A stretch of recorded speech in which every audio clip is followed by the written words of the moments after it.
Chapter 465. The Breakthrough Begins. Guwen withdrew his divine thought and then sat cross-legged on the spot, summoning his attribute panel. First, enhance the physique. The last enhancement had cost 200 billion years of lifespan to succeed. How many billion years of lifespan would this time require? If it was too much, Guwen would have to give up a comprehensive enhancement and focus on improving his cultivation level first. Let's start with 100 billion years of lifespan. Invest. Guwen's gaze fixed on the mixed element golden body in the attribute panel, silently making his decision. Series of prompts started to appear, and he was already prepared for failure. It wasn't exactly failure, however, since it wasn't a tribulation crossing. Even without enhancement, the evolution of lifespan would still strengthen his physique. Thinking this, Guwen felt quite relaxed. After all the prompts had appeared, the mixed element golden body did not advance. He continued to invest another 100 billion years of lifespan, watching the prompts quickly reappear. Still, there was no success in advancing.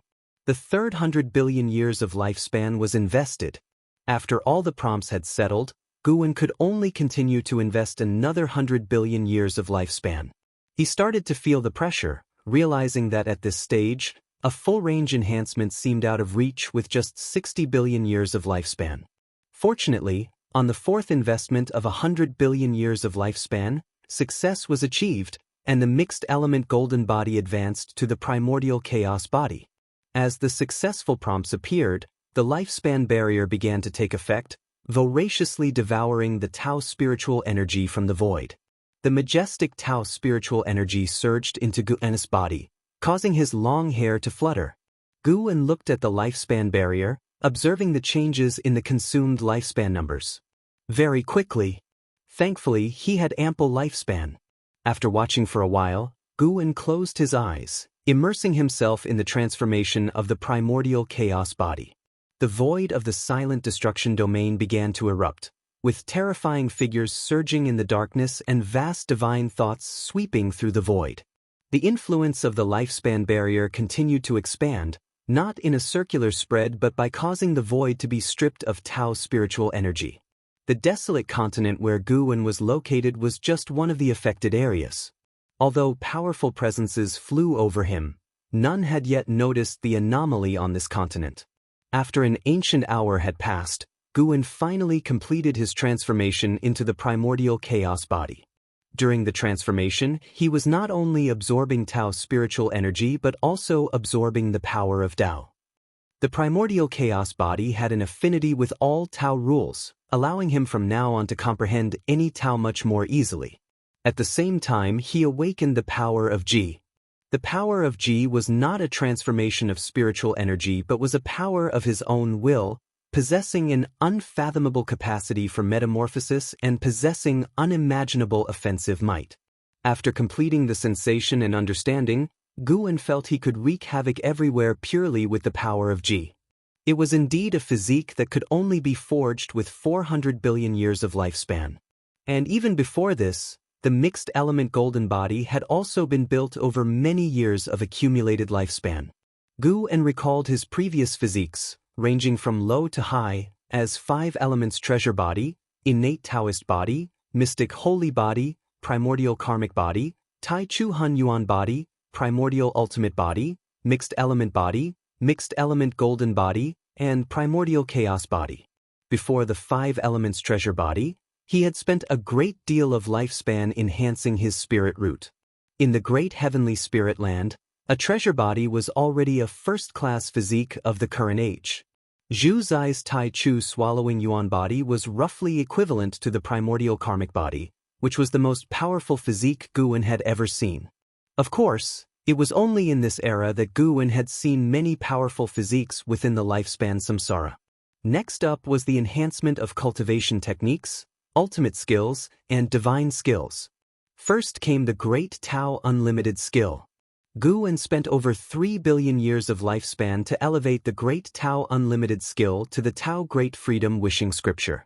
Then came the half an hour of legacy phase, where the lifespan barrier had plunged the silent destruction domain into chaos, with even some races fleeing. After inheriting the cultivation techniques, Guwen continued his lifespan evolution. The Great Thousand Follow Heart Void skill ascended from the Great Thousand Shen Void skill, consuming nearly 3 billion years of lifespan. The Shenhuang Eternal Dao step ascended from the Eternal Measuring Heaven Dao step, taking 350 million years of lifespan. The Heavenly Purple Micro Saint Dao body ascended from the Formless and Invisible Freedom body, costing 4 billion years of lifespan. Time swiftly passed. The anomalies in the Silent Destruction domain had already affected the Great Heavenly Spirit Land. Both the Immortal Dynasty and Holy Court dispatched great cultivators to defend it. The heavenly demons within the Great Heavenly Spirit Land had not completely dissipated, and now there was terrifying turbulence coming from beyond, alarming the cultivators from both sides. However, with the presence of Sword Venerable Fudao, they were not entirely hopeless. What's going on? Could there be an existence more terrifying than the heavenly demons? I'm not sure, maybe it's related to that voice from yesterday. Don't be afraid.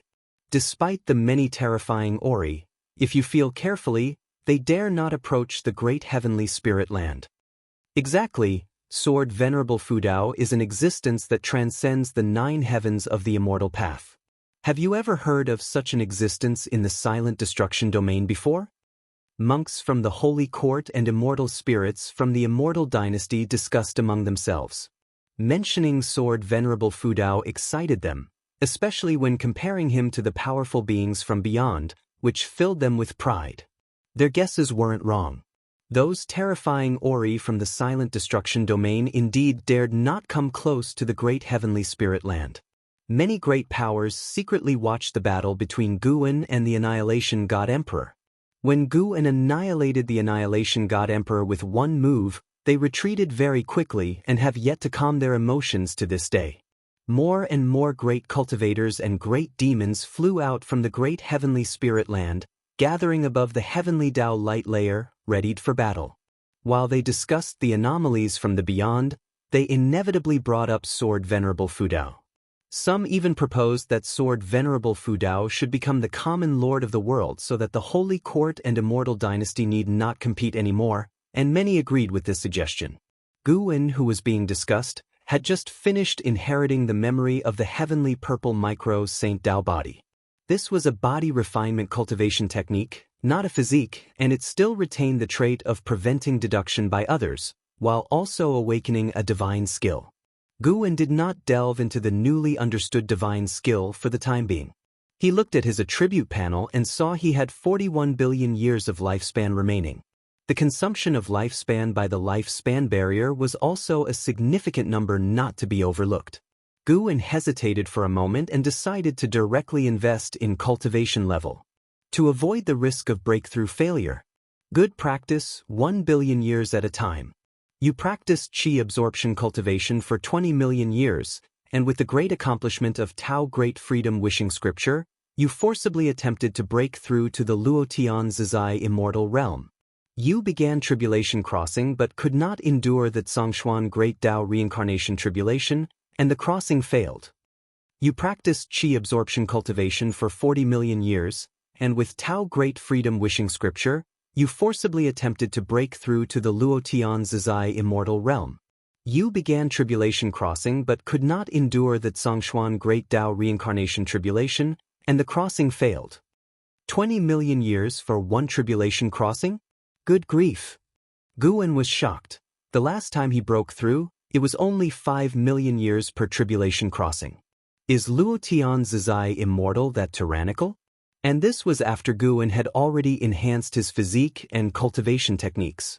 Fortunately, he had kept 41 billion years of lifespan, or else he truly might not have been confident in a successful breakthrough. Chapter 466. Breaking through to the late stage of the Luotian Freedom Immortal Realm 20 million years per tribulation crossing. That meant Guwen's investment of 100 million years of lifespan could only sustain 5 tribulations. Almost without any suspense, they ended in failure. He still had 4 billion years of lifespan left. Could he cross tribulation 200 times at most? This time, he must reserve at least 500 million years for the lifespan barrier to avoid any mishap. Guwen took a deep breath and continued investing lifespan, still in increments of 100 million years each. Above him, the Tao spiritual energy surged like fog, as if the sky was churning, oppressive and spectacular. Great figures flitted by, visible one moment and gone the next. Guwen didn't look up, focused on the investment of his lifespan. 100 million followed by another 100 million. Soon 10 billion years of lifespan disappeared, and Guwen's complexion turned grim. Continue. Still in units of 100 million years, he kept investing. Guwen's mood was relatively steady. As long as he could break through successfully, what did it matter if he only had 100 years of lifespan left? He could quickly accumulate lifespan. In the end, another 10 billion years were spent. Guwen, seeing that he only had 21 billion years of lifespan left, felt some trepidation. Was he constantly reincarnating during the 20 million years following a failed Zhongshuan Tao tribulation crossing? Engrossed in his chaotic thoughts, Guwen continued to invest 100 million years of lifespan. 100 million followed by another 100 million years. Guwen's lifespan quickly dwindled to 11 billion years. He decided that if he still hadn't achieved breakthrough success by 500 million years, he would give up trying to break through. Having thought this, he once again invested 100 million years. The prompt length changed. You have practiced qi absorption cultivation for 60 million years. You forcefully attempted to break into the early Luotian freedom immortal realm with the help of the Tao Great Freedom Wishing Scripture, beginning your tribulation. You endured the Zhongshuan Tao reincarnation tribulation and successfully crossed the tribulation, your cultivation level breaking through to the early Luotian freedom immortal realm. You have practiced qi absorption cultivation for 100 million years, your cultivation level has improved. 10 billion years of lifespan remaining, continue to ascend. Guwen invested another 200 million plus years of lifespan, finally advancing his cultivation level to the middle stage of the Luotian freedom immortal realm. He suddenly felt uneasy, fearing that this time he might be unable to reach the perfect realm in one go. No matter, it would be good enough to reach the late stage. The middle stage didn't sound strong enough. Eventually, Guwen invested over 300 million years of lifespan and successfully reached the late stage of the Luotian freedom immortal realm. He had a bit over 480 million years of lifespan remaining, and the lifespan barrier had already started extracting Tao spiritual energy. The disturbance this time would surpass all before. Guwen only hoped not to alarm the heavenly spirit god. He didn't want to encounter the heavenly spirit god at this moment. He felt that even the true form of the silent annihilation divine emperor was not as strong as the heavenly spirit god. Otherwise, the silent annihilation divine emperor in his true form would have sought him out for trouble long before. Without absolute confidence, Guwen wouldn't recklessly clash with the heavenly spirit god.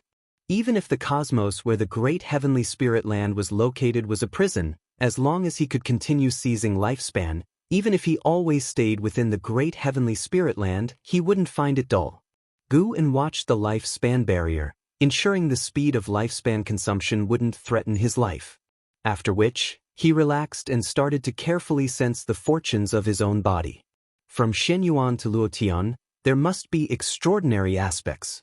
As Guwen began his attempt to break into the realm of the Luotian freedom immortal, Tao's spiritual energy was extracted from various places across the universe, with no traceable origin.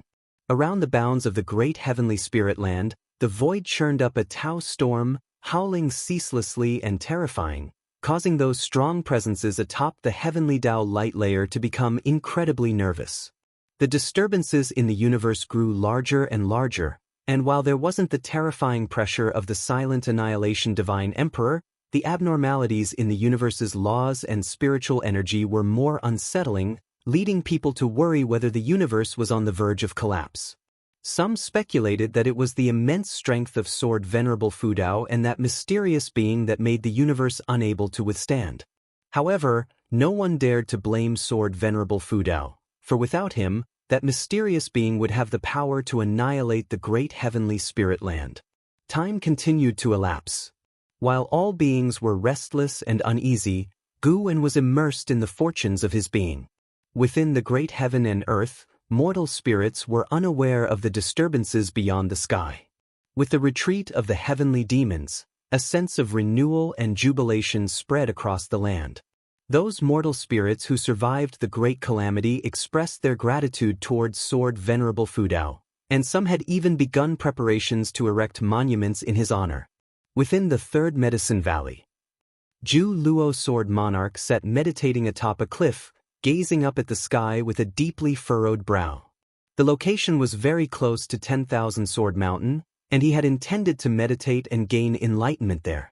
However, the increasingly frequent disturbances from beyond the sky made it impossible for him to calm his mind.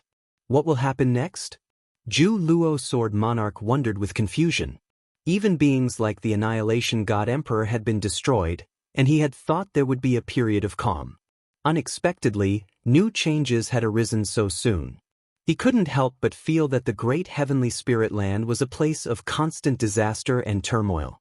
On second thought, he found it normal, considering it was the great heavenly spirit land, the center of the universe.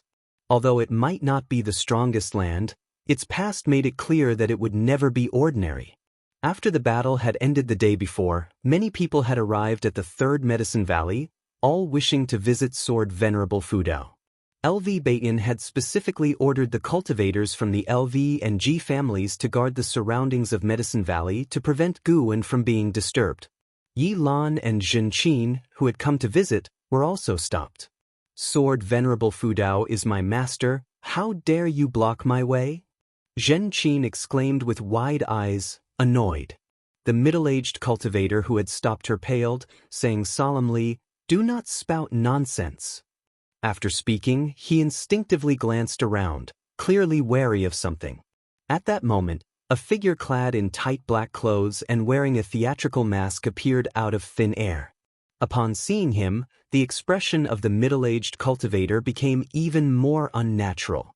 Immediately afterward, as if hearing something, the middle-aged cultivator bowed to Yi Lan and Zhen Qin, saying, "My apologies, I was blind to the truth.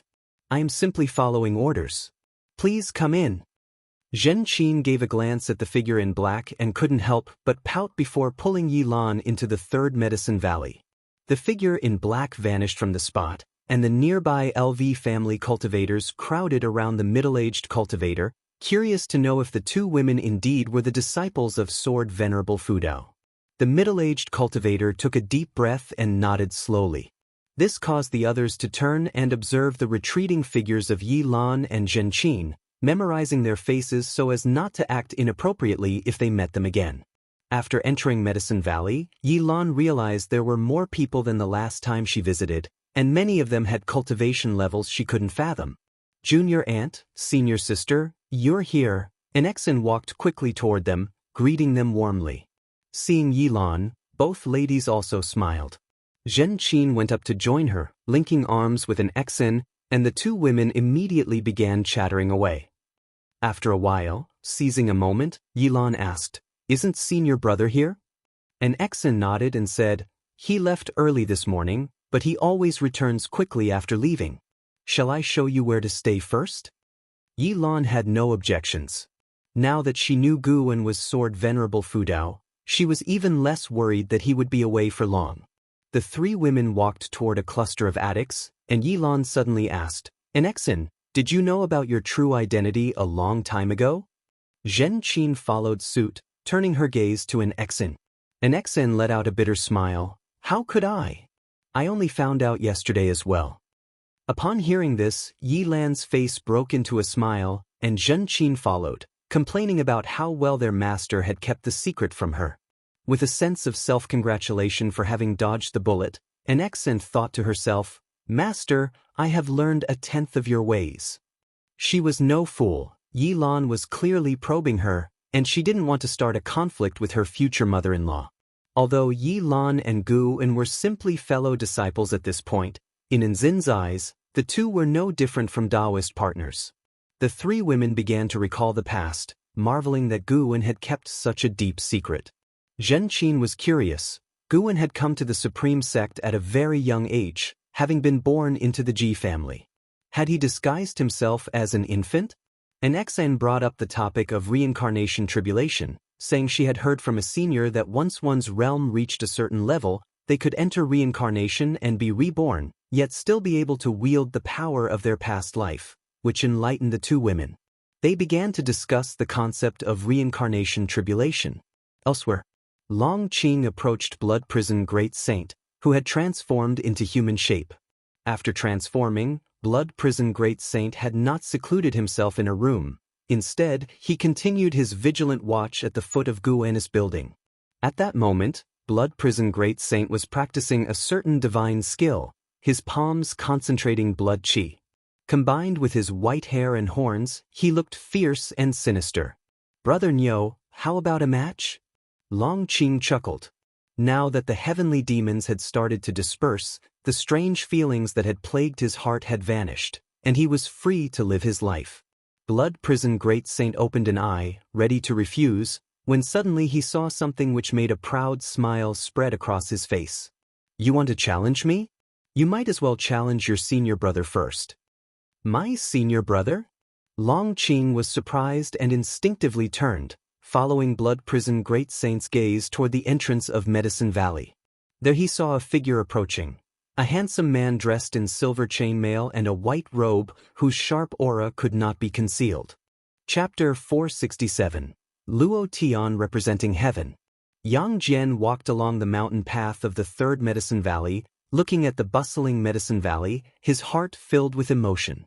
Years had passed, and truly, things were no longer the same.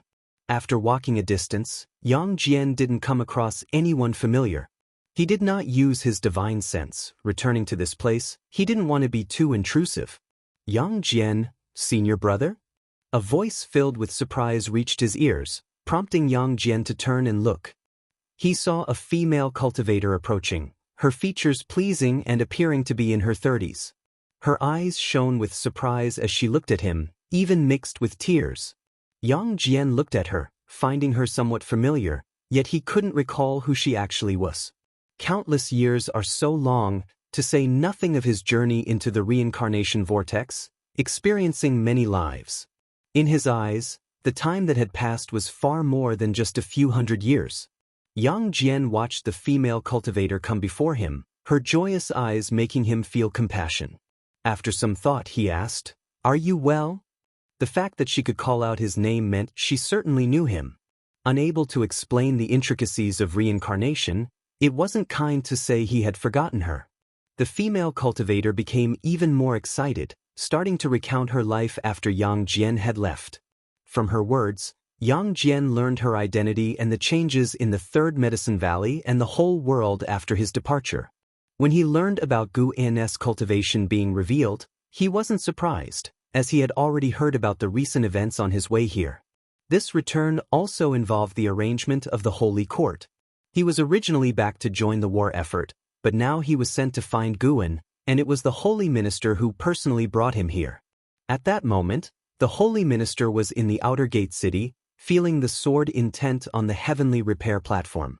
So many years had passed, not many people in the third Medicine Valley knew of Yang Jian, but his name had always been circulated. The female cultivator was no longer a disciple of the Medicine Valley. Today, she had come back to visit her juniors, and upon seeing Yang Jian, she was beyond excited. She introduced Yang Jian to everyone she met. Those who had heard his name were surprised, and those who hadn't showed warmth after learning he was Guan's disciple. This eased Yang Jian's nervousness significantly. Carrying the mission of the Holy Court made him feel uncomfortable, but the Holy Minister had not required him to do anything outrageous, just to ask Guan for his opinions on the future of the world. Meanwhile, another person had arrived. Zhang Xianwang from the Immortal dynasty. He had initially represented the Immortal dynasty to win over the sword Venerable Fudao and had met Guan during this process. Many years had gone by, and he had almost forgotten Guan until the Yangxian Emperor summoned him and said that Guan was indeed the sword Venerable Fudao, even personally bringing him to the third Medicine Valley. It wasn't until he stepped into the third Medicine Valley that he, too, was stupefied. The vague memory of Guan became clear in his mind. When he recalled their past interactions, he found mysteries at every turn. Guan's sunny smile seemed loaded with deeper meaning, leaving him feeling uneasy, unsure of how to face Guan. His steps slowed. Suddenly, he was afraid to confront Guan. What would he say to the one who had salvaged the entire great heavenly spirit land? What could he say?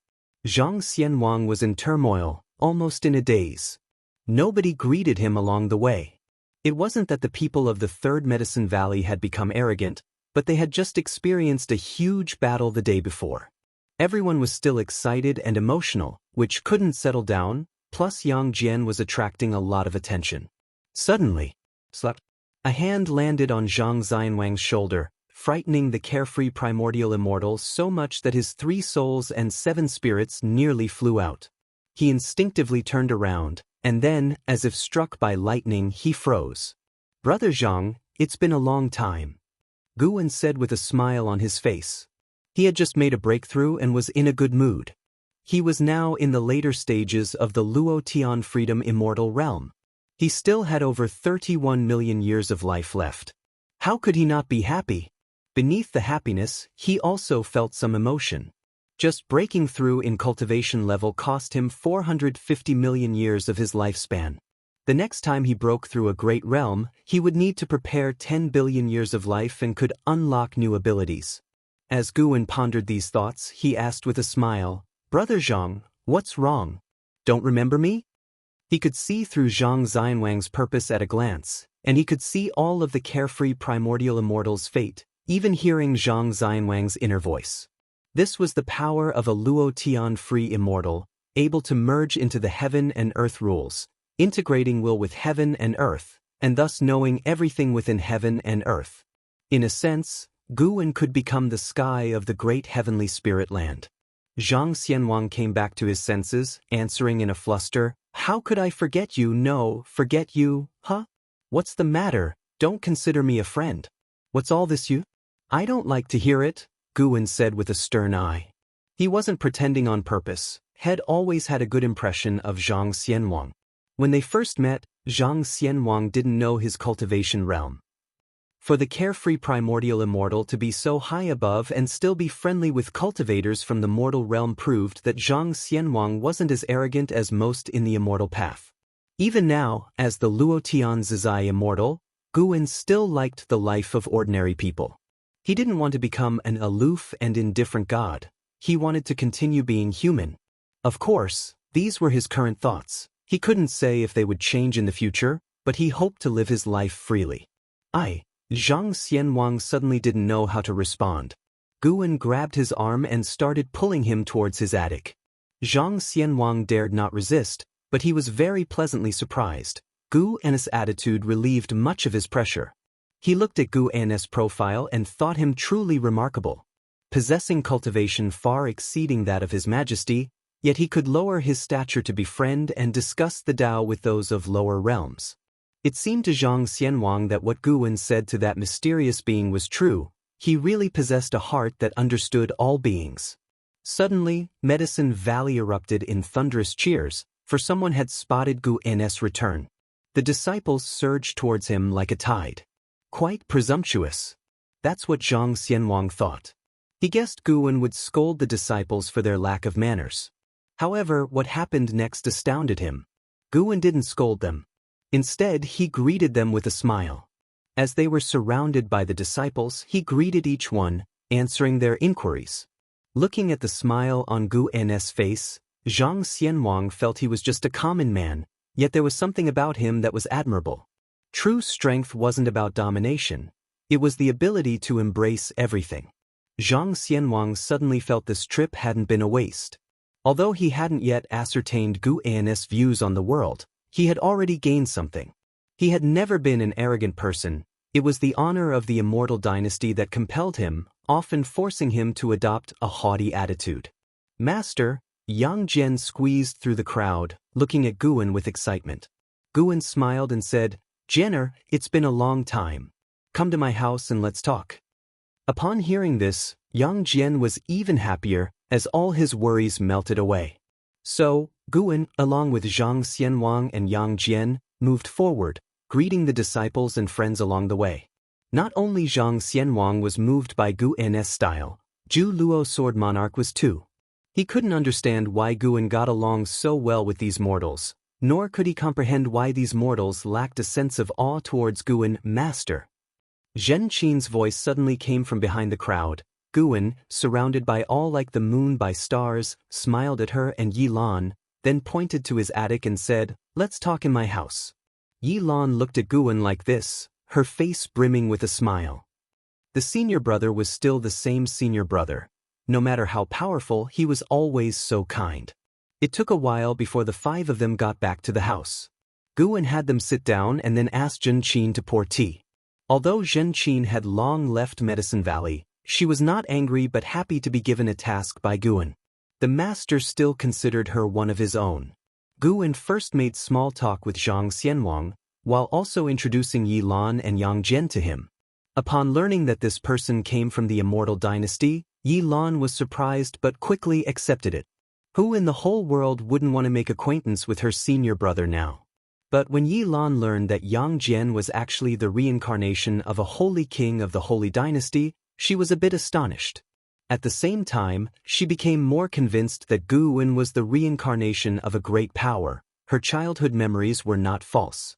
Zhang Xianwang, however, was not surprised. He could sense the chi fortune of the holy court on Yang Jian and even the aura of an old acquaintance. Had he already left? Zhang Xianwang thought of Heaven's sect with a touch of regret. But he had already been tempered by the years and would not be saddened by this. "I am aware of your purpose," Guan suddenly said, his smile gone from his face.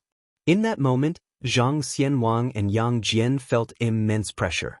It was as if they were facing the heavenly Tao.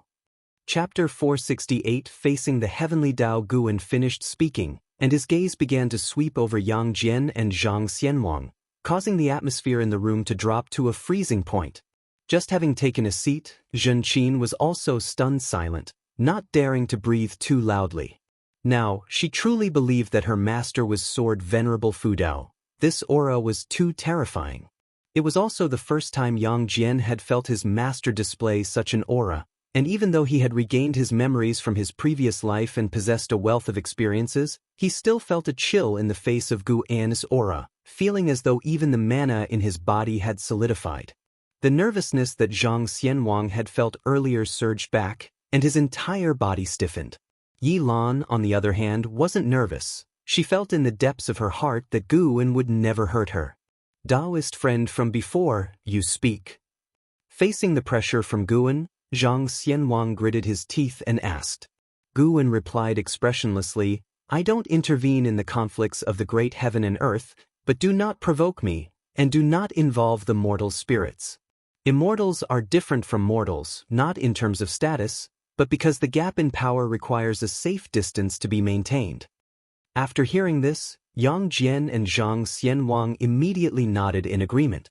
Guan then revealed a smile, the terrifying pressure completely disappearing, leaving Yang Jian, Zhang Xianwang, and Zhenqin somewhat in a daze. "All right, I've said what you wanted to ask. Now we should talk about something cheerful. How have you all been these years, Jianer? You go first." Guan looked towards Yang Jian with a smile and asked. Yang Jian came back to his senses and immediately began recounting his experiences. Even with Zhang Xianwang beside him, he did not hold back.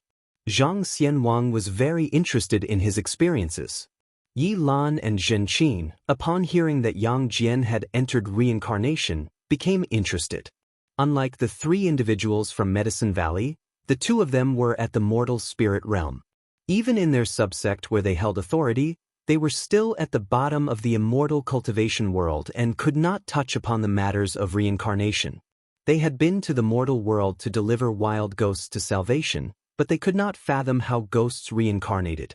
Guan also listened attentively, occasionally asking for details, and the atmosphere was very harmonious. Meanwhile, the anomalies outside outer heaven finally began to slow down, and the creatures of the silent destruction domain remained anxious. There had been pauses before, but soon after, the Tao spiritual energy would violently stir once more, so they did not dare to believe this peace would be the last. Time swiftly passed.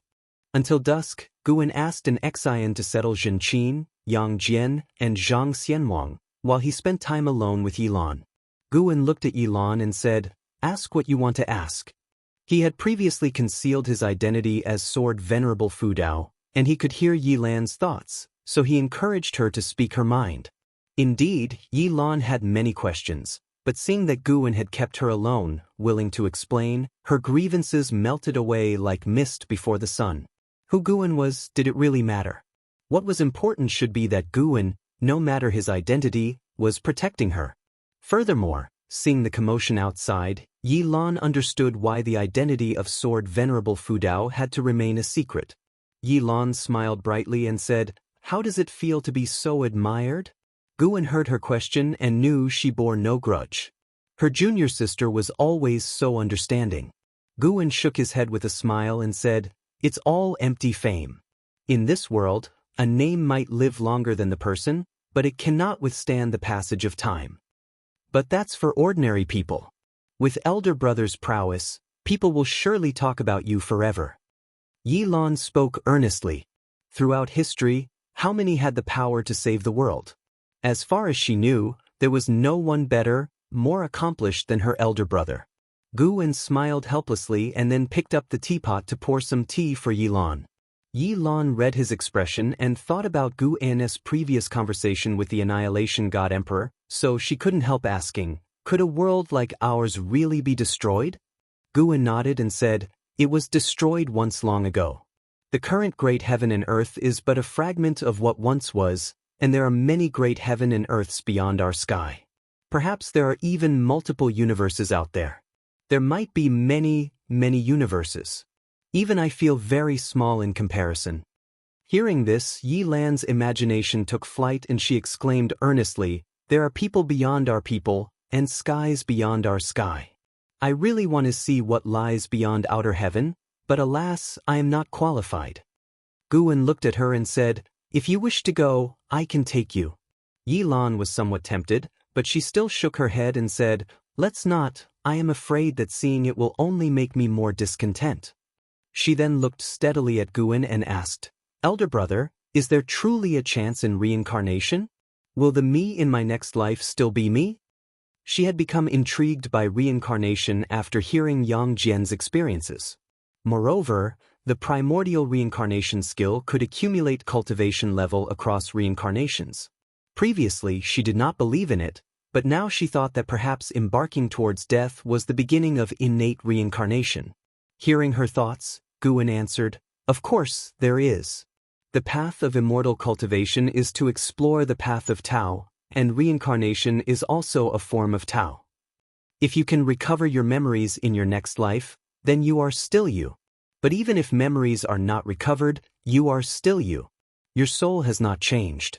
Reincarnation might erase memories, but it can't alter your nature, nor can it change the deep-seated desires that burst forth from your heart." He had always felt that one's nature was determined by the heavens, that it's the experiences of life that suppress nature and shape principles, thereby forming a new person. Like in his previous life, he understood many truths, but he found it hard to control his own will and desires. Even now, though he was strong, many thoughts sprouted in his mind, thoughts that sometimes conflicted with his understanding of the path. Cultivation is about cultivating the heart, for by cultivating the heart, one can control their nature. Yi Lan revealed a smile and said, "I also want to reincarnate, and I don't know whether in the next life my senior brother will still find me." Up to now, she no longer doubted Guwen's abilities. She believed that to Guwen reincarnation was just an ordinary matter. Guwen raised an eyebrow and said, "Of course I'll find you. I'll tie you to my side, trap you lifetime after lifetime. Are you afraid?" "That's great, I just fear you wouldn't want me anymore." Yi Lan pretended to be pitiful. Guwen laughed and said, "I'm just afraid the subconscious you will be rebellious. Don't treat me like an enemy then." Yi Lan looked steadily at Guwen and said, "That's impossible. Whether or not I have memories, as long as I see you, I will trust you completely. Even though I have never been through reincarnation, I firmly believe this." Guwen and her locked eyes, listening to the voice of her heart, and the room fell quiet alongside them. "Senior brother, what does it feel like to guard alone, to watch old acquaintances constantly reincarnate?" Yi Lan continued to ask. She was certain that Guwen had lived for countless years, She couldn't even tell if her past life was closely related to Guan, which is why he took such good care of her. Guan looked out the window and said, "You see the leaves falling from that tree, and new shoots growing, what do you feel?" Yi Lan followed his gaze and looked outside the window, her thoughts drifting. Guan's Daoist intent enveloped her, helping her to comprehend the natural ways of heaven and earth. Both watched out the window, lost in thought. Before Guan's eyes, all the past resurfaced. When he had nothing else to do, he would recall the past, including his experiences on Earth from his former life, remembering always where he came from, and for what he pursued immortal cultivation. As Guan's thoughts drifted, a breeze rose outside the window, stirring the old tree beside the attic. Just as he said, some leaves were blown away. That leaf seemed unwilling to hit the ground, fluttering and struggling in the wind, rising and falling with it. It flew across the scarlet sky, entering a blue sky dotted with white clouds, then gently landed in the palm of Guan's hand. This landing marked several centuries of time. Dressed in white, Guan stood in front of a tombstone, gazing at the leaf in his hand with deep eyes. Beside him, a hand reached out, trying to grab the leaf in his palm, but passed right through it. Is this what it feels like to be dead? It's quite strange. Yi Lan's soul stood next to Guan, excitedly speaking. Guan glanced at her, helplessly saying, "You're about to reincarnate, and still you're this happy?" Yi Lan said proudly, "Naturally I'm happy I get to start my life over, and I have no regrets from these 400 years. 420 years had passed since Guan broke through to the Luotian freedom immortal realm.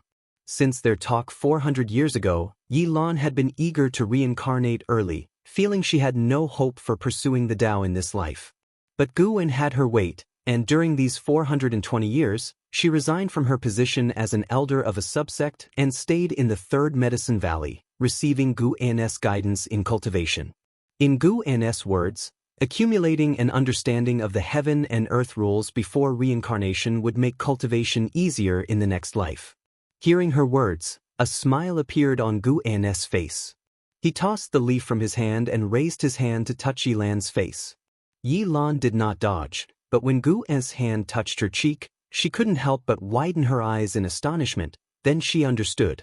Her senior brother was so powerful, crossing the barrier between yin and yang was not difficult. Guan touched her face, thinking of the girl that always clung to him in the past. Unbeknownst to him, she had accompanied him for more than 1,500 years. Guan said with a smile, "Are you ready?" Yi Lan nodded and took a deep breath. Guan withdrew his hand, then waved his sleeve, and an irresistible force swept up Yi Lan's soul, sending her flying toward the sky. Yi Lan watched Guan on the ground getting further and further away, her excitement fading, replaced by a fear of the unknown. What if in the next life, senior brother couldn't find her, or forgot about her? Her heart ached, only then realizing that no matter how open-minded or well-prepared one was, experiencing life and death personally was completely different. "Don't worry, even if this world perishes, I will still be here.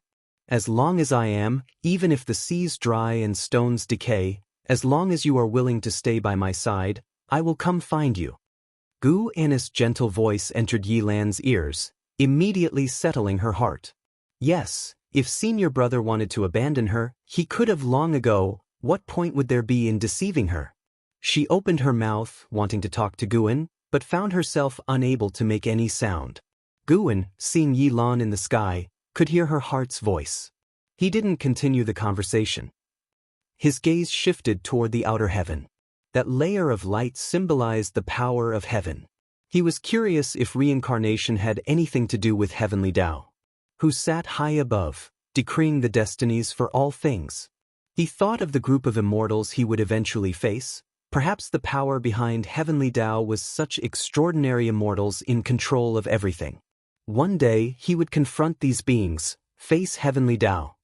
Chapter 469 Perfect Realm. Sword Dao Saint Ancestor Guan watched Yi Lan drift into the reincarnation vortex. His divine thought did not retract but instead followed all the way into the vortex, and only after Yi Lan was drawn into the great Tao by the reincarnation rules did he pull back his divine thought. He stood still, continuing to gaze at Yi Lan's steel. For a long while. An Xen came to his side and asked, "Master, are you all right?" Guwen turned around, stretched lazily, and smiled. "I was just thinking about the past. Let's go, it's time to return to the valley." An Xen nodded, accompanying him toward the valley. "Master, I have already arranged for everything. In the future there will be female disciples guarding Uncle Master's steel daily." "You are thoughtful. Make sure she is not mistreated." "Of course, she will not be mistreated. And by the way, Master, there is a rumor circulating outside that Xianxia is about to return and the Immortal dynasty will be defeated. Is it true?" An Xian changed the topic, fearing that Guwen would be saddened. Listening to her heartfelt words, Guwen wanted to laugh. After all, it wasn't his first time dealing with separation and death, so how could he be sad? Moreover, he and Yilan were bound to meet sooner or later. Guwen replied, "Xianxia will indeed return, but when exactly is hard to say. The reincarnation rules obscure cause and effect, and no one can see through it. But one thing is certain, there's still a long time until the Immortal dynasty faces defeat." 420 years had passed, and there were no heavenly demons causing chaos in the mortal world. The Sky Demon Great Sect no longer existed, but the Xianyu Divine Dynasty was still around. However, the Xianyu Divine Dynasty had now submitted to the Immortal Dynasty, and the world had once again formed a situation where the Holy Court rivaled the Immortal Dynasty. During these years, Sword Venerable Fudao had not taken action again, and Gu An's life was very peaceful, either teaching the disciples around him Daoist sorcery or picking flowers and herbs. Now he was at the peak of his Luotian Freedom Immortal Realm cultivation level. From advanced stage to perfection, he had spent nearly 5 billion years of his lifespan. His remaining lifespan was 37 billion years, and he was preparing to strive for a lifespan of 100 billion years. A long time until defeat? Does that not mean they are destined to lose? Should I warn my senior brother? An Xian hesitated. And Hao was serving the Immortal dynasty very gloriously, and from time to time, his sensational achievements would spread back to the Supreme Sect. Guwen replied, "He understands that, rather than being concerned about him, you should think about your own cultivation. It's time for you to advance to the Nirvana realm." Originally, Enzin's maximum lifespan had not been high, just like Yilan and Zhenqin, rather ordinary, but as her realm continuously improved, cultivating the same primordial reincarnation skill, the extreme lifespan brought about by her released cultivation level was increasing. Guwen could not see through her talent either, but she was indeed improving. As long as she stepped into the Nirvana realm, she could break through her limits and not be suppressed by extreme lifespan for a long time. Now thinking about it, when Hao and Enzin's hometown was attacked by demons, and only the two of them survived, perhaps it wasn't just Hao's strong chi fortune. Enzin's chi fortune was also not simple, it's just that she had not revealed her talent as quickly as Hao. I have already been trying hard, but increasing cultivation in Mahayana realm, from the 8th to the 9th floor, is very difficult. Give me some more time. An Xen shook Gu An's arm, coquettishly. Guwen just tapped her lightly and did not scold her. Keep up your current endeavor, perhaps you really could surpass Hao and Jian'er. Guwen whispered softly, laughing, which immediately excited an Xen. With the master saying this, she really held hope of surpassing them. In fact, over these years, she had felt the changes in herself, and this transformation made her increasingly confident. Of course, she felt that all such transformations were gifts from her master. The master and disciple continued chatting this way as they headed back to the valley. None of the disciples dared to disturb Guwen along the way, as they all knew of Yilan's death. 420 years had passed, and 7 to 8 out of 10 disciples in the valley had changed. The current disciples had initially entered the valley watching Yilan cultivate beside Guwen, and in their hearts, Yilan was not just an uncle master but more like a mistress. When Guwen passed by 10,000 Sword Mountain, he turned around and walked towards a figure at the foot of the mountain. Seeing this, an Xen did not follow but waited in place. Ju Luo Sword Monarch stood in front of the stele, eyes closed, as if perceiving something. Guwen came beside him and asked, "Did you feel it too?" Ju Luo Sword Monarch opened his eyes and turned to pay his respects, his expression solemn. "I have seen that power before. They have invaded the universe many times." Guwen looked up at the sky. Do you think their arrival is related to that divine emperor? Zhu Luo Sword Monarch frowned. He felt that Guwen was testing him. With Guwen's cultivation level, his understanding of the universe definitely surpassed his own.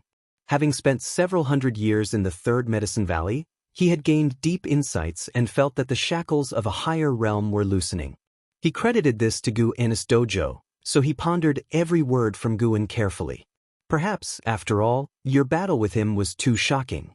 Even the Tao mourned, and the divine emperor came specifically to the great heavenly spirit land, seemingly in search of something. Zhu Luo Sword Monarch responded thoughtfully. Guwen indeed knew who the mysterious forces infiltrating this universe were. Battle Court. Founded by Long Zhan, but no longer dominated by the Dragon Clan. The Annihilation God Emperor specifically came looking for Long Qing. Guwen didn't believe there was no connection to Battle Court. He had annihilated the Annihilation God Emperor's incarnation, and naturally, the Annihilation God Emperor would react, which took more than 400 years, a relatively slow response. It is worth mentioning that Battle Court had crossed the boundary gate, and Guwen was curious why the Heavenly Spirit God did not stop them.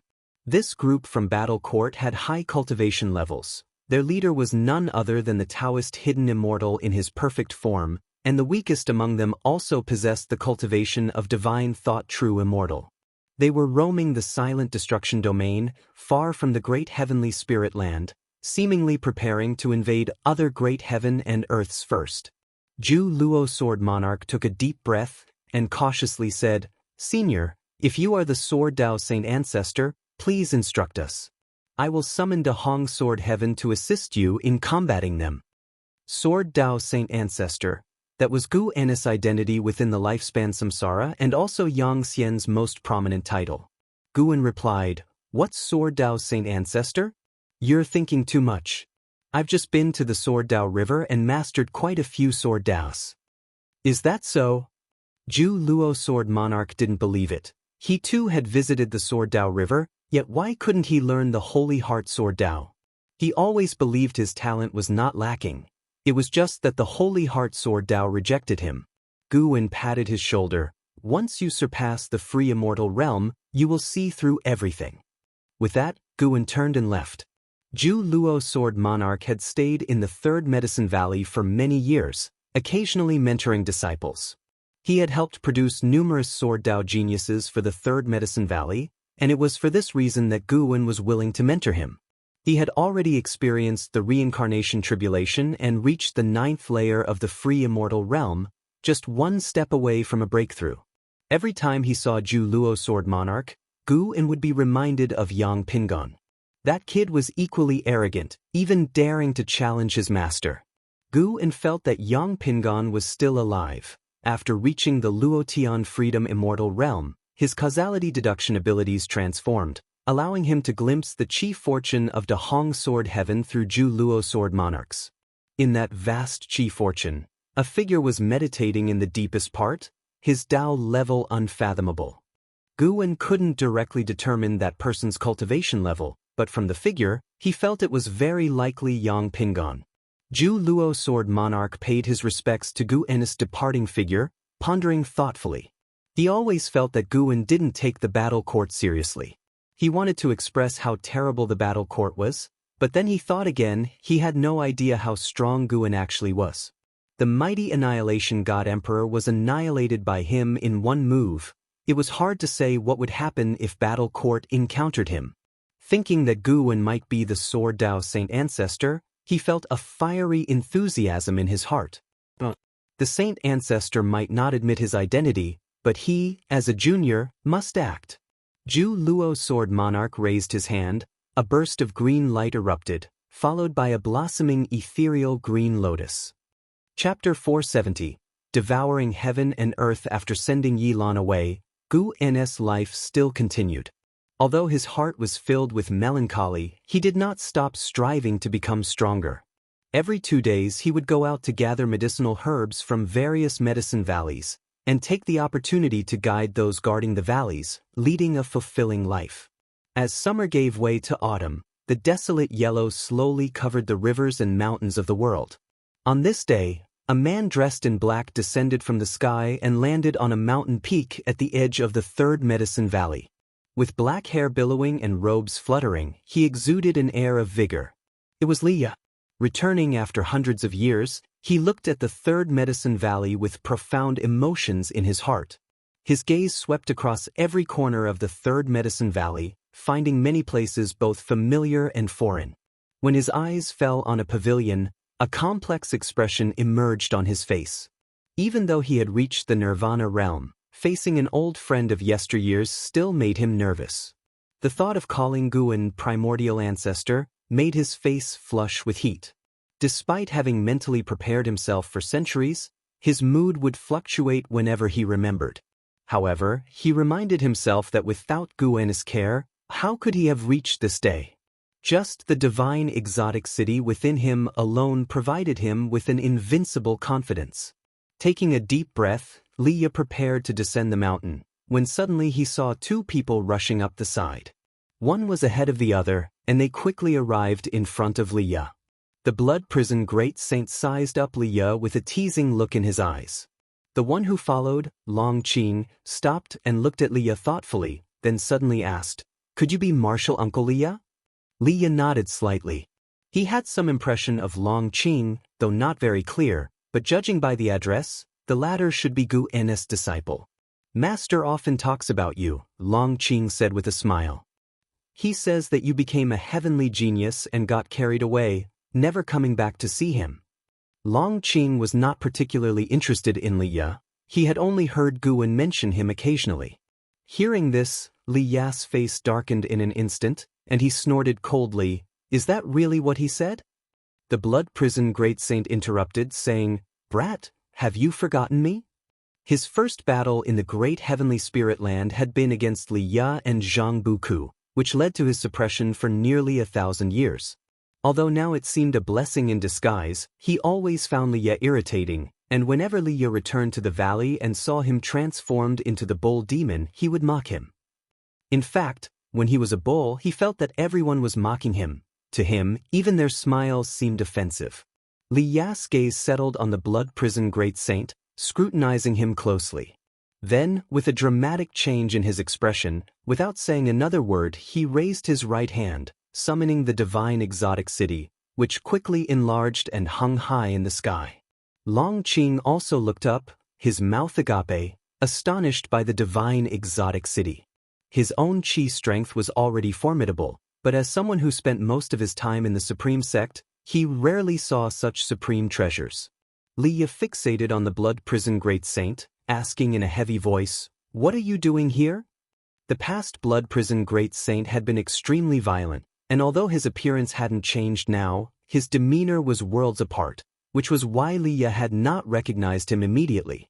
Remembering the battle from years ago, Leah inevitably thought of Zhang Buku, and his mood instantly turned to annoyance. Zhang Buku had always been a thorn in his side. He felt he had failed to take care of Zhang Buku, leading to the latter's current situation, where his whereabouts and life or death were unknown. The blood prison great saint taunted, "I've been here for 1,000 years, and you're asking me?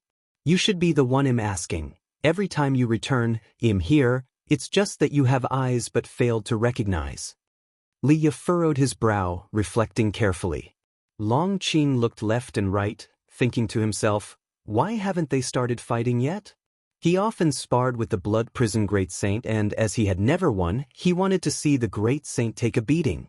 Perhaps Li Ya's cultivation level was not as high as the blood prison great saint's, but Longqing had heard of the formidable reputation of the divine exotic city. It was said to be a pseudo-immortal path supreme treasure, capable of contending with wandering immortals. The appearance of the divine exotic city attracted more and more disciples to fly over. Leah calmed down and immediately retracted the divine exotic city into the palm of his hand. The blood prison great saint's appearance here meant he was no longer an enemy. At the very least, Guan had taken him in. Speaking of which, he held no grudges against the blood prison great saint. They had only fought over a chance opportunity back then, and he had been utterly defeated. An Xen flew over and landed on the edge of the cliff.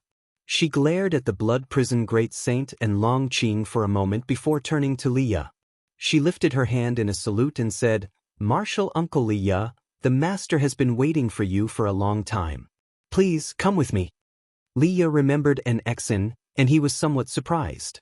After many years, an Exin no longer resembled an ordinary woman. Her every movement carried the aura of a highly cultivated being. Comparing an Exin to those heavenly geniuses of the great sex, she was not much weaker, perhaps even possessing a unique charm. It seemed Guwen was quite adept at mentoring disciples. That's what Liya thought as he recalled that An Hao was also a disciple of Guwen, which made his heart ache even more. His greatest rival in life was a disciple of Guwen, the primordial ancestor he admired and was most grateful for. It seemed as though his entire life unfolded under Guan's watch, and even though he was always getting hurt, he always managed to escape from the brink of death. As Liya pondered, he followed an Exayan and left. Longqing looked at the blood prison great saint and asked, "Did you too have a past grievance?" The blood prison great saint snorted disdainfully, "He's no threat to me." After he recounted the events of the past, Longqing was full of emotion. The strongest being of a realm ascends, only to be humbled by mistaking a weakling with a strong backer, and ends up being taken as a mount? That was terrifying. Longqing grew more reverent of the world, feeling that if the blood prison great saint had not encountered his master, he would probably be dead by now.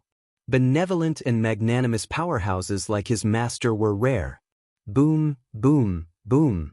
The dull roar of thunder, like fierce beasts of the wilderness roaring in unison, made the entire great heaven and earth oppressively heavy. On the barren land, corpses lay scattered everywhere, crisscrossed by gullies and fissures, with splotches of blood adorning the area. Countless cultivators and demons stood on the ground, most of them wounded, all gazing up at the darkened sky in despair. Above the churning black clouds, a figure shone with a dazzling golden light. He wore golden battle armor with a red sash around his waist, the breastplate adorned with a Qilin head that breathed out flames from its mouth and nose. Above this was a handsome yet indifferent face.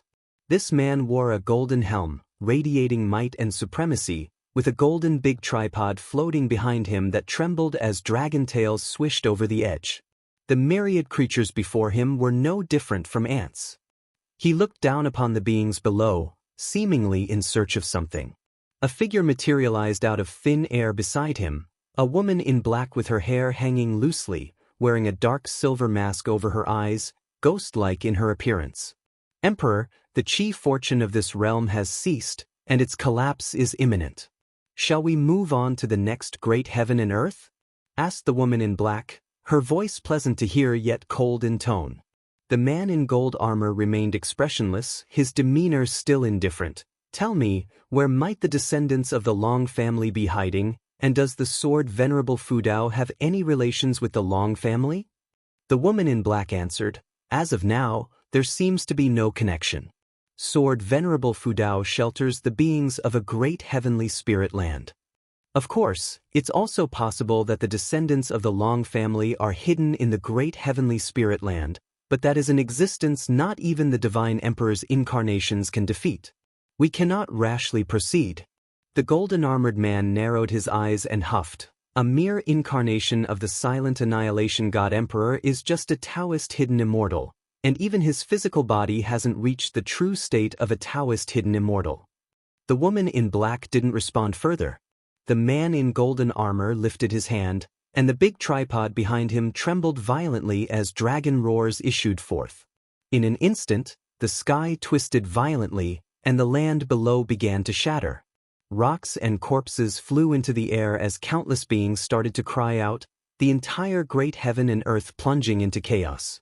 "Once I have devoured 100 great heaven and earths, I will be able to unlock the path of war. Then, it won't matter where the Long family is hiding or whether Sword Venerable Fudao is connected to them. The battle court will destroy all who stand in the way, making our enemies suffer eternal damnation." The man in golden armor murmured to himself, as if speaking to his own heart. Clouds of thunder were sucked into the mouth of the big tripod, and everything in sight, stones, corpses, living beings, was pulled toward the golden big tripod, the view filled with despair and chaos. This big tripod was devouring great heaven and earth, The man in golden armor and the woman in black stood motionless before the big tripod, indifferent to the cries and death of the creatures below, awaiting the collapse and annihilation of the realm. All of a sudden, the man in golden armor sensed something, his gaze sharpened, and he turned his head slightly as a blade of sword chi tore through the space, zipping past him. He reached out and grabbed the sword chi, then frowned in surprise, scanning his surroundings. Chapter 471, Heavenly Dao Golden Core, the strongest life grid inside the attic. Guwen and Liya were clinking cups, with Liya drinking swiftly and his gaze upon Guwen filled with deep resentment. Guwen's face was stern, disrespecting the primordial ancestor like this? Upon hearing that, Liya's eyes widened, he slammed the table and stood up cursing, taking advantage of me again. Come on, let's fight. Guwen chuckled, are you sure? Liya choked, his anger dissipated in an instant, and he sat down with a grim face, but for some reason, Guwen's intentional provocation actually relieved his pressure. If Guwen had maintained the demeanor of Sword Venerable Fudao, considering Guwen's care for him, he would not have known how to face him, but now Guwen had drawn him into a brotherly relationship, naturally easing his tension. Guwen, who are you really? We entered the valley together back then. Liya took a deep breath and couldn't help but ask. It was the most puzzling thing to him. Back then, when they first met as youths, he never imagined that his fellow disciple with whom he had spent every day would turn out to be so formidable. In retrospect, Sword Venerable Fudao's fame began with protecting him. At that time, he and his sister Li Xuanyu were attacked by cultivators from the demon sect, and it was Sword Venerable Fudao who arrived to save them. Back then, he was not yet known as Sword Venerable Fudao, but as Flying Leaf Sword Immortal. Once everything connected, Liya had even less reason to blame Guwen. He was now only curious.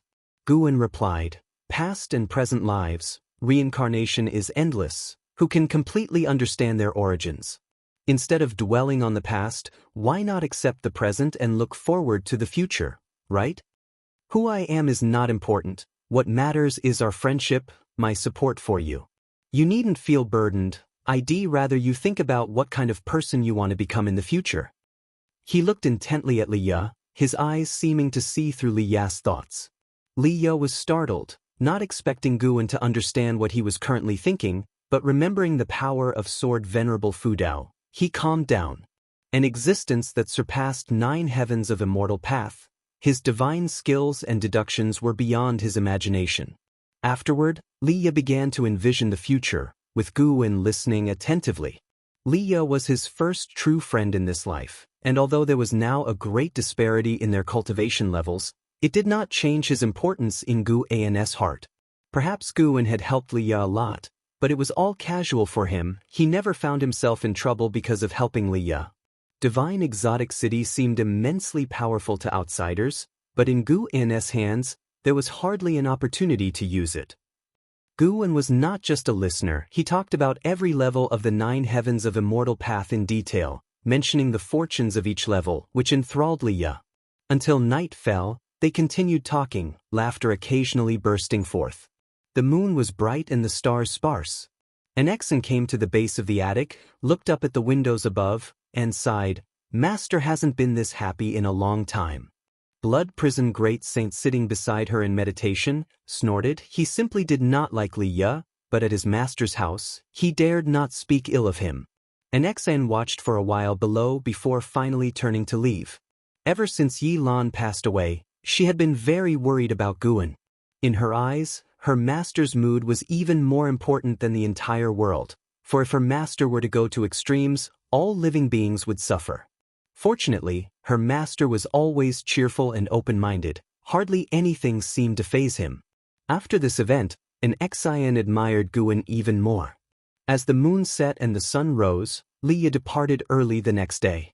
At the base of 10,000 Sword Mountain, Ju Luo Sword Monarch watched Liya's departing figure, thoughtful. The life grid has actually changed. He then turned to glance toward Guwen's attic, filled with curiosity. What realm was the saint ancestor in really? He could not understand, yet thinking about stepping into a higher realm himself soon made his heart race. Under the brilliant starry sky, a gigantic stone bridge stretched across the heavens, its edges shimmering with multicolored radiance. Two figures walked on the bridge, none other than Yang Xian Emperor and An Hao. Yang Xian Emperor led the way, draped in a long golden robe, with a dragon aura swirling around him as he moved. An Hao followed behind, looking around in wonder, his face full of amazement. Eventually, his gaze settled ahead where at the end of the bridge, a golden red orb glowed like the bright sun, seemingly symbolizing hope and brimming with allure. An Hao's pupils glittered with an unusual light as he felt a force.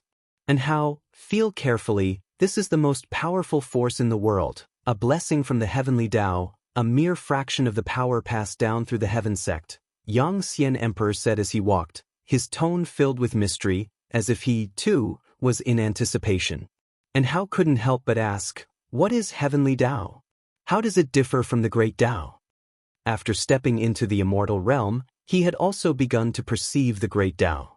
The higher his cultivation level grew, the deeper his reverence for the great Tao became, yet he couldn't comprehend the existence of heavenly Tao. Heavenly Tao existed everywhere, much like the great Tao, but it wasn't as clear, seemingly a fusion of countless rules. Heaven and earth themselves are heavenly Tao, all living beings are also heavenly Tao, while the universe is the great Tao.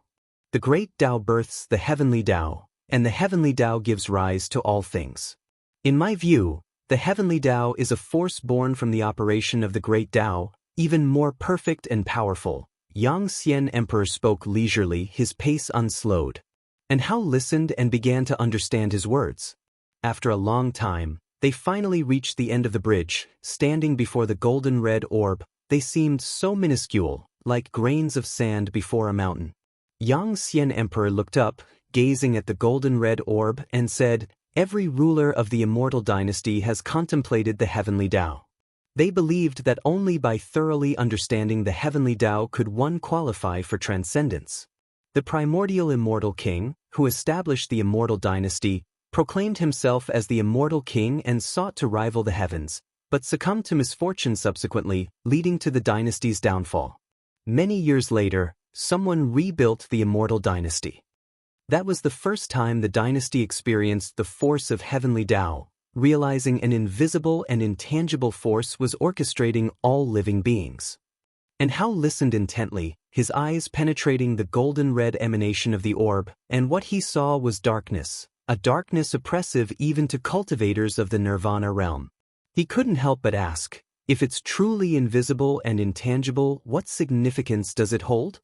Yang Xian Emperor responded, this is a golden core left behind by a mighty being who had obtained the power of heavenly Tao. What? A golden core? How is that possible? And Hao exclaimed in disbelief, his eyes widening. This didn't look like a golden core at all. Yang Xian Emperor's expression grew complex, and he said, this was discovered by the Immortal dynasty in their pursuit of heavenly Daoist power, located deep within the great heavenly spirit land, known as the Heavenly Tao Golden Core. Every epoch, the Heavenly Tao Golden Core reveals some information to us, and this is why our Immortal dynasty remains unshakable, impervious even to the Holy Court. Through the Heavenly Tao Golden Core, we learned that the great heavenly spirit land was once shattered. What we see today is merely a fragment of it, albeit the most crucial one. And Hao pressed on, why did such a mighty being fall? Was it related to the battle that shattered the heavens and earth? We aren't sure, but the power of the Heavenly Tao Golden Core continues endlessly, and it's this force that ensures beings in the Immortal dynasty are born at the Immortal Path realm level, Yang Xian Emperor replied, then turned to look at An Hao. And Hao looked back, feeling the pressure under his gaze and furrowing his brows. Yang Xian Emperor's eyes blazed, and Hao, you are the child of destiny, no one's life grid surpasses yours. With Sword Venerable Fu Dao as your master and inheriting the most powerful legacy from the Immortal dynasty, you will become the strongest under the Heavenly Tao. If you were to usher in the new epoch, in the next era, the Immortal dynasty would surely be stronger. You can accomplish what we couldn't. And Hao was about to reply when he suddenly turned his head toward the Heavenly Tao Golden Core. What sound? And Hao asked solemnly, his eyes rapidly shifting on the Heavenly Tao Golden Core, as if searching for something. Yang Xian Emperor watched him, a look of astonishment crossing his features, his expression turning excited. Even the heavenly Tao golden core chooses him? What kind of life grid is this? As if everything in the world was tailor-made for him. Yang Xian Emperor watched and how, feeling stirred and involuntarily jealous. And how quickly noticed the hint, and looking at Yang Xian Emperor, asked, "Your Majesty, can't you hear it?" Yang Xian Emperor answered, "The ruler of the Immortal dynasty can obtain the inheritance of the heavenly Tao golden core through their chi fortune, but at the end of every epoch, the heavenly Tao golden core autonomously chooses an inheritor. Perhaps you have already been chosen. What did you just hear?" And Hao hesitated for a moment, then said, "I heard a voice urging me to run away." Chapter 472, Chosen One, Bearing Grudges and Favors, Escape Quickly? When Yang Immortal Emperor heard En Hao's words, he couldn't help but frown and asked, "Why escape? And to where?" En Hao was about to speak when suddenly, from within the celestial Tao golden core, fierce golden flames erupted, rapidly burrowing into En Hao's brow. In an instant, En Hao's eyes widened. He then raised his hand, grabbing his head. He tilted his head back, and a golden, thread-like line appeared on his brow, resembling the slit of an eye. Yang Immortal Emperor was horrified and instinctively turned to look at the celestial Tao golden core. The celestial Tao golden core stood motionless in front of him, radiating an ancient aura as if it were the oldest existence in the world. It had witnessed changing seas into mulberry fields and the shifting of constellations. Endless experiences had shaped its now unfathomable presence. And Hao knelt on the ground, his body trembling and his face contorted in obvious, unimaginable pain. Yang Immortal Emperor flashed to his side, intending to help him but was repelled by a powerful force. He was thrown hundreds of yards away, stumbling several steps upon landing. He looked at his right hand to see it badly burnt and bleeding profusely. He looked up at En Hao, his brows furrowed deeply. En Hao kneeled, face downward, as wisps of aura leaked from between his fingers. His body shook, unable to make any sound. Could he really be the chosen one? Yang Immortal Emperor murmured to himself, his eyes filled with complexity. He had chosen En Hao due to En Hao's special destiny pattern, but there was another reason. He wanted to bind him with supporting Tao sword venerable. En Hao was, after all, the only openly acknowledged true disciple of supporting Tao sword venerable. But never had he imagined that upon En Hao's arrival, without having yet done anything, he would receive the recognition of the celestial Tao golden core. Throughout the ancient and modern times of the Immortal dynasty, he had never heard of such an event. En Hao, just who are you indeed? En Hao couldn't hear Yang Immortal Emperor's words. At that moment, he was in a realm of pain unimaginable to ordinary people, enduring not only intense physical agony as if his body was tearing apart but also immense destruction to his soul. He saw many scenes, all of which were his greatest fears. He saw his wife and children brutally killed, his junior sister suffering terribly, even his master's tombstone, all these things tormenting him. If you do not escape, you will end up just like them.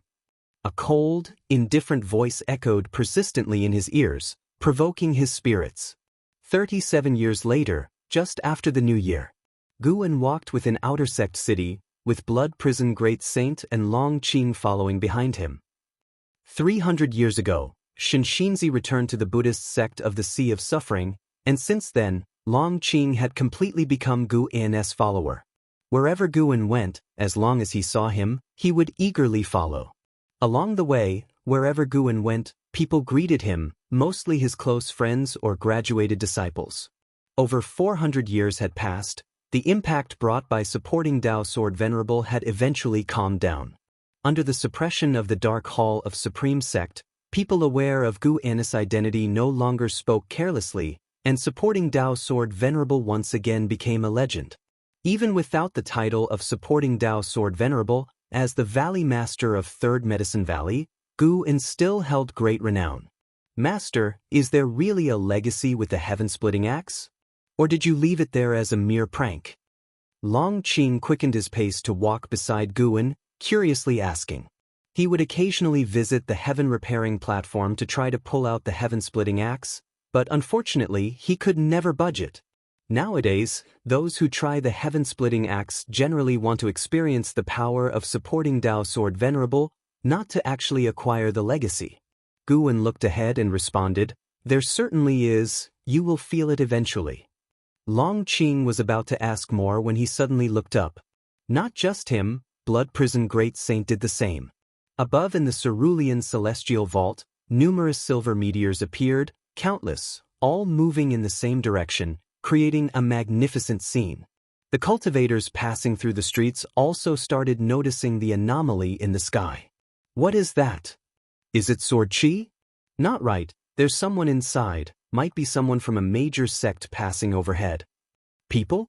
This doesn't seem like they flew over our heads, more like they descended from the sky. Don't worry, this place is the Supreme Sect. Maybe the Supreme Sect isn't the strongest, but it certainly is the safest. In these years, the Holy Court and Immortal Dynasty have been fighting each other relentlessly, both attacking and defending, yet the flames of war have never reached the Supreme Sect. The cultivators were chattering. Guwen glanced, then withdrew his gaze and continued forward. Blood Prison Great Saint and Long Qing caught up, and they began discussing the origins of those meteors.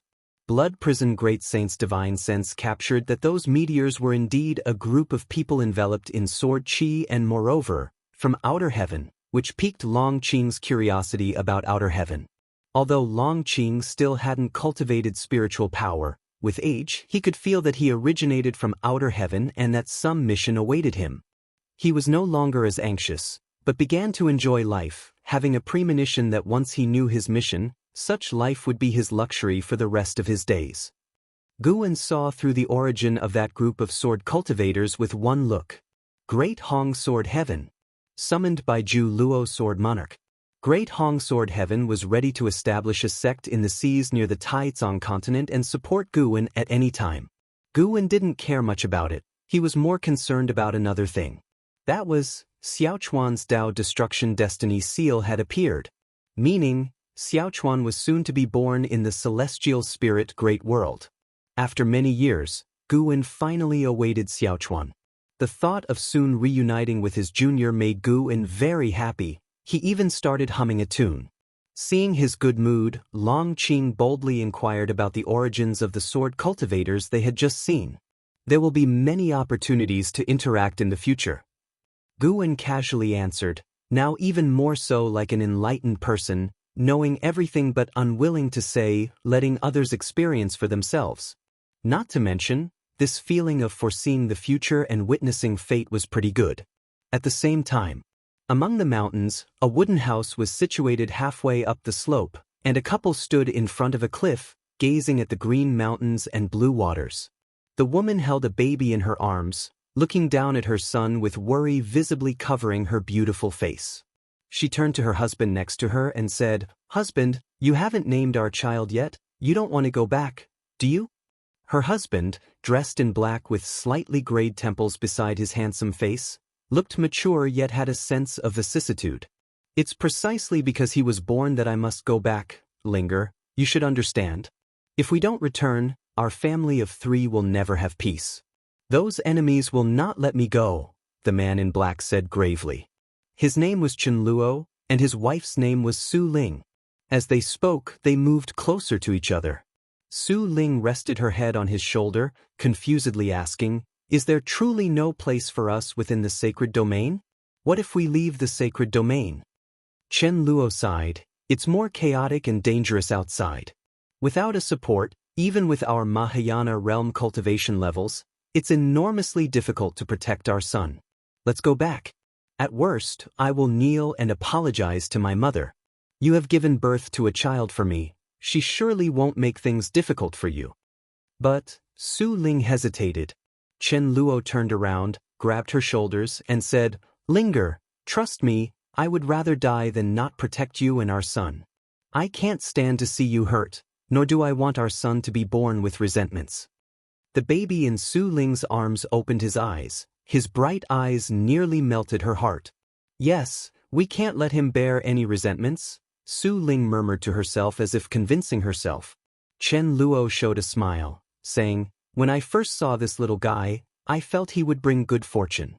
Don't worry, I heard my father just returned from the Saint Minister's side. With him presiding over the family, my mother certainly won't dare to act rashly.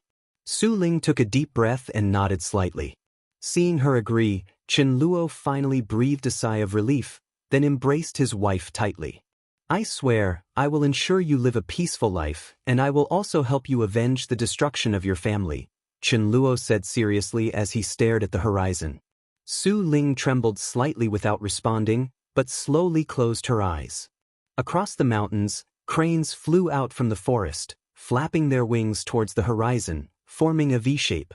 The sunlight fell on them, and they seemed like celestial cranes, as if carrying hope flying towards the ends of the earth and sea. Chapter 473, The Power from Outer Space. After wandering around the outer sect city for half a day, Guan finally returned to the valley as dusk fell. The Blood Prison Great Saint and Long Qing were still discussing matters of the Great Hong Sword Heaven Sword cultivators, and it just so happened that many disciples inside the valley were also discussing it, so they joined the conversation. Perhaps it was because Guan enjoyed chatting, which led to everyone in the Third Medicine Valley loving to idle talk. Even the Ju Luo Sword Monarch would occasionally go to the dojo to play chess and chat, gradually taking on a human flavor. Back in the loft, Guan sat at the table. His mind, however, was on Xiaochuan. He looked and saw Xiaochuan's future life. This life, Xiaochuan was born into better circumstances than the last, with parents and a distinguished family heritage, and his talent was quite good as well. However, the blemish on an otherwise beautiful situation was that Xiaochuan's parents would die when he was young, casting a shadow over his childhood. After the death of his parents, his grandparents still cherished him, providing him with everything, but he always remembered his parents' vengeance. As he grew up, he began investigating the true cause of his parents' death. As a result, he went through many battles and ultimately found out that his grandparents had forced his mother to her death, and, following his father's suicide, he collapsed. In the end, he severed ties with the Chen family and began a wandering life. Even after he became a famous powerhouse, his demeanor remained cold and devoid of smiles. Having waited centuries for Xiaochuan, Guan naturally couldn't bear to see him suffer. He immediately sent a message to Yang Jian, asking the Saint King to sort things out. Now, Yang Jian had restored his status as a Saint King, and his cultivation level was rapidly increasing until he would recover to become a Dao Void Profound Immortal. Because of Gu An's relationship, Yang Jian received great attention from the Holy Court, leading a battlefield, with his reputation spreading far and wide. With Yang Jian making a move, it was enough to smooth out all the troubles Xiaochuan's parents were currently facing. Life is like a game of chess. I hope you can walk out of the board on your own in this life. Guan picked up the fate pen and began to write, scripting a life. Summer passed and autumn arrived. One day, Guan lay on a branch, reading a book, while instructing Zhu Xi in her cultivation. Zhu Xi sat cross-legged under the tree, her hands constantly changing, executing the mental method, her green robe fluttering with her chi force. The book Guan held was The Theory of Heaven. In recent years, the theory of heaven had first caused a stir, leading countless cultivators to vie for it. The other 8 true scriptures spread all over the world, creating many strong individuals. After obtaining the theory of heaven from Zhu Xi, Guan would study it whenever he had spare time. For hundreds of years before, this theory of heaven hadn't shown any abnormalities. But in the past year, the theory of heaven emitted a strange aura of causality, vague but detectable. Guan felt it carefully. It was a sign, seemingly welcoming the arrival of a certain being. Could it be that the mysterious being who created the theory of heaven was about to come to the celestial spirit great world? Very likely, for sure, the theory of heaven's sudden appearance must have some arrangement within. Following the causality implied by the theory of heaven, the scenes Guan saw kept changing, and he even saw other worlds. Master, this heaven and earth primordial skill is truly powerful. I feel that to completely master it will take many years, and I even feel it's more difficult than the step on Dao Year's step. Zhu Xi raised her head to look at Guan and remarked. She was already at the Mahayana cultivation level, but she had only started receiving Gu An's true teaching since after this year. Before, Guan had only pointed out the difficulties in her cultivation. Guwen replied, "That's natural. Should you master it, in the future you won't be confined by this world." Hearing this made Zhu's eyes smile grow even brighter. Just as she was about to continue flattering Guwen, she saw him suddenly look up into the distance, with a grave expression on his face. "Master, what's wrong?" Zhu, she asked in astonishment. She rarely saw Guwen reveal such an expression, not even when the profound, desolate demon god had ravaged the human world. She had never seen Guwen frown. Guwen replied, "It's nothing." He was looking at the sacred domain where Xiaochuan's parents, Chen Luo and Su Ling, returned to the Chen family and faced difficulties from them, because Su Ling's Su family had once been the Chen family's nemesis. Guwen could see the cause and effect. The reason the Su family had been eradicated was that the Chen family had schemed in the shadows, plotting against the Su family, branding them as spies for the Immortal dynasty, ultimately leading to their annihilation by the Holy Court. Su Ling had managed to escape death, all thanks to the protection of Chen Luo. Chen Luo was unaware of this matter, so he was very angry as to why his mother targeted his wife. The couple, holding Xiaochuan, had just returned to the Chen family and faced difficulties, but fortunately, Yang Jian was reliable and arrived in time to defuse the crisis. As a saint king, all members of the Chen family had to bow to Yang Jian. Yang Jian stated that his reason for coming was due to the child in Su Ling's arms whose destiny was extraordinary. There was a transcendent being interested in him, hoping he could live a peaceful life in his early years until that transcendent being came for him. Yang Jian also made it clear to not let the child bear any grudges, to avoid affecting his Dao heart. Hearing this, the face of Chen Luo's mother turned unnatural, but in face of Yang Jian, she still had to force a smile. Guwen had foreseen this entire process earlier, but he suddenly looked up because Xiaochuan's fate had changed. After Yang Jian appeared, Xiaochuan's fate had been altered, and Guwen also detected a strange force of cause and effect descending on Xiaochuan. This force came from an unknown place, arriving suddenly, and if not for Guwen's profound cultivation level, he wouldn't have detected its existence. Even with the protection of the Holy Court's destiny, the great cultivators of the Holy Court did not perceive such a force of cause and effect infiltrating the sacred domain. When he looked again at Xiaochuan's fate, what Guwen saw was chaos. In the obscure void, Xiaochuan walked alone, dense fog swirling and obscuring his figure. Whether looking back at the past or toward his future, the scenery was the same. Guwen had a bad feeling in his heart. His intervention seemed to offer Xiaochuan a beautiful childhood, but it also made his future uncertain and perplexing. Clearly, someone in the unseen was scheming against Guwen, therefore targeting Xiaochuan. Guwen guessed that the adversary must be beyond the world gate, unable to cross the barriers set by the celestial spirit god to descend into this universe. Hence, they resorted to using cause and effect to scheme. He fell into deep thought. Seeing that Guwen did not wish to say more, she could only hold back her confusion and continue meditating with closed eyes. Meanwhile, in the Chen family's mansion, the great hall was lively and prosperous, everyone gathered around Su Ling, all eyes on Xiaochuan in her arms. This child is indeed exceptional, his features radiate a saintly aura. Nonsense, otherwise why would the entity behind the Saint King take interest in him? Our Chen family is on the rise. Yes. What is the child's name? I could promise my daughter to him. You wish, the child is destined for the great Dao. Keep your little ideas to yourself, don't displease that great being by offending the Chen family. The Chen family cultivators kept praising Xiaochuan, and Su Ling's smile never ceased. She felt as if she were in a dream. This was completely different from what she had imagined before arriving, and she could only laugh foolishly. Chen Luo was also bemused, as he was complimenting Yang Jian along with his father and the elders of the house. Yang Jian sat in his chair, sipping tea while observing Xiaochuan, curious as to why his master had taken an interest in the boy. Just then, Su Ling's expression suddenly changed, her mouth opened, her pupils contracted, and her body stiffened.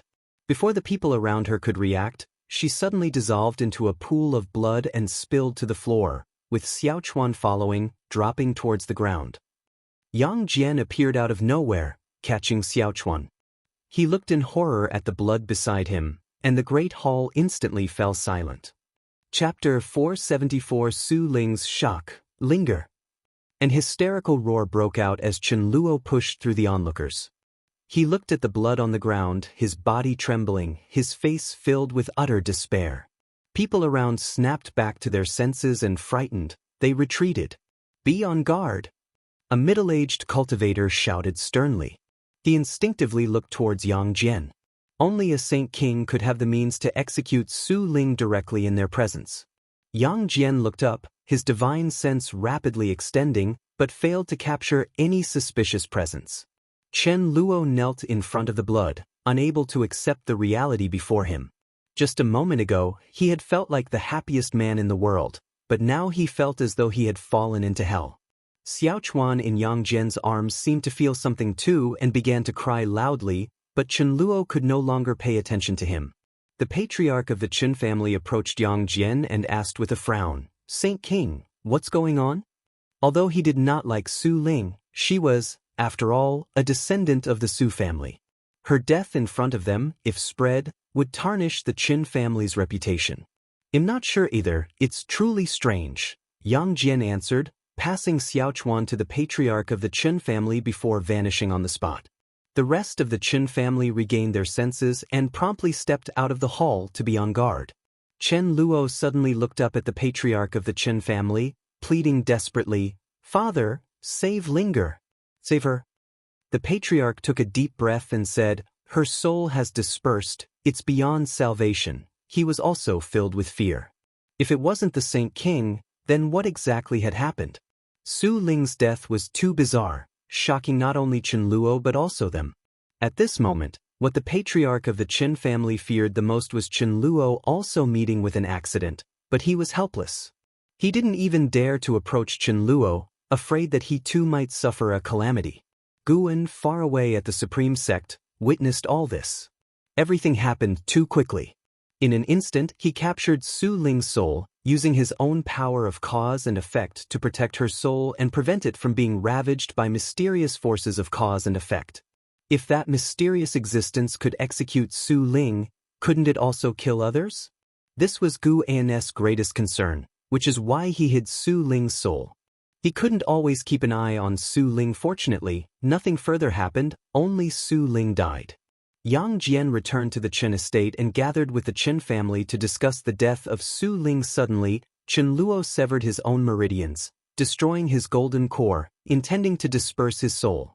Yang Jian immediately intervened, but Chen Luo was still left a cripple. Seeing this, Guan also felt some emotion. His intervention saved Chen Luo and Su Ling, but it brought them another kind of disaster. He suddenly felt confused. If the mastermind was targeting him, why go after Su Ling and not those close to him? Many of those he cared about had a cultivation level below the Mahayana realm. Could it be that the mastermind wanted Xiaochuan to tread an irredeemable path and lure Guan away from this universe?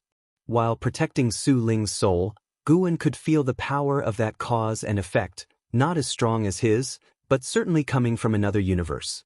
Without crossing universes, it was difficult to assess which was stronger or weaker. Guan stood up, descended from the tree, and looked toward Zhu Shi. "Continue your cultivation. I have some things to attend to." With those words, Guan vanished on the spot. He stepped into the hidden spirit palace located at the bottom of the sea. The deep sea dragon carp, in the midst of cultivation, did not sense Gu An's arrival. Guan raised his right hand and released Su Ling's soul, then used nature's spiritual energy to reconstruct her flesh. Su Ling had a long lifespan ahead. As long as her allotted lifespan had not ended, she could regroup her flesh, an easy feat for Guan. The challenge lay in transcending ordained fates. Su Ling's flesh was reconstructed, along with her clothing, just as she appeared right before her death. The deep-sea dragon carp sensed her breath, opened its eyes, and upon seeing its master, it stood up in surprise, hurrying over. Su Ling, as if she had woken from a nightmare, sat on the ground, breathing heavily, her head covered in sweat. She looked up to see Guan, looking as handsome as an immortal god from paintings, her eyes full of fear. "You needn't worry, I won't harm you, but you can no longer return." A A power beyond the 9 heavens of the immortal path wants to harm your son, thus they killed you.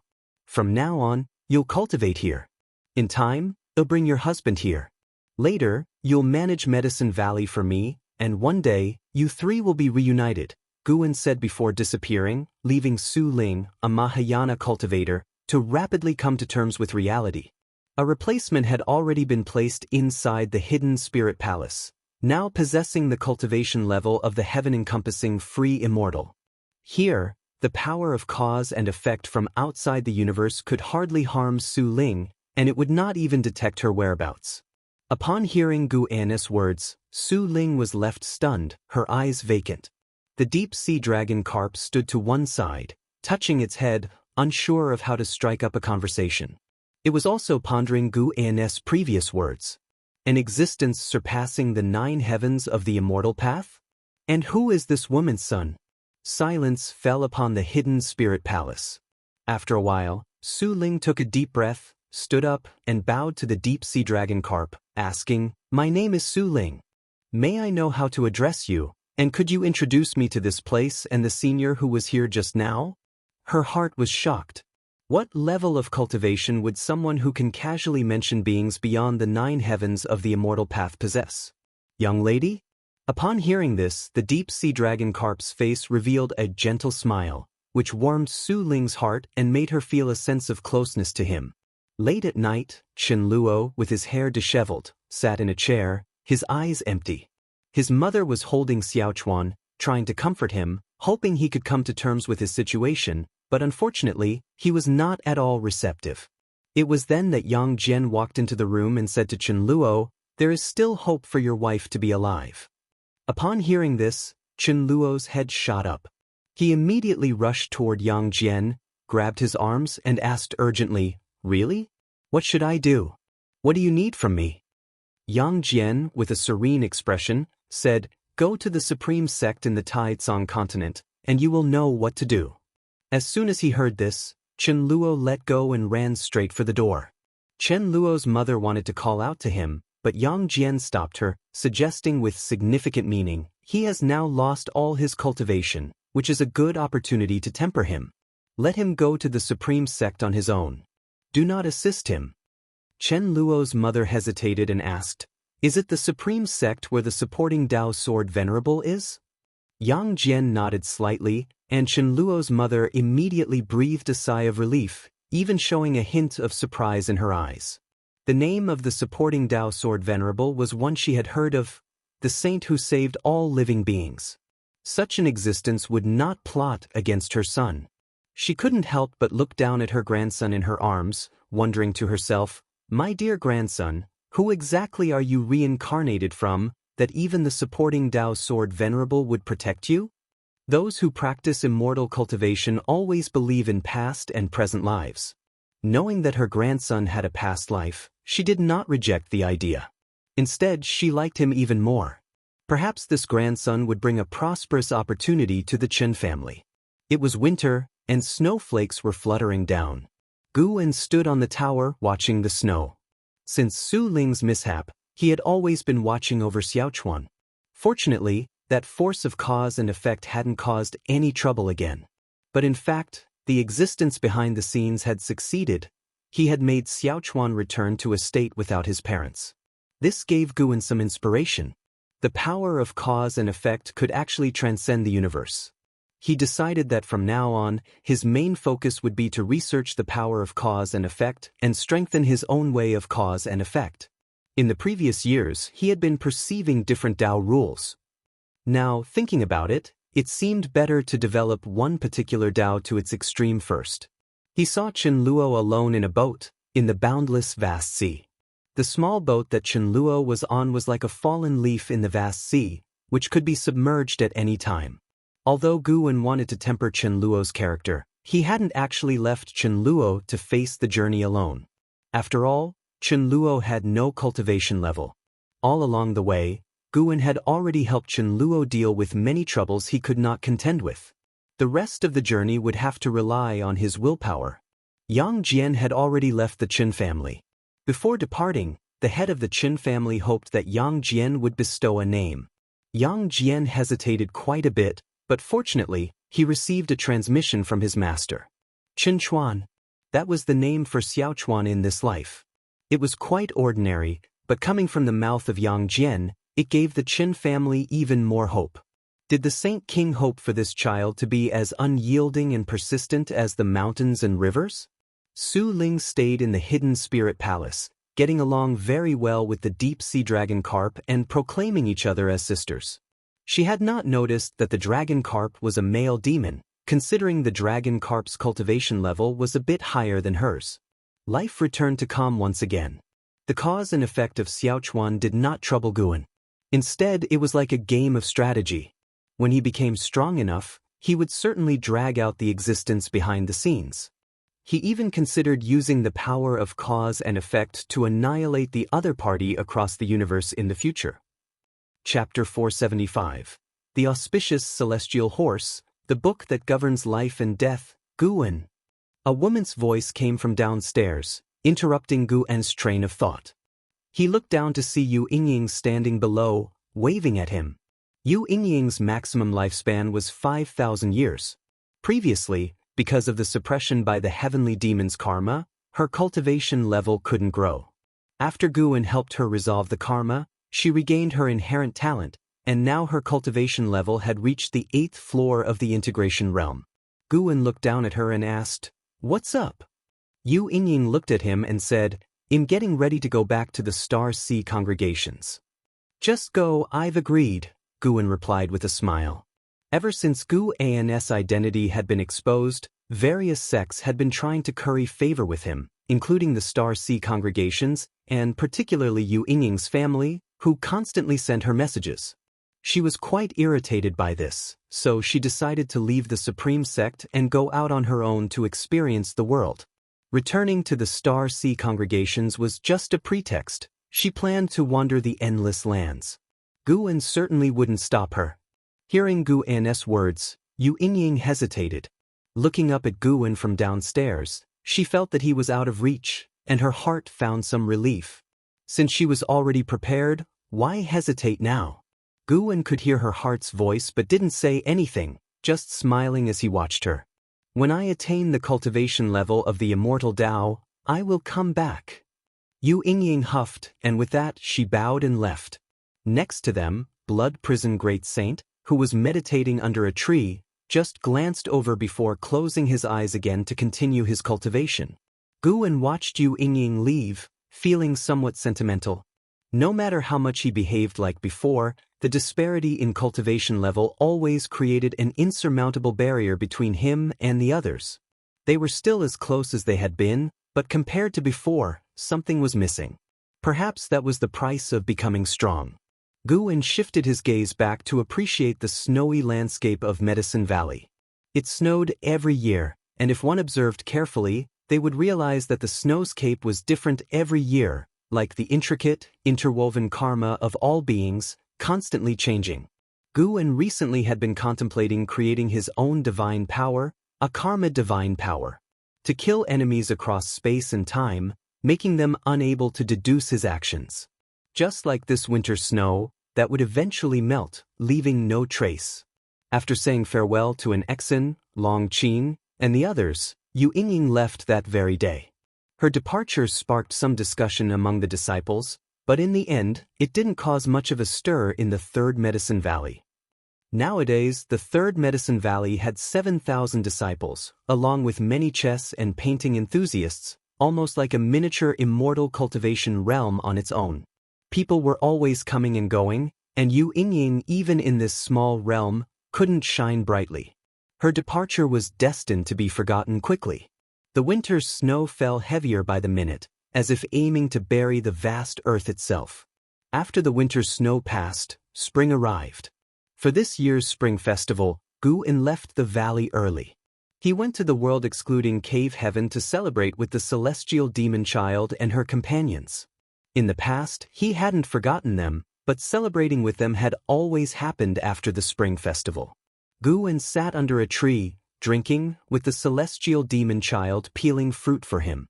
They laughed together, watching Celestial Cyan and Tian Bai perform, reenacting the battle between Sun Wukong and Erlang God, complete with dialogue. Watching their performance, Guan felt they hadn't changed at all, and now reflecting on it, perhaps not all experience was beneficial. Of course, whether to gain experience or not was up to their choice. After Celestial Cyan and Tianbai finished their performance, the Celestial Demon Child took the stage, showing off her divine skills.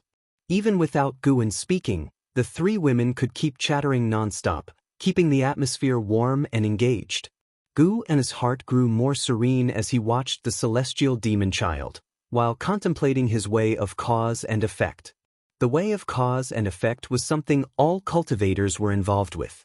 It was the simplest yet the hardest, which is why many practitioners, as their realms advanced, would research other great Daoists. The same way of cause and effect, what made Gu En's path different from other practitioners? After so many lifespans and rebirths, Gu En's accumulation of knowledge on the way of cause and effect was deep. What he lacked was creation. His Dao fruit had nurtured a path unique to him, and he had created his own great divine power exclusive to him, the longevity true words. Longevity true words, using language to determine fate, made use of the way of cause and effect. Guan looked at the fate pen on the table. He had a pen that could utter the words of karma. Did he really need a book too? Speaking of which, in his life, he had an inseparable destiny with writing books. He had written many books, some where he copied classical Wuxia texts, and some he created himself. If he could write the way of cause and effect into the books, would it be feasible? Guan suddenly thought of the Book of Life and Death from Journey to the West. With one stroke in the Book of Life and Death, one could determine life and death. His ideas began to burst forth, slowly entering meditation. After a while, the merry Celestial Demon Child, Celestial Cyan, and Tianbai suddenly sensed Guan's Dao intent. They turned their heads to look at Guan, their eyes filled with astonishment. Not daring to disturb Guan, they exchanged glances and then sat down to meditate, feeling Guan's Dao intent. The world excluding cave heaven followed suit and quieted down. Under the dazzling starry sky, on the barren land, wavering shadows were moving forward. Leading the group were two men, namely the divine exotic realm master and Zhang Buku. Zhang Buku was dressed in a set of worn black clothes, which loosely revealed his robust muscles, quite striking to the eye. His black hair was carelessly draped down his back. Looking up, his eyes bright and clear, he asked, "Master, how far are we from the celestial spirit great world?" The divine exotic realm master replied, "Very far, so far that I can no longer sense the power of divine exotic city. To have come to this place is our fortune, perhaps we should let go of the past."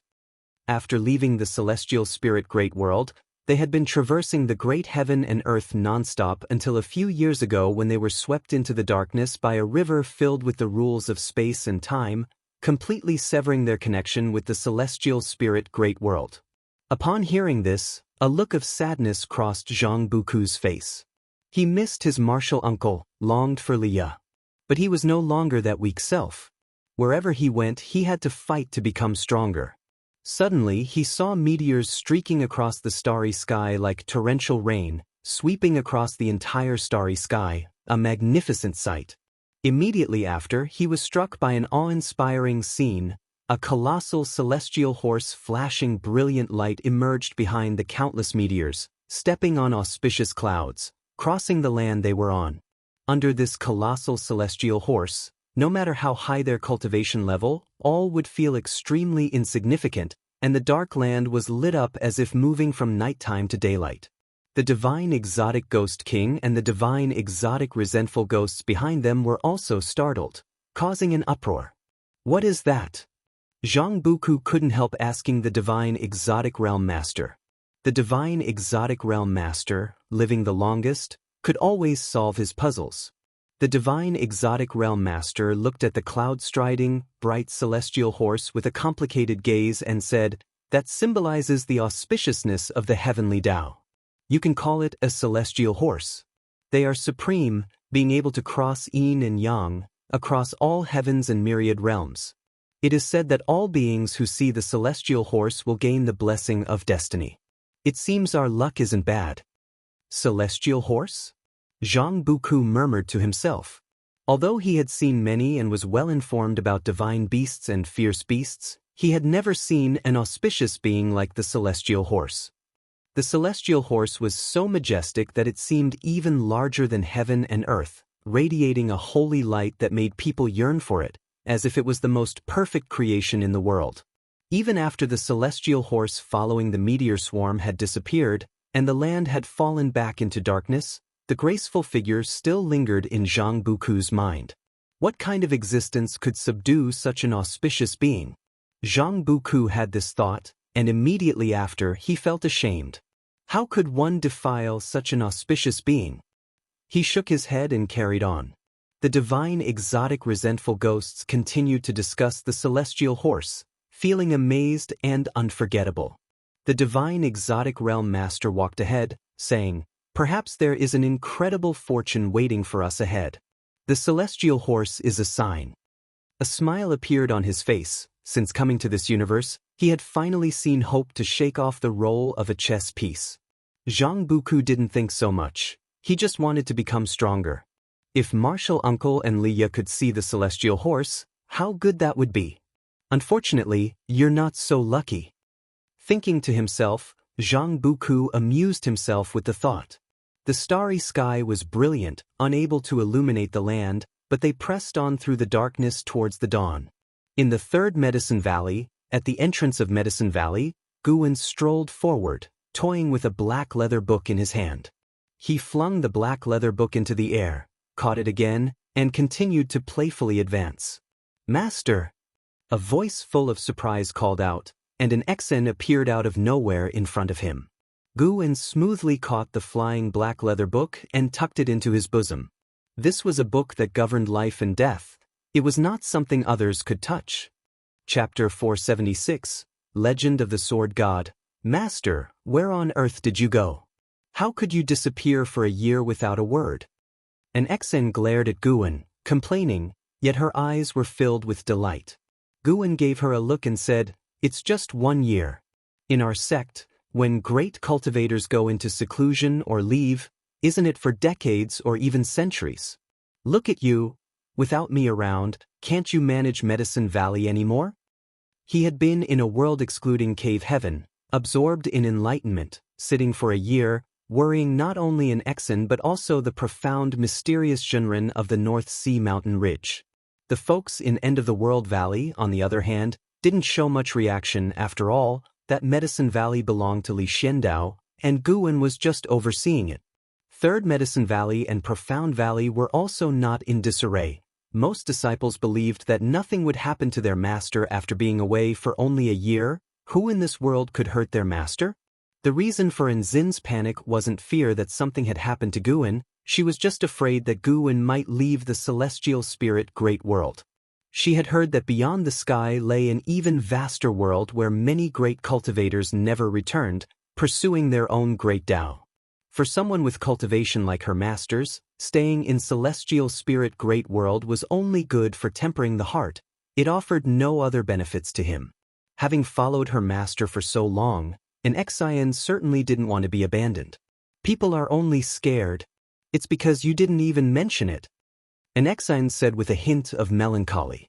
Guwen, who held affection for his disciple as if she were his own daughter, didn't continue to tease her but assured her, "Don't worry.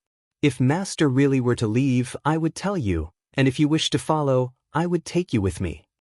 Upon hearing this, Nzin's face lit up with joy. She clung to Guwen's arm, pulling him toward the valley, and at the same time, she recounted the events that had taken place in Third Medicine Valley during the year. With so many people in Medicine Valley, conflicts and amusing incidents happened every day. An Exen spoke of nothing significant, and Guwen listened carefully. After listening, the only thing that really mattered to Guwen was that profound celestial intent had returned and had brought a bunch of books he liked. When talking about this, an Exen looked at Guwen with scrutiny. If not for the fact that Guwen could hear her thoughts, he might have suspected she had used divine sense to peek. Along the way, every disciple and cultivator who saw Guwen greeted him excitedly and paid their respects, causing quite a stir before Guwen finally returned to his loft. He sat at his desk, took out the black-covered book he had been holding, and placed it on the desk. The cover showed black scale armor patterns which felt textured, mysterious, and bizarre, quite unsettling to behold. Because it was a cause and effect treasure, Guwen had purposely fashioned an imposing appearance for it. Different from the Immortal Path Ultimate Treasure, the Fate Pen, this treasure was shaped by the Tao intent of the heaven-encompassing free immortal. Its tier was higher, and having just taken shape, it could still grow. It needed Guwen to continuously nourish it with the way of cause and effect. Now, what Guwen needed to do was to inscribe it with a name. What name should I give it? Guwen fell into deep thought. His right hand rested on the desk, fingers lightly tapping the surface. It wasn't until the sunlight outside gradually reddened that he finally came up with an idea. He picked up the Fate pen and began to write on the black book. Infinite. When the final stroke was drawn, the 4 characters burst into golden light and began to sear the cover, then sank in, forming golden letters. Infinite Sword Book. Guwen thought of his primordial infinite body and the power of infinity, and he intended the book to embody limitless potential, omnipotence. The reason it included the word sword was that he did not want to forsake his sword Tao. He wanted to combine his sword Tao with the power of cause and effect to create a sword Tao of cause and effect capable of slashing through universes. The Infinite Sword Book began to tremble, then floated in the air, absorbing the power of cause and effect from heaven and earth. In an instant, all the cause and effect within the Taizong continent shone within it. Its range extended farther and wider until the entire celestial spirit great world was reflected within it. Every being who had reached the realm of a free immortal felt a sudden palpitation, but when they opened their eyes, they saw nothing out of the ordinary, nor could they discern any cause and effect. Inside a hall shrouded in clouds and mist, the saint minister sat cross-legged on the steps, below which there was a pond, its surface a shimmering blue, fantastically beautiful, with faint starlight twinkling within. The saint minister opened his eyes, frowning. He started calculating with his fingers but could figure nothing out. The end of the era, the rules recede, it truly becomes all the more dangerous. The saint minister muttered to himself, feeling immense pressure just thinking about the situation now. Recently, many mysterious forces had appeared outside of heaven, attacking the silent extinction domain. Within heaven as well there were quite a few indeterminate free immortals, and then there was the supporting Tao Sword Venerable who could easily annihilate the entire celestial spirit great world. As a saint minister of the Holy Court, he greatly disliked this feeling of being unable to control the situation. It left him feeling powerless and even unable to see hope. Could it be that the fate of Holy Court was running out, just like the dominators of the worlds in the vast stretches of time that had passed away? The saint minister sank into confusion. In a daze, he saw a figure approaching from the far end of the great hall. "Your Majesty," the saint minister spoke to himself, as if in a dream. When the free immortals of the world felt panic, the common people did not notice anything unusual. The Holy Court and Immortal dynasty still fought as always, but compared to several hundred years ago, mortal spirits were seldom affected, so there were still many places of peace in the world. The next day at dawn, Guwen descended the stairs, joining his disciples for a rare session of drill practice. Having been gone for a year, he would be busy harvesting medicinal herbs for the next few days. Half an hour later, Guwen rode away on the blood prison Great Saint, preparing to head for the end of the world valley. Just as he left the supreme sect, a figure appeared before them. It was Zhu Luo Sword Monarch. Zhu Luo Sword Monarch inhaled deeply as he looked at Guwen, saying, "Senior, there is something I must tell you. Did you feel anything unusual yesterday?" Guwen feigned confusion and asked, "I did not. What is it you want to talk to me about?" "Years ago, a sword intent appeared briefly within the silent extinction domain. I was just surprised at the time, but over the years, I've discussed this sword intent with my sectmates, and we've learned something very frightening," said Zhu Luo Sword Monarch with a solemn expression. Communicating through sword intent? Was it to avoid being traced? Great Hong Sword Heaven had something up its sleeve. Guwen pondered while pressing for more information. What is it exactly? The blood prison Great Saint, who had taken on the form of a bull, also showed a curious expression. He knew Zhu Luo Sword Monarch's cultivation level was profound, so he never provoked him. Zhu Luo Sword Monarch hesitated for a moment before saying, "This matter involves the secrets of Great Hong Sword Heaven." The primordial ancestor who created the Great Hong Sword Heaven is hailed as the Sword God by the Great Hong Realm.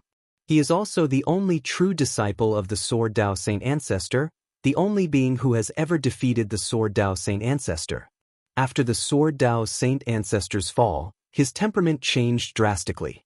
To enhance the Sword Dao, he started to take extreme measures, madly devouring Sword Intent and Sword Dao, rapidly growing stronger, and even at one point became a public enemy of the universe, provoking several great worlds to join forces against him.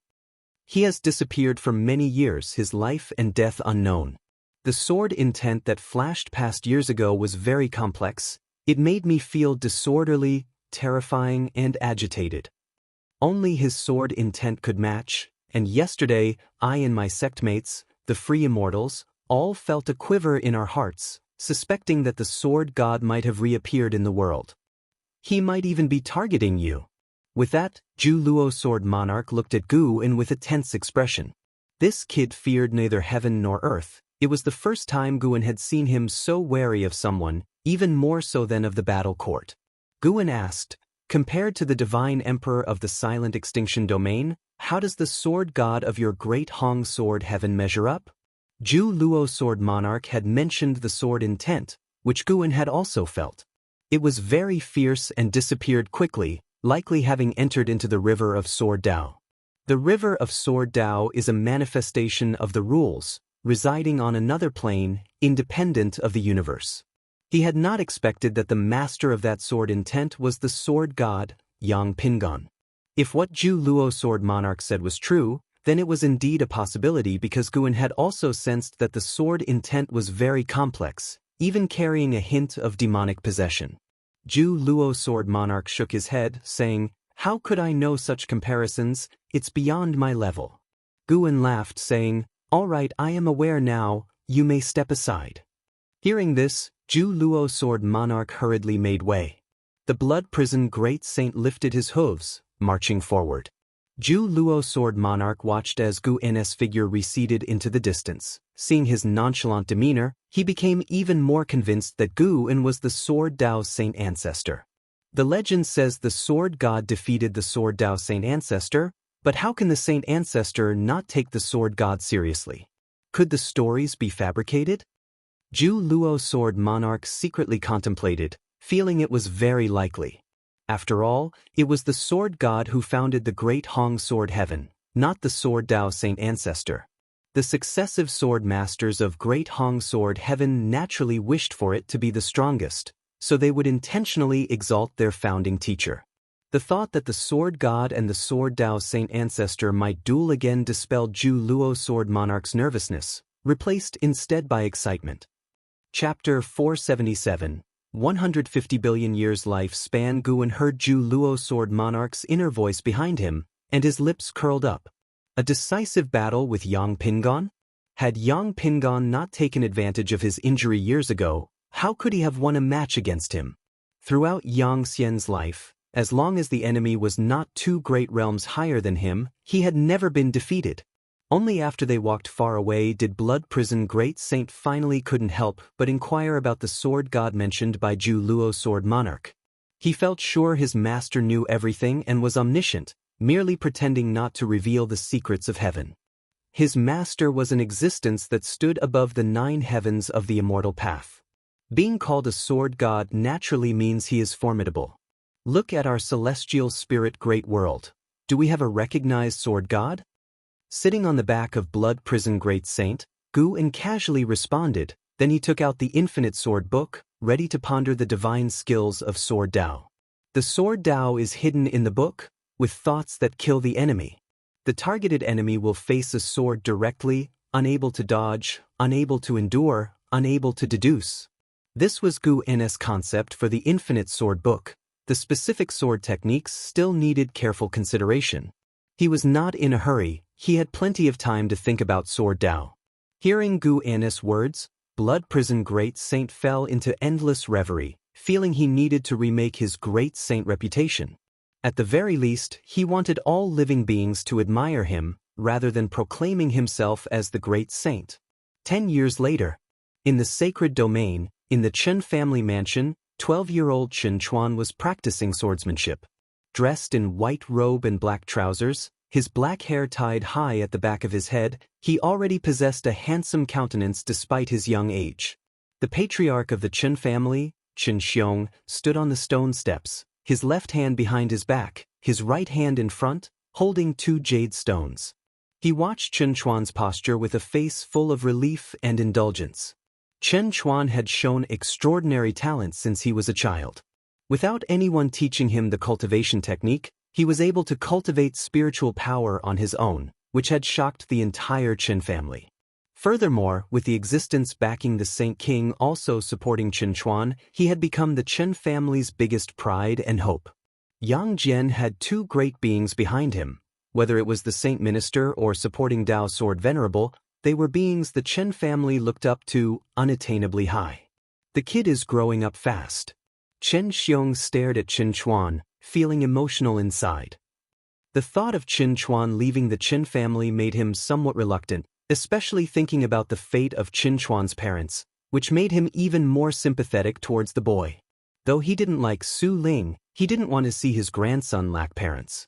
Chen Chuan sheathed his sword and turned to face Chen Xiong, saying, "Grandfather." He didn't have the liveliness of his peers, appearing very composed. He quickly walked up to Chen Xiong and looked at him, prompting Chen Xiong to reach out and touch his head. "My dear grandson is really amazing. In the future, you will definitely become the greatest in the world. I don't know which immortal is blessing you, giving you such incredible talent," Chen Xiong said with a chuckle. Chen Chuan smiled faintly and replied, "There's no immortal blessing me. If there were, my mother wouldn't have died." Chen Xiong's smile froze, and he quickly changed the subject, asking, "You've been practicing that sword technique for months now. You've mastered the moves, so why continue practicing?"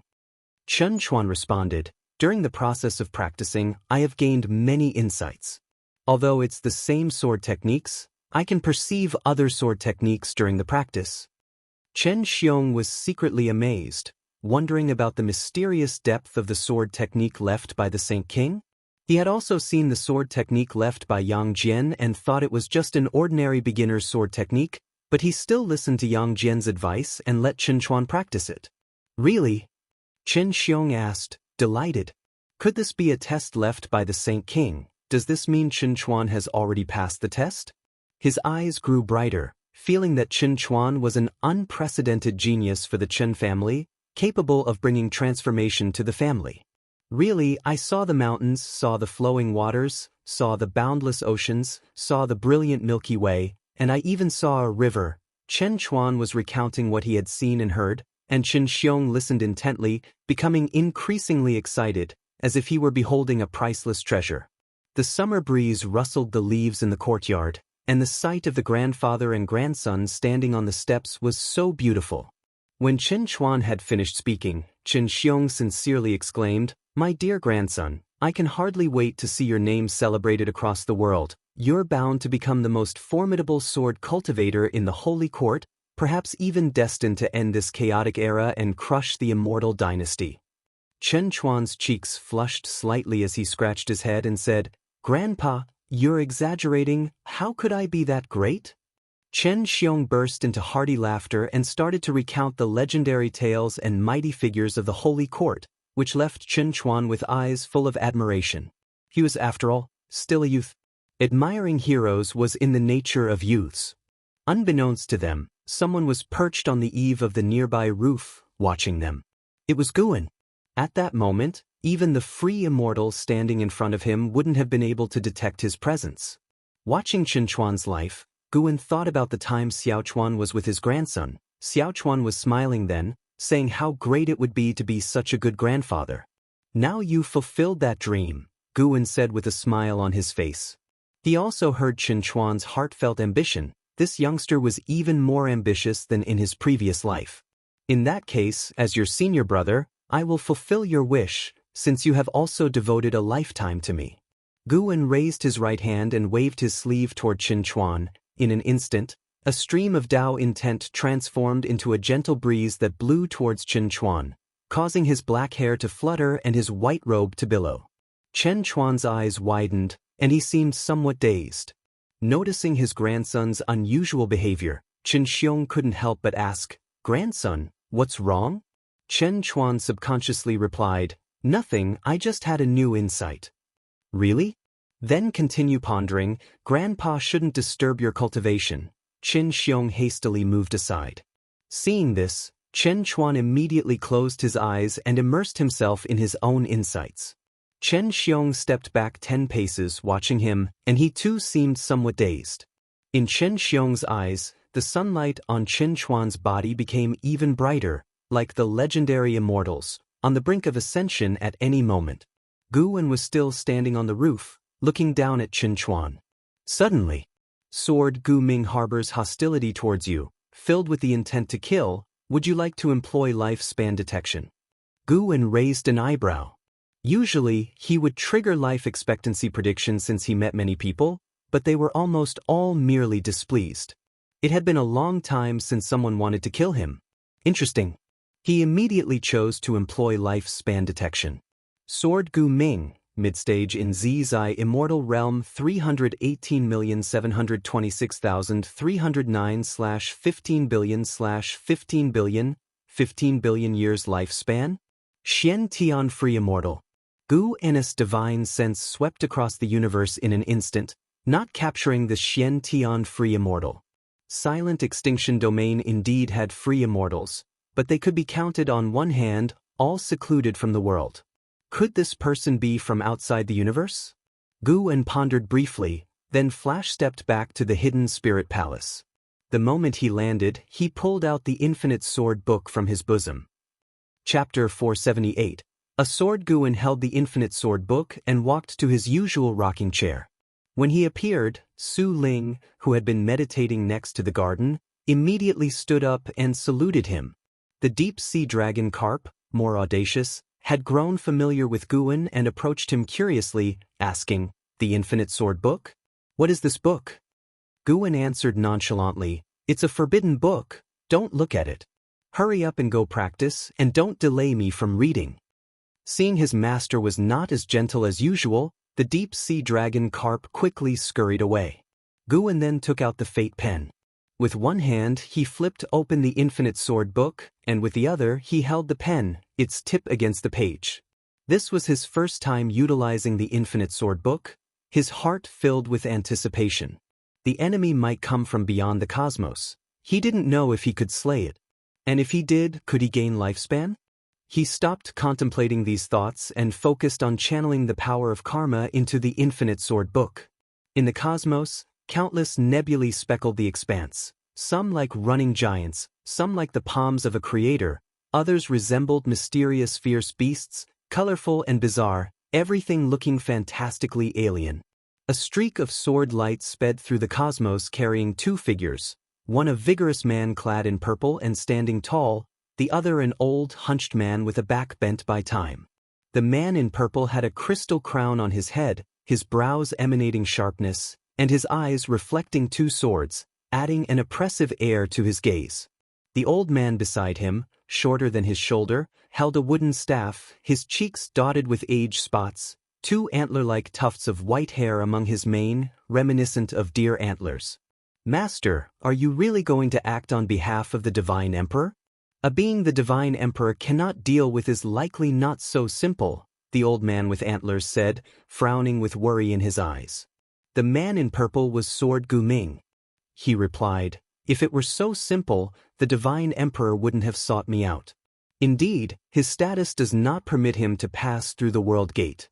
If I wish to step into higher realms, I must rely on him.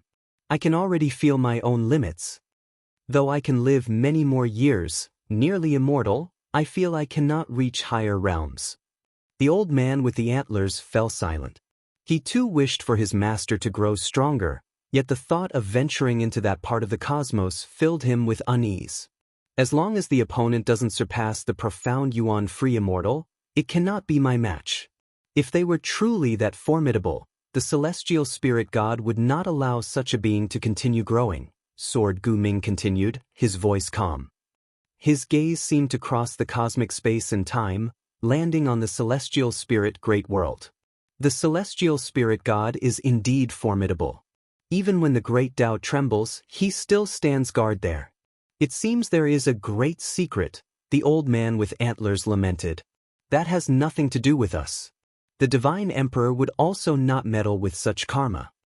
Sword Gu Ming's words made the old man with antlers nod. He dared not discuss the celestial spirit god further, fearing taboo. At that moment, the sword light beneath their feet suddenly stopped and dissipated. Everything happened so abruptly that the old man with antlers quickly turned his head to look at Sword Gu Ming. He saw Sword Gu Ming trembling all over, his face showing terror. "Master, what's happening?" the old man with antlers asked nervously. Sword Gu Ming's forehead was beaded with cold sweat, and he managed to utter, "Quick, escape, escape?" The old man with antlers turned pale with shock, instinctively scanning the surroundings, his divine sense spreading out, unable to detect any danger. He looked again at Sword Gu Ming, having never seen him so unnerved, not even during the profound Yuan celestial tribulation. "Master!" The old man with antlers panicked, not knowing what to do, unclear about what had happened. "There's a sword, can't you see it?" Sword Gu Ming said laboriously, his eyes bloodshot, staring fixedly ahead. The elder with antlers followed his gaze, but saw nothing.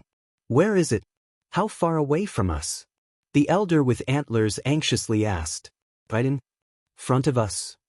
This response from Sword Gu Ming made the elder's hair stand on end, as if he were in the depths of an abyss. He was a Daoist Zhang Zizai immortal in cultivation level, yet saw nothing. He believed his master wouldn't lie or see illusions. It must be that his realm wasn't high enough to perceive the sword. "Let's run away," the elder with antlers gritted his teeth and said. Sword Gu Ming's pupils trembled and couldn't answer him anymore. At this moment, in front of Sword Gu Ming, an indescribable colossal sword hovered ahead, the tip not more than 100 yards away. From afar, it seemed as if they were right next to the gargantuan sword, its length and size unknown.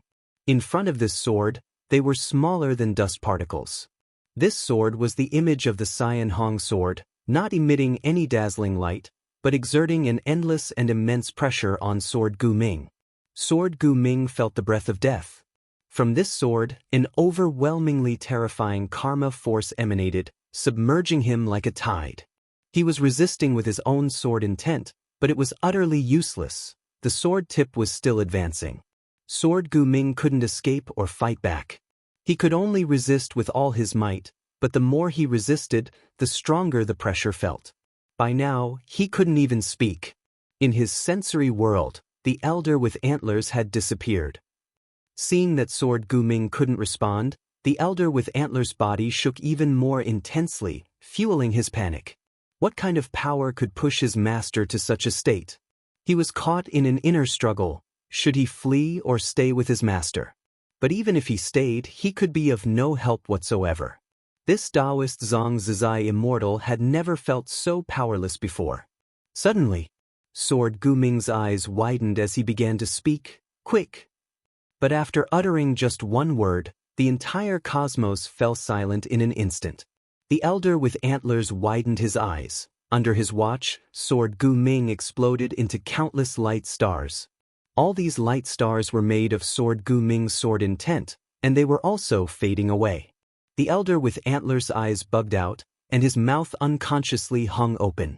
A profound Yuan-free immortal just died like that? Impossible! You have successfully snatched 1,440,090,872 years of lifespan from Sword Gu Ming, mid-stage of profound Yuan-free immortal realm. A prompt jumped out in front of Gu Annis' eyes, startling him and causing his heart to surge with excitement. He had succeeded. He had snatched over 1,000 billion years of lifespan in one go. That was better than the fruits of 100 years of farming. The key point was that Guan had executed the kill with karma divine power, without ever appearing before the enemy. Previously, neither clones nor puppets could help him snatch lifespans, so he was hesitant about the power of karma. Doesn't this mean that he could now hide in the shadows, wildly reaping the lifespans of his enemies? Gu In's heartbeat quickened, unable to calm down. In this instant, he envisioned many possibilities, even birthing sinister thoughts. Right then, Gu In sensed something, his complexion slightly changed, and he immediately stood up and walked toward the gate of the hidden spirit palace.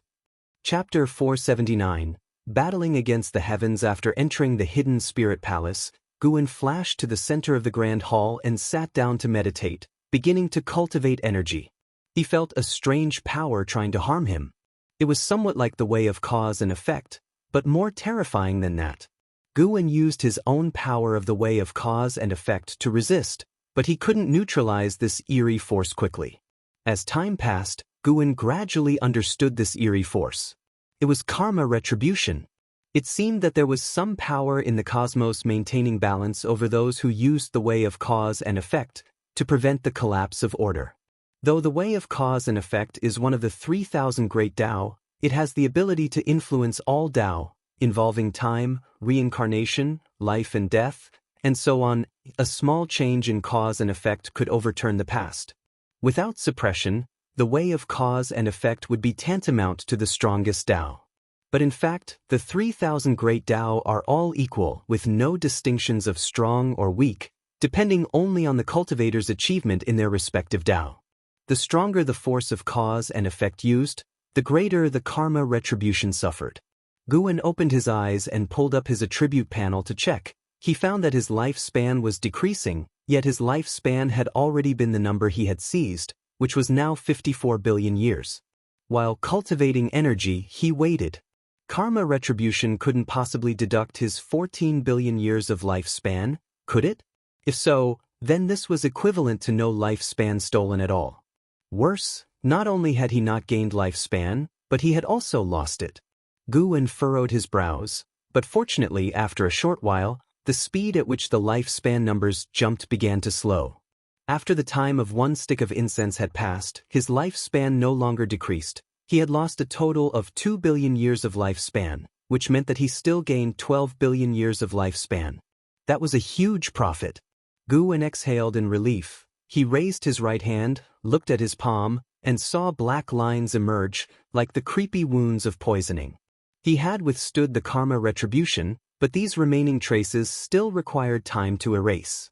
For the time being, his strength hadn't been damaged, only leaving the short-term indelible marks of cause and effect, which was no significant trouble. But having just used the Infinite Sword Book and encountered such retribution, what about the future? Gu In felt the need to continue improving the Infinite Sword Book, to enhance its power of cause and effect so that one day he could escape karma retribution. Regardless, this time not only had he eliminated a hidden danger, but he had also gained 10 billion years of lifespan, making it a double blessing. Gu In adjusted his emotions and looked back at the Infinite Sword Book. In the process of using the Infinite Sword Book, Gu In also saw Sword Gu Ming and the Antlered Elder through the sword of cause and effect, but he couldn't deduce their causality through this perspective anymore. Under the starry sky, before the celestial Tao golden core, and Hao and the young immortal emperors sat side by side in meditation, each cultivating their energy. Suddenly, the young immortal emperor opened his eyes, furrowing his brow, and sharply turned to look at the celestial Tao golden core. The celestial Tao golden core was still burning fiercely, appearing mystical and powerful, with its surface flames resembling the laws of the operation of all things, continuously renewing, displaying various great Tao on it. And Hao, sensing his movement, also opened his eyes to look at him, asking curiously, "What's wrong?" The young immortal emperor stared at the celestial Tao golden core and said, "Suddenly, one great disaster lessened in the world." It's strange, but indeed so. One great disaster lessened? What did you see before?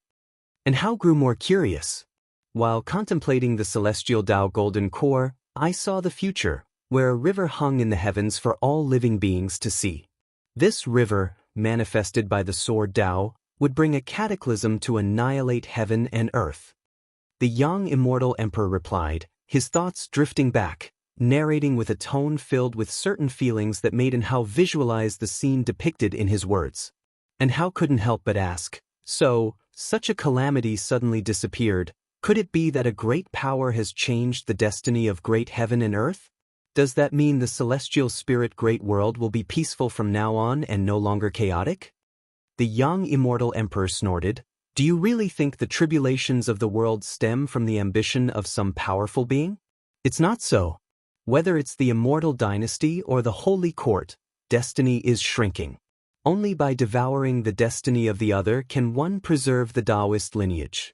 This is the will of great heaven and earth at play, continuously unleashing cause and effect, forcing catastrophe after catastrophe to come.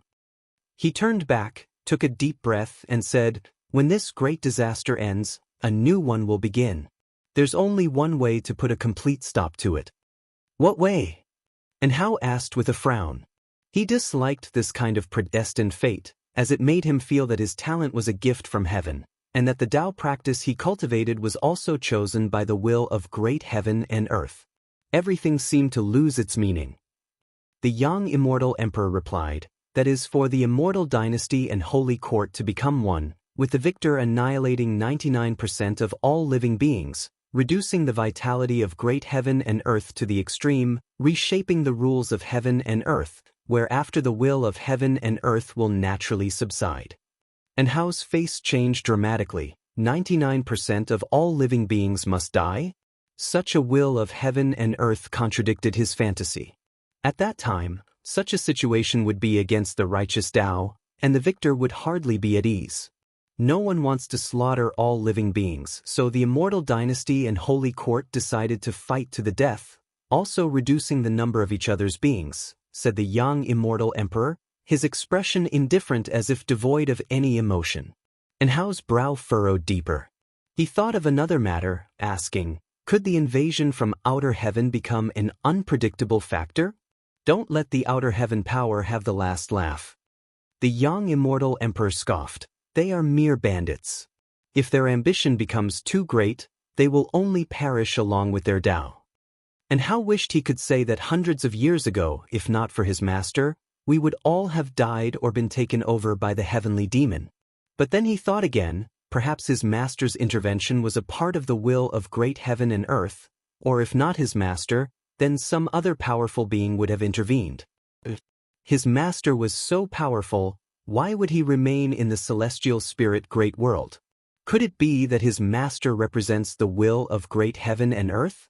And Hao reached this conclusion and suddenly felt an epiphany. Wandering the world for so many years, he had a good understanding of history, knowing that an era of peace had lasted countless years and the current upheaval was a rarity in 1,000,000 years.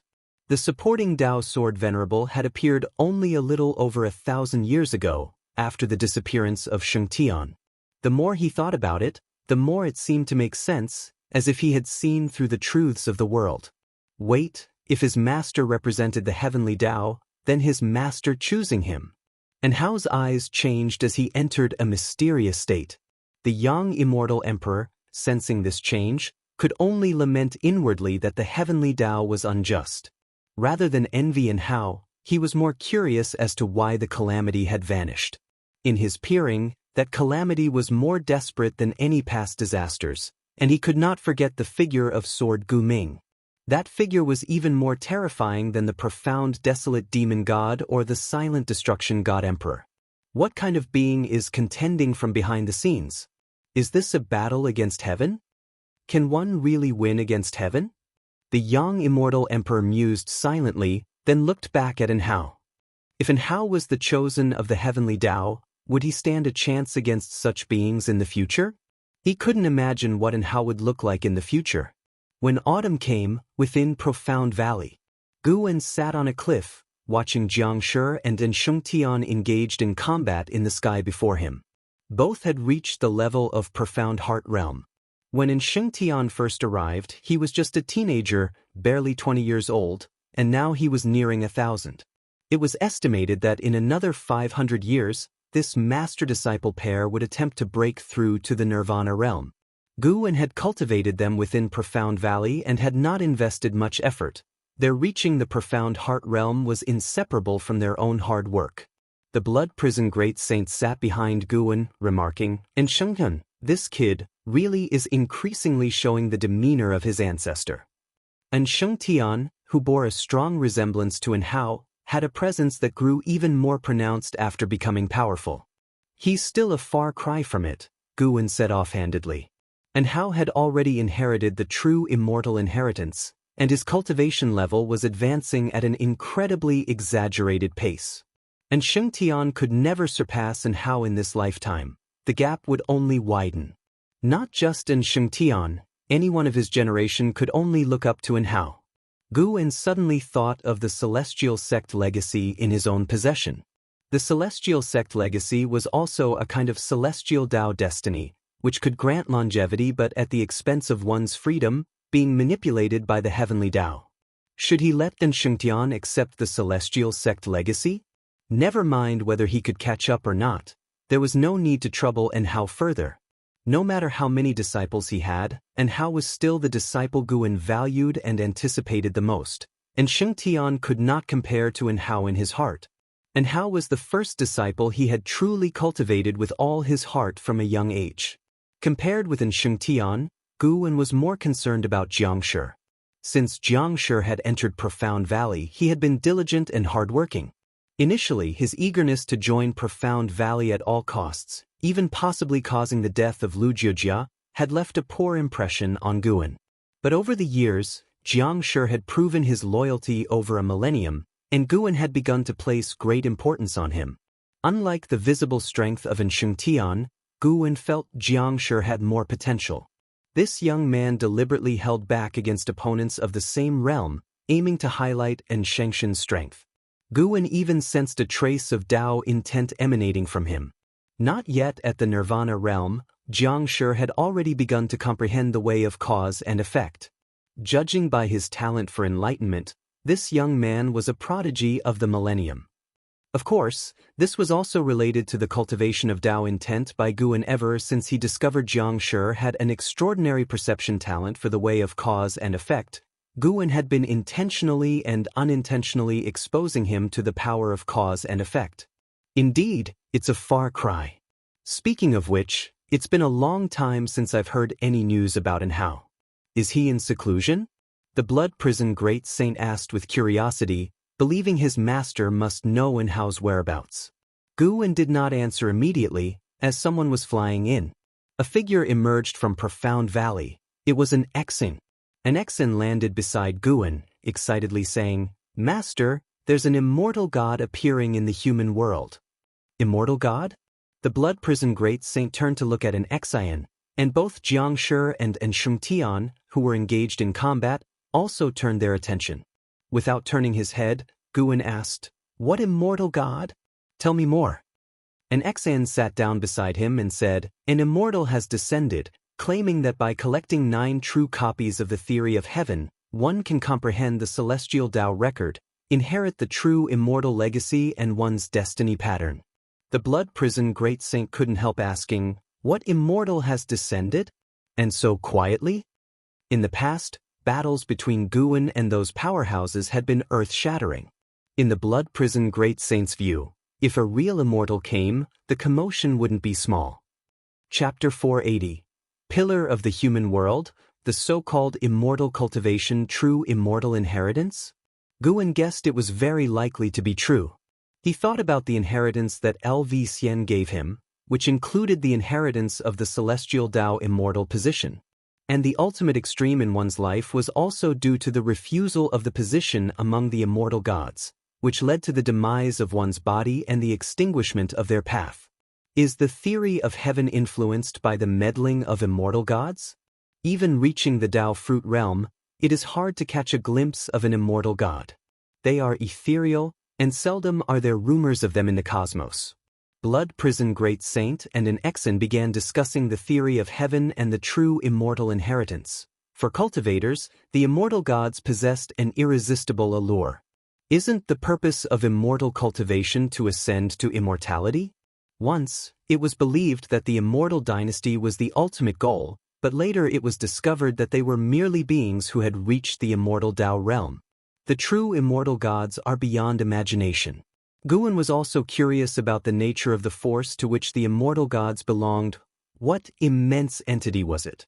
However, he didn't intend to delve into the true immortal inheritance for the time being. If he touched upon cause and effect, even if he refused to ascend to immortality, he would encounter endless troubles. This news had already spread to the Supreme Sect, causing a stir that could be imagined throughout the world.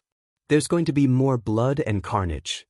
Gu silently thought, having an authentic copy of the theory of heaven in his hands, which made him somewhat anticipate what the future held. Not everything was he inclined to deduce. He now preferred to keep some mysteries for the future, for even with his intervention, new variables would arise. Xianxia and Xianxia practiced against each other for a while until Gu called a halt. Master and disciple approached Gu, and after briefly pointing out a few things, he departed. Although Xianxia possessed extraordinary talents in perceiving fate, it didn't mean Gu had to cultivate him. With many geniuses by Gu's side, if everyone were to be given key development, how could one enjoy life? On the way back, an Xian inquired about Gu's opinion on the true immortal inheritance. Gu said that to discern the true from the false, one must experience it firsthand. Blood Prison Great Saint wondered whether his master might be a true immortal descended to the human realm.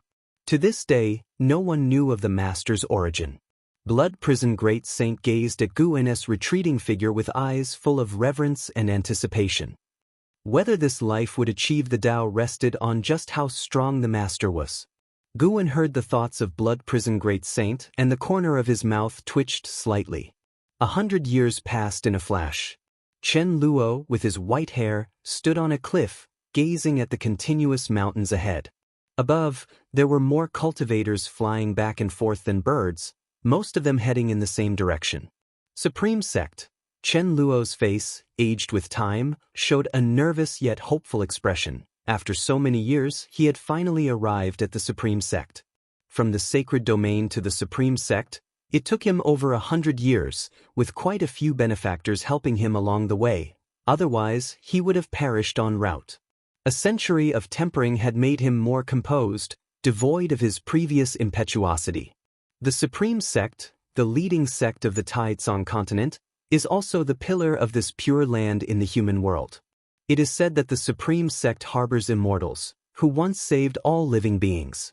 Some call him the supporting Tao Sword Venerable, others the Hidden Sage. Regardless of how one imagines him, it is undeniable that his existence has indeed brought peace to all living beings. A voice came from behind Chen Luo. He saw a cyan-robed Daoist holding a horsetail whisk approaching. The Daoist appeared to be in his 40s, his beard fluttering in the wind, with a small crane perched on his right shoulder. Chen Luo turned his head to see him approaching and asked, "Senior, now that we have arrived at the Supreme Sect, can you tell me why you have come?" Without this senior's help, he feared it would take tens or even hundreds of years more to reach the Taizong continent. The cyan-robed Daoist looked into the distance and said, "I am here seeking the hope that will end an era of turmoil." "Are you speaking of the supporting Tao Sword Venerable?" Chen Luo asked, puzzled. The cyan-robed Daoist shook his head and said, "You've heard of the theory of heaven, right? There's an authentic copy hidden within the Supreme Sect." Chen Luo revealed a look of surprise. Just as he was about to ask more, the cyan-robed Daoist waved his horsetail whisk, whisking him into the breeze and toward the outer sect city in the distance. Chen Luo stood amid the wind, reining in his curiosity. He had not forgotten the purpose of his journey. All these years, his thoughts had constantly turned to his wife. The Saint King had sent him to the Supreme Sect without telling him what to do next, so he was quite at a loss. Without exchange of words, the two arrived at the outer sect city and queued to enter. Just after entering, a man approached Chen Luo and said, "Are you Chen Luo from the sacred domain?" The speaker was none other than Long Qing, who was curiously sizing up Chen Luo. Upon hearing this, Chen Luo became instantly excited and quickly raised his hand, asking, "I am Chen Luo, and I have met you, fellow Daoist. May I ask if fellow Daoist has been arranged by the Saint King?" "Saint King?" Long Qing shook his head with a smile, and then said, "Come with me." He was also curious about why his master wanted to meet this person, and he prepared to understand him properly on the way. Long Qing turned and left, with Chen Luo hastily following. The cyan-robed Daoist watched Long Qing's retreating back, his eyes flickering as he pondered something unknown. Meanwhile, Outside the Third Medicine Valley, in a mountain forest, Gu En was sparring in swordsmanship with Qin Chuan. Using fingers as his sword, he easily caught all of Qin Chuan's sword techniques. At 111, Qin Chuan possessed the cultivation level of the 6th layer of the divinity transformation realm, dressed in black, wielding a treasure sword, spirited and vigorous. At the age of 50 he was taken away by Gu En, and after 61 years of comprehending the sword Dao by Gu En's side, his true strength was far more terrifying than his realm suggested. He had become a famously talented individual of the Third Medicine Valley, and although no one knew his background, the fact that Gu En had taken notice of him clearly marked him as an extraordinary genius. LV Beiyin also coveted Qin Chuan, occasionally coming to inquire about his well-being. At the moment, Qin Chuan felt powerless inside as he believed that his own grasp of the sword Dao had reached the transformation realm.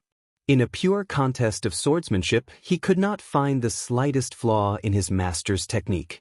Gu En was smiling as he watched the fierce attacks from Qin Chuan, feeling very satisfied in his heart. Isn't this the person Xiao Chuan wanted to become? After another 100 techniques, Gu En said, "Let's stop here." Qin Chuan sheathed his sword and then raised his sword in salute to Gu En, his eyes brimming with admiration. Was this the strength of the world's #1 sword cultivator? Having been in the Third Medicine Valley for so long, he had come to realize that Gu En was the supporting Dao sword venerable who would save the world, making him feel lucky and gradually emerging from the shadows of his childhood. After offering a few pointers, Gu En led Qin Chuan back toward the valley. Along the way, they saw many disciples practicing, all saluting and greeting Gu En upon seeing him while looking at Qin Chuan with envy. With so many talents in Medicine Valley nowadays, few had the opportunity to be personally instructed by the master. Furthermore, Qin Chuan was someone the master had brought back from outside. Qin Chuan paid no mind to those gazes, humbly consulting his master on his doubts and discussing them one by one. They quickly returned to the valley. Long Qing and Chen Luo were waiting in front of the loft. Chen Luo looked very nervous, with the blood prison great saint scrutinizing him. From afar, Chen Chuan glanced at Chen Luo only once before withdrawing his mind, continuing to contemplate the sword Dao. Having lost his father as an infant, he had no memories of him. Long Qing, upon seeing Gu En, hastily greeted, "Hello, master."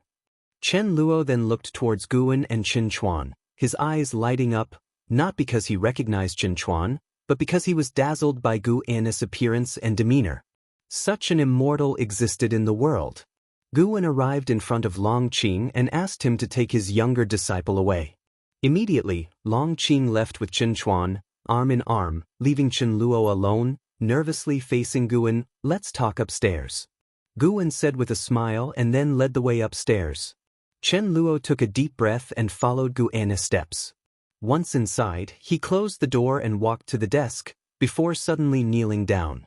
"Please, senior, save my wife," Chen Luo said through clenched teeth, without showing much excitement, as he was trying hard to control his emotions.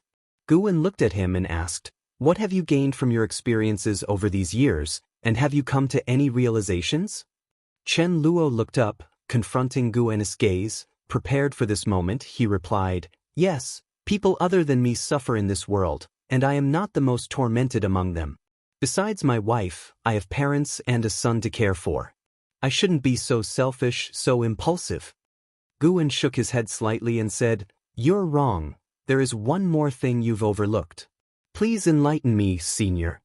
Qin Luo spoke cautiously, while also wondering what he had missed. Gu En's gaze turned indifferent, posing an immense pressure on Qin Luo, who said, "You're fortunate to be born in the immortal cultivation world." What is immortal cultivation? It is the pursuit of the power to overturn all tragedies. Faced with the death of your wife, you should transform your emotions into the drive for immortal cultivation. Should you ascend to immortality, you very well may save your wife. Chapter 481. The destiny pattern that surpasses all beings. Listening to Gu En's words, Chen Luo's face flushed with both shame and a lack of confidence. "But, even if I continue to cultivate now, will it be enough?" Chen Luo asked through gritted teeth. He had once been at the Mahayana realm in his cultivation level, and he naturally understood the power of immortal cultivation. But his wife had died right before his eyes, and not even the Saint King could stop it. That was the Saint King, a powerful being the likes of which his Chen family had never seen since its establishment. Guwen stared at him and said, "I can save your wife from her tragedy, but future tragedies must be prevented by yourself. I'm telling you in advance, your son's destiny is not simple. Troubles will follow him endlessly, and it was because of him that your wife died. You now have two choices. One is to sever the causal connection with your son, and I can make it so you have no relationship with him at all. The other is to continue being his father, but there will be no more opportunities to give up in the future. Whatever you choose, I will save your wife." Upon hearing this, Chen Luo's expression changed drastically, and his hands clenched into fists on his thighs. Guwen could hear the struggle in Chen Luo's heart, his many thoughts, some of which were dark, but Guwen paid them no mind. Humans are complex, and hearts have their dark places, but as long as the choice made is good, there's no need to discuss the heart. The room fell into silence. After a long while, Chen Luo let out a sigh and said, "Senior, I wish to protect him for life. The father-son bond is hard to cultivate in 100 lifetimes. I should not escape my duty. I believe my wife would have thought the same. I will strive to cultivate, protect him, support him, even if it costs me my life." Guwen, expressionless, asked, "No regrets?" Chen Luo, no longer hesitating, smiled openly and said, "No regrets." Guwen showed a smile and said, "Then go and cultivate well." With that, he didn't wait for Chen Luo to react and, waving his sleeve, whisked Chen Luo away. The furnishings in the room shook, but the door was not disturbed. In an instant, Chen Luo found himself at the dojo of the Hidden Spirit Palace. Guwen did not watch the warm scene of the couple reuniting. Letting the deep-sea dragon carp suffer was enough. But with his experience, he probably only found it interesting. Guwen raised his hand, took out the Theory of Heaven, and placed it on the table, then he started perusing the book. The sunlight outside the window gradually dimmed. Guwen still did not put away the Theory of Heaven. Chen Luo's arrival and disappearance did not attract attention in the Third Medicine Valley. Only Long Qing asked Guwen about it curiously. A month later, Guwen, riding the Blood Prison Great Saint, returned to the Third Medicine Valley. Today they had visited the End of the World Valley, and both were in good spirits. Haha, that LV Xian overestimated himself, thought he could compete with me. The moment I used my full strength, he was down. The Blood Prison Great Saint, transformed into an ox, snorted, very proud. Within the barrier drawn by Guwen, the Blood Prison Great Saint and LV Xian sparred with all their might. The loose immortal realm Blood Prison Great Saint laughed last. Not to mention that the Blood Prison Great Saint's cultivation level was higher. Actually, his lifespan before reaching nirvana was also greater. Fighting to such a degree, Guwen felt that LV Xian hadn't lost. Worthy of being the top person of the future immortal cultivation realm. Guwen chatted nonchalantly with the Blood Prison Great Saint, while his divine sense watched over the world, observing how those old acquaintances struggled in life. Leah was being chased, in a critical situation, this youngster hanging by a thread, and yet he was with a mother and daughter. Yu Yingying was listening to teachings. The island master of that island claimed to be the immortal of eternal life, willing to bestow the longevity technique to those fated, but in reality, he was an evil cultivator who did no good. And Hao was still sitting in front of that celestial Tao golden core, cultivating heavenly divine skills, his power soaring. Lu Lingjun was still in the Buddhist sect of the Sea of Suffering, recently given a tough problem by Buddha. She was still sitting in meditation, thinking hard. Jiang Qiong was undergoing solitary trials. This fellow, indeed from a demon Tao background, wanted to steal another sect's divine skills. Guwen also saw Hao Long reigning supreme on a continent dominated by the demon race, though his second-in-command was secretly plotting to kill him and take his true blood. Other old acquaintances were each living their eventful lives. Guwen would not intervene if he could avoid it. Being an onlooker also felt quite good. At that moment, a cyan-robed Daoist came before the Blood Prison Great Saint and raised his hand in greeting, saying, "I am He Qingsong, and I have seen the sword venerable." The blood prison great saint suddenly felt displeased and said, "Never heard of you, move aside, or I might just stomp you to death." He had seen all of Gu and his friends, and having never seen this person, he naturally would not show courtesy. He Qingsong, scolded by the blood prison great saint, did not get angry but instead looked calmly at Guan, which only made the blood prison great saint even angrier. Guan looked at He Qingsong and asked with a smile, "Is there something you need?" He Qingsong, 8th floor of the Nirvana realm 6420/20,000/20,000, ordinarily at his lifespan limit, he seemed unremarkable, but his body was enveloped with a strong celestial Tao destiny that made Guan very interested. He was entwined with the celestial Tao destiny to the extent that Guan couldn't deduce his cause and effect or his destiny. He Qingsong, neither servile nor overbearing, said, "I wonder what Sword Venerable thinks of this world. Do you intend to become an immortal god who protects all living beings?" After Guan spoke, Blood Prison Great Saint fell silent, casting a suspicious glance towards He Qingsong. Could this person have an extraordinary origin? To him, He Qingsong was just a common cultivator of the Nirvana realm. In the Supreme Sect nowadays, being at the Nirvana realm was not uncommon. Years before, a celestial and earthly immortal had become an elder of the Supreme Sect, and it had been quite the affair. Guan shook his head and said, "I have no particular thoughts, nor do I wish to become an immortal god. I merely wish to live peacefully here, savoring the passage of time." He Qingsong immediately followed up, "If that is so, why, then, would Sword Venerable keep the theory of heaven?" Theory of heaven? Blood Prison Great Saint was taken aback, unaware that their master had a piece of the theory of heaven.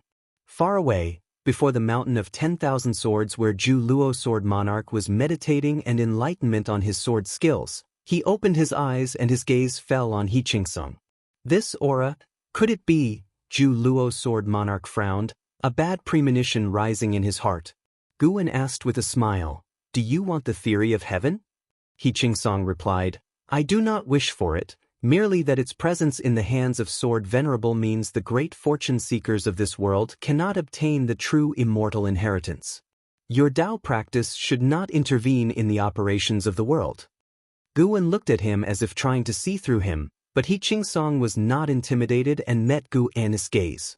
Blood Prison Great Saint's eyes flashed coldly upon hearing He Qingsong not addressing Guan with respect. An Xian, Longqing, and Chen Chuan noticed this scene and approached, with other disciples noticing someone was obstructing their master and something seemed amiss, drawing more of them closer. Longqing moved the fastest. He arrived in front of He Qingsong, sizing him up and saying, "It's you. I've seen you before. What is your identity that you dare to be so disrespectful to my master?" He Qingsong did not answer, and just quietly stared at Guan, waiting for his response. Guan, evidently interested, asked, "Have you come for the sake of all living beings?" He Qingsong replied, "I have come for the operation of the world. This past month, living among the cultivators of the Supreme Sect, I have come to know your character and actions.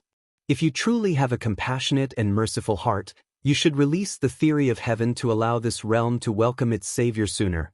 This too is the will of the heavenly Tao." Guan raised his right hand, palm up, and the theory of heaven materialized in it. He looked towards the distance at Zhu Xi and waved her over. Zhu Xi hesitated for a moment but, steeling herself, approached.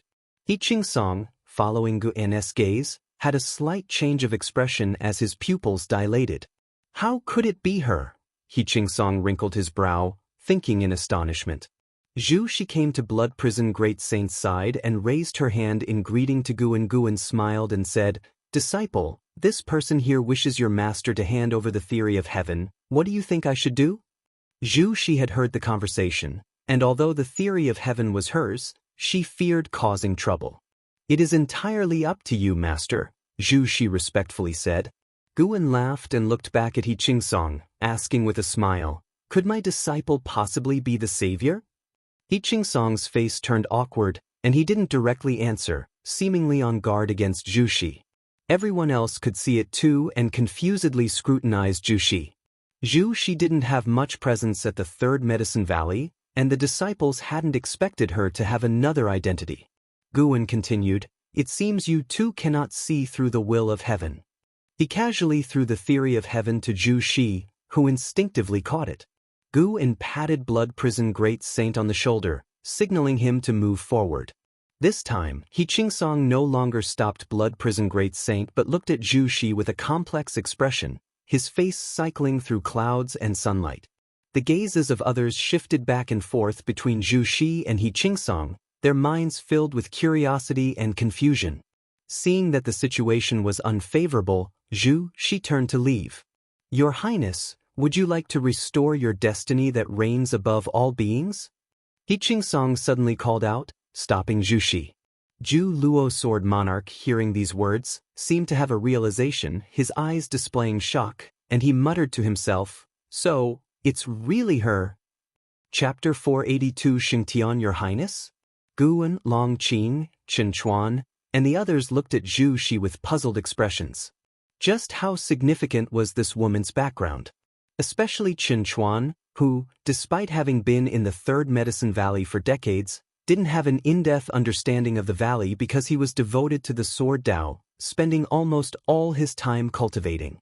In his eyes, Third Medicine Valley was a place where hidden dragons and crouching tigers lay. He Qingsong, who always spoke of all living beings, to appear detached and extraordinary, was calling Zhu Xi Your Highness. Just who was Zhu Xi? Suddenly, Chen Chuan felt he had been too rash and perhaps should pay more attention to his surroundings. Zhu Xi, with her back to He Qingsong, bowed her head, tightly gripping the theory of heaven. It was clear she was struggling psychologically. After hesitating for a while, Zhu Xi still left holding the theory of heaven, leaving the onlookers even more confused. He Qingsong watched her departing figure and didn't speak further to hold her back. Instead, he furrowed his brows and fell into deep thought. "Disperse now, disperse." An Exan spoke up, waving his hands at the disciples gathered around from all directions. Seeing this, the disciples could only scatter with confusion and curiosity still in their minds. Longqing approached He Qingsong and curiously asked, "What is Zhu Zai's background? Tell me about it." Although He Qingsong's origins were unclear, he never feared danger within the Third Medicine Valley. He Qingsong glanced at Longqing and said, "She has many backgrounds, and you should have heard of her title in one lifetime. She is known as the Xingtian." After saying that, He Qingsong turned and left. "Xingtian?"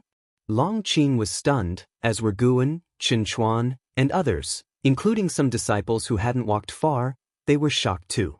The name of Xingtian was known by all. Who didn't know it belonged to the strongest being in the Holy Court, the mightiest in the celestial spirit great world? Whether Xingtian or supporting Dao Sword Venerable was stronger was hard to judge for all living beings. After the disappearance of Xingtian, supporting Dao Sword Venerable emerged, and the two never confronted each other. Of course, those of higher realms all knew that supporting Dao Sword Venerable far surpassed Xingtian in cultivation level. Regardless, Xingtian made an indescribable impression on the beings of the celestial spirit great world. Many life forms equated Xingtian with Zongtian. Blood Prison Great Saint looked up and couldn't help asking, "Master, is Zhu Xi Xingtian?" Guan sat on his back and said nonchalantly, "Who knows? In any case, it's irrelevant to you and me. The one and only primordial swallowing yuan body." No wonder Xingtian was so powerful that she suppressed the entire great heaven and earth, deterring the celestial demon race. Guan silently thought it was interesting. He could see that He Qingsong didn't want him to interfere with the evolution of heaven and earth. He Qingsong must be controlled by some will, specifically coming to test him, but he hadn't expected to encounter Zhu Xi. Guan himself also didn't want to frequently interfere with the transformation of heaven and earth. His previous intervention was only because the silent destruction god emperor had targeted him and Longqing. No matter how the battle continued, he wouldn't care. He just needed to protect himself and those around him. To extinguish 99% of all living beings, Guan looked up at the vault of heaven, his thoughts drifting. 99% seemed like a lot, but in the grand scheme of the entire celestial spirit great world, after 99% were extinguished, the remaining beings would still be vast. From another perspective, The heavenly Tao still left mercy and a sliver of hope, with the current strife providing a chance for beings to fight for a new lease on life. Compared to the transformation of heaven and earth, Guwen was now more looking forward to his own Tao practice. Being heaven-encompassing free immortal wasn't enough. He needed to keep increasing his strength, to surpass the true form of the silent destruction god emperor, surpass the celestial spirit god, surpass the immortal gods and the cosmic order hidden in the mist. The news about Zhu Shi being Shengtian didn't spread. The supreme sect acted swiftly, but Zhu Zai's life changed because of it. Every time she left her house, she encountered many people crowding around her. Even great cultivators from the Holy Court took residence in the Third Medicine Valley. Guwen stood in front of the window, looking out at the bustling Medicine Valley and remarked, "There are more and more people." Shenzhen, who was preparing to paint, turned his head to look at him and asked, "Is the crowd good or bad for you?" "I used to think it was good, but recently not so much." Guwen replied, his gaze deep, pondering something unknown. Upon hearing this, Shenzhen appeared contemplative. The brush she had been hesitating to lay down finally made its mark. After observing the scenery of Medicine Valley for a while, Guwen turned around and walked to the desk to look at Shenzhen's painting. It was a landscape painting depicting mountains with waterfalls, buildings next to the waterfall, and a medicine garden below, where someone was sowing seeds. Not far away, a cow and a fat rat were chasing each other. "Are you painting me?" Guwen asked curiously. Shenzhen replied, I don't know why, but such a scene suddenly appeared in my mind, becoming increasingly clear. This could be where you'll live in the future." Guwen didn't respond, his gaze rested on the cliff above the waterfall. He saw a figure in white, seemingly a woman, looking down at the medicine garden from atop the cliff. He couldn't help but wonder, who was this woman? He didn't ask, nor did he try to calculate it. When Shenzhen finished the painting, she suddenly exclaimed, "Oh, how come I've painted a woman? Who is this?" Guwen rolled his eyes and said, "You painted it and you're asking me?" Shenzhen picked up the painting, remarking, "I always feel like this painting is from the far, far future." Guwen teased, "What? You can predict the future now?" "Don't say that, it's actually possible. Many of the images are things I haven't experienced, and they don't match the present or the past. Maybe I have begun to achieve enlightenment after you taught me, but what I've achieved is not the way of cause and effect," Shenzhen said seriously. Guwen smiled but did not argue. Shenzhen indeed had already begun to step into the initial understanding of the Great Tao. What she contemplated was not the way of cause and effect, but the way of fate. Having stepped into enlightenment, Shenzhen had surpassed all living beings. Many experts of the immortal Tao spent their entire lives unable to achieve enlightenment, including the divine thought true immortal. Shenzhen continued to share her dreams, revealing her insights into the way of fate. Guwen listened intently, understanding that even though his cultivation level was higher, he might still find inspiration in her insights. Outside the supreme sect, on a mountaintop, a man in a black robe stood with his sword in his arms, his white hair fluttering in the wind. Beside him stood a dozen cultivators, each exuding an extraordinary aura and holding various magical treasures. "My lord, the supreme sect is just ahead. Is the supporting Tao sword venerable really not going to intervene in this opportunity?" A masked woman asked the man in the black robe, nervously. They had lived for many years, having experienced the supporting Tao sword venerable struggles against the profound desolate demon god and the silent destruction god emperor, and held a deep reverence for him from the bottom of their hearts. An elder spoke up. "The supporting Tao sword venerable has released the theory of heaven as a statement of intent. We just need to ensure that we don't harm the innocent." The rest echoed his sentiments, their words filled with a longing for the theory of heaven. The man in the black robe's face was indifferent. He spoke calmly, "Once we arrive at the supreme sect, we must first visit someone. He should be aware of the supporting Tao sword venerable stance." As the words fell, a rainbow light swept across the celestial vault above him, quickly disappearing into the horizon. The masked woman frowned and asked, "Was that the 9 extremes Saint God?" The man in the black robe replied, "Indeed it was." I didn't expect such an arrogant man to also pursue the theory of heaven. It seems he now knows his celestial mandate. He leapt up, turning into a wisp of black mist, soaring towards the horizon, with the others quickly following suit. Meanwhile, in the third medicine valley within a forest, she stood face to face with Zhu Luo Sword Monarch, who looked with interest at the theory of heaven in her hand. Shen'en, do you really wish to yield this opportunity to me? The Sword Venerable has entrusted it to you, perhaps he sees potential in you. She shook her head. I am not the Xingtian you speak of. All I know is that I can't keep it safe now. Since the Sword Venerable does not wish to deal with the repercussions, I shall give it to you. You are strong enough, perhaps you can claim the true immortal inheritance. Hearing this, Zhu Luo Sword Monarch sneered derisively, and with a wave of his right hand, the theory of heaven was drawn into his possession through the air. Shen'en, why are you so cowardly in this life? Is it because you haven't awakened your memory? But that shouldn't be the reason. No matter how many times one reincarnates, one's nature doesn't change, Zhu Luo Sword Monarch taunted. She didn't answer, but instead, she exhaled deeply. Seeing her so meek, Zhu Luo Sword Monarch found it dull. He followed with a leap, turning into a beam of sword light and vanishing. I am Zhu Luo Sword Monarch, holding the theory of heaven. Those who seek immortal fate shall challenge me. Zhu Luo Sword Monarch's domineering voice echoed between heaven and earth. At the same time, a vast sword intent erupted from afar. She turned her head to look, but Zhu Luo Sword Monarch's figure was nowhere to be seen. She thought to herself, luckily there are still fools. No, I must leave the supreme sect. She glanced in the direction of Gu An's pavilion, hesitating for a moment before offering a salute to Guan from across the distance. Master, forgive me. I'm not only saving myself but also don't want to cause you any trouble. With that, she didn't look back as she ran towards the valley exit. Chapter 483, The True Immortal Inside the Attic. Guan was reading a book, his divine sense watching she leave the third medicine valley. This girl's temperament. Guan didn't quite know what to say about it. Could he really call her a fellow practitioner when he himself wasn't this timid? He didn't forcibly stop Zhu's decision. Perhaps he truly could protect her.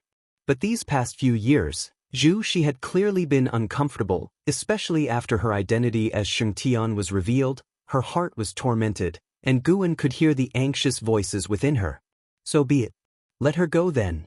After all, she's a saint heaven reincarnation. She should be able to turn danger into safety. But does she think that I can't resist the heavenly Tao? Guan thought to himself, not with a sense of regret but pondering. He wasn't arrogant enough to think he was invincible. There was still so much he couldn't do, and every time he encountered such things, he felt motivated. He could keep saving the celestial spirit great world, but he couldn't yet see through the heavenly Tao behind the scenes. The heaven-encompassing free immortal might be able to do as he pleased within the universe, but only within the universe. What lies beyond the universe? Guan continued reading while pondering these questions. He didn't attempt to divine Zhu's future fortunes. Ever since the incident with Xiaochuan's reincarnation, Head tried not to predict the future as much as possible, to avoid knowing too much and wanting to change things, bringing about more variables. Actually, not knowing the future might be a good thing. At least it leaves room for anticipation. Guan had sought too much foresight before, and it made him feel life was dull. Perhaps in the next era, I can consider staying somewhere else.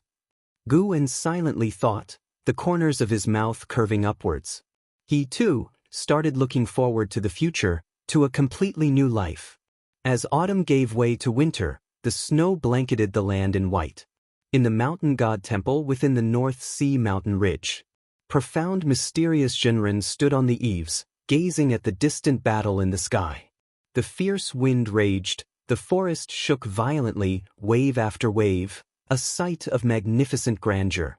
Yet profound mysterious Zhenren's figure was immovable, his eyes shining brightly. Despite having stood guard here for over 1,000 years, making his Tao heart even more steadfast, deep down, he still harbored the blood of one who longed for power. He was the most talented individual in the history of Mount Sanqing. It was just too bad that Liya had stolen his thunder, becoming the most celebrated prodigy of the Li family and Mount Sanqing. Nevertheless, staying here hadn't halted his progress. With the help of the mountain god, he had achieved nirvana and stood on the eaves with the demeanor of an immortal. Inside the courtyard, a Daoist child around 12 or 13 years old squatted in front of the pill furnace, fanning the flame. Wisps of blue smoke drifted up. From time to time, he wiped sweat from his brow or looked up at profound, mysterious Zhenren on the eaves. After a good while, the Daoist child couldn't help but ask, "Master, what are you watching? Isn't this fierce wind just a natural wind of the world?" The forest was dense, and he could not see the situation at the horizon, thinking it might rain soon. Profound mystery Zhenren replied, "It's nothing, your teacher was just watching two sparrows fighting. As for this wind, there are plenty of strange winds in the North Sea mountain ridge. You'll encounter them yourself later on." The Daoist child's eyes widened, and he asked curiously, "Such a big wind, and there are still sparrows fighting? I've never seen sparrows fight before. I want to watch too. Just focus on refining your pills and don't forget why you came." Profound mystery Zhenren answered offhandedly, and the Daoist child could only pout in response. The Daoist child followed up with a question, "Master, why hasn't the mountain god appeared yet?" "He will appear when it's time. Perhaps your heart is not sincere enough." Then, "Master, is the true immortal inheritance those people talked about a few days ago real? Why don't they believe in the mountain god?" "You'll understand when you grow up. Many people are not in pursuit of the responsibilities of immortal gods, they just seek the power of immortal gods. You should also think carefully about what kind of person you truly want to become." Profound mystery Zhenren spoke calmly, his tone like a breeze that settled the Daoist child's heart into tranquility.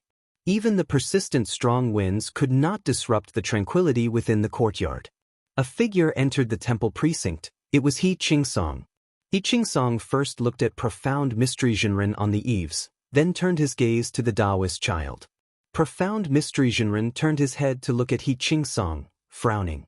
For some reason, he felt very uncomfortable the moment he saw He Qingsong. That feeling was strange even to him. "Do I give you a very uncomfortable sensation?" He Qingsong asked, his gaze then drifting towards profound mystery Zhenren. Profound mystery Zhenren appeared out of nowhere in front of him, and the Daoist child looked nervously at He Qingsong, thinking to himself, "Could this person be a demon? Who are you and what brings you here?" Profound mystery Zhenren stared at He Qingsong and asked. He Qingsong answered, "My name is He Qingsong. The name isn't important. The significance of this body is to act for great heaven and earth. You've been too close to an existence that conflicts with heavenly Tao, which is why you subconsciously feel hostility towards me. This is also the emotion you experience after facing the will of heavenly Tao's rejection." "What do you mean?" "Who is rejected by the heavenly Tao?" Profound mystery Zhenren frowned. He Qingsong, unchanging in expression, said, "You know very well who he is. I can only tell you that there truly are immortals in the world, but he is not one. Immortals, being high above, cannot be glimpsed by mortal spirits. You've already entered the nirvana realm and are on the path to pursue immortality. You should revere immortals." Profound mystery Zhenren coldly said, "Aren't immortals supposed to be the protectors of all beings? Why must they clearly delineate themselves from sentient beings? That's just the thinking of mortals. Who said immortals have to protect sentient beings? Immortals create living beings, create heaven and earth, create everything. In the eyes of immortals, all things are equal. Your current resentment is misguided. The current suffering of sentient beings is due to their excessive pressure on heaven and earth, which is the self-protective consciousness of heaven and earth. The unending calamities are just because heaven and earth want to unload the burden. Sentient beings are that burden. And immortals recognize and support heaven and earth in shedding that burden." The words of He Qingsong made profound mystery Zhenren's face turn ugly, and they rocked his Tao heart. Are immortals really like that? He Qingsong lifted his right hand, and a broken piece of white jade appeared in it. He spoke with sincere gravity, "You have a heart of great compassion, rare in this world. You are indeed destined for an immortal fate. This jade is called Celestial Dao Jade. It can avert all tragedies, but it also requires a price to be paid. I gift this jade to you. Whether to use it and how to use it is up to you. As his words fell, the Celestial Dao Jade flew into the hands of Profound Mystery Jinren. Seeing He Qingsong turn to leave, Profound Mystery Jinren asked, "Did you choose me because of him?" Without stopping, He Qingsong said without looking back, "Your heart yearns for the immortal, and actually, the immortal can also feel it. To use your own words to your disciple just now, you can't feel the immortal, simply because the time has not yet come. If you want to become an immortal, you must understand everything, must go through tribulations of the mortal world. Only when you are not swayed by emotions do you qualify to become an immortal." After stepping out the door, he disappeared into thin air as if he had never been there. Profound Mystery Jinren looked down at the Celestial Dao Jade in his hand, his brow deeply furrowed. The Daoist child came to his side, curiously looking at the Celestial Dao Jade, asking, "Master, is what he said the truth? Is the mountain god not an immortal?" Clutching the Celestial Dao Jade, Profound Mystery Jinren took a deep breath and said, "Disciple, your teacher will teach you a lesson today. Do not listen to what others say, look at what they do. Your faith should not be defined by anyone else. Whatever you believe in, that is the truth." Chapter 484 Savior in the Hidden Spirit Palace. Guwen watched as Chen Luo sparred with the deep sea dragon carp, his mood lifted by the words of Profound Mysterious Jinren. He hadn't chosen the wrong person. As for He Qingsong, he didn't pay much attention to him because he saw many people like He Qingsong spreading the concept of immortality everywhere, and their numbers were growing. It was as if they had suddenly come to a realization, their bodies entwined with the celestial Dao destiny. These individuals wanted to convince all living beings of the existence of immortals and to revere the heavenly Dao. Because of this, they intended to topple everything, to knock down the images of Holy Court, supporting Dao Sword Venerable, and Yang Immortal Emperor as the strongest figures in the hearts of the people, making them understand that the heavenly Dao decides everything. According to this trend, given enough time, all beings would believe in the heavenly Dao, believe in destiny, and any powerful existence would also fall in the hearts of the people, planting a seed in their minds.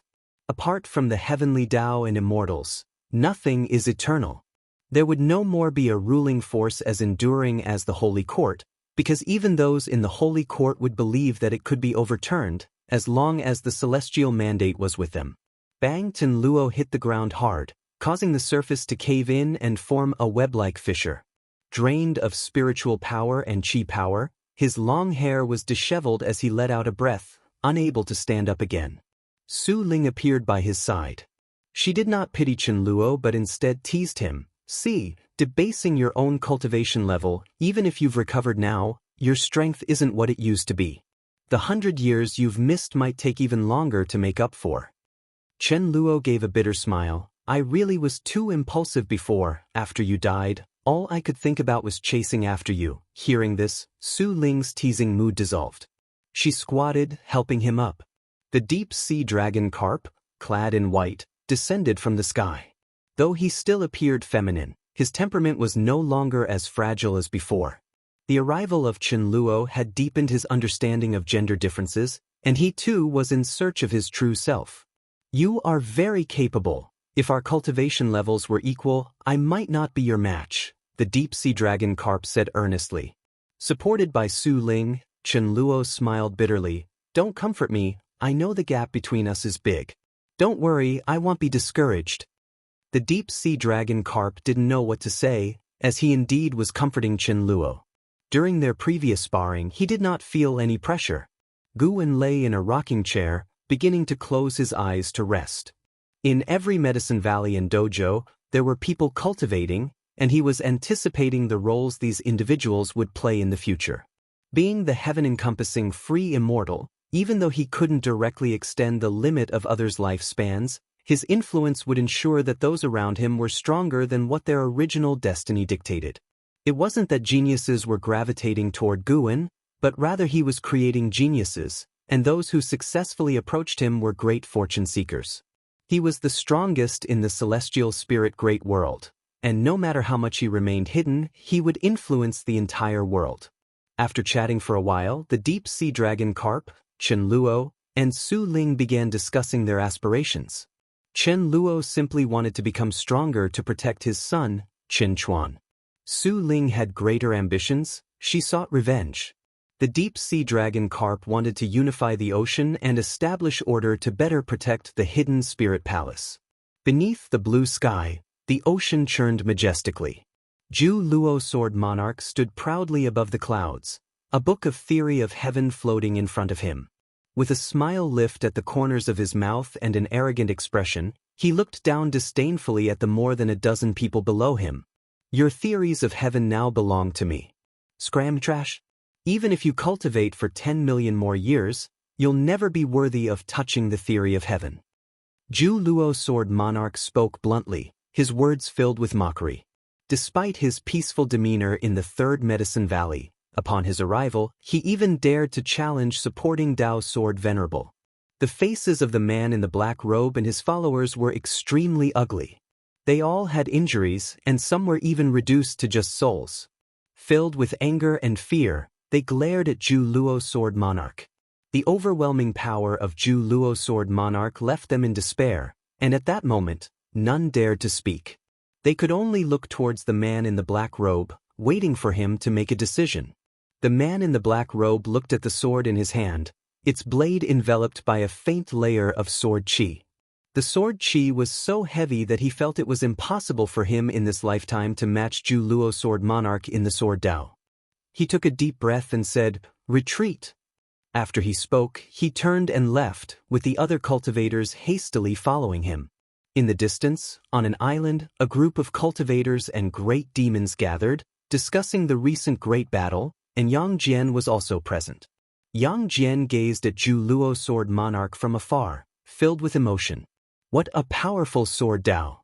He even felt that Ju Luo Sword Monarch was invincible. However, the thought that Ju Luo Sword Monarch had once stayed in the Third Medicine Valley for hundreds of years made him speculate just how high his master's Dao practice might be.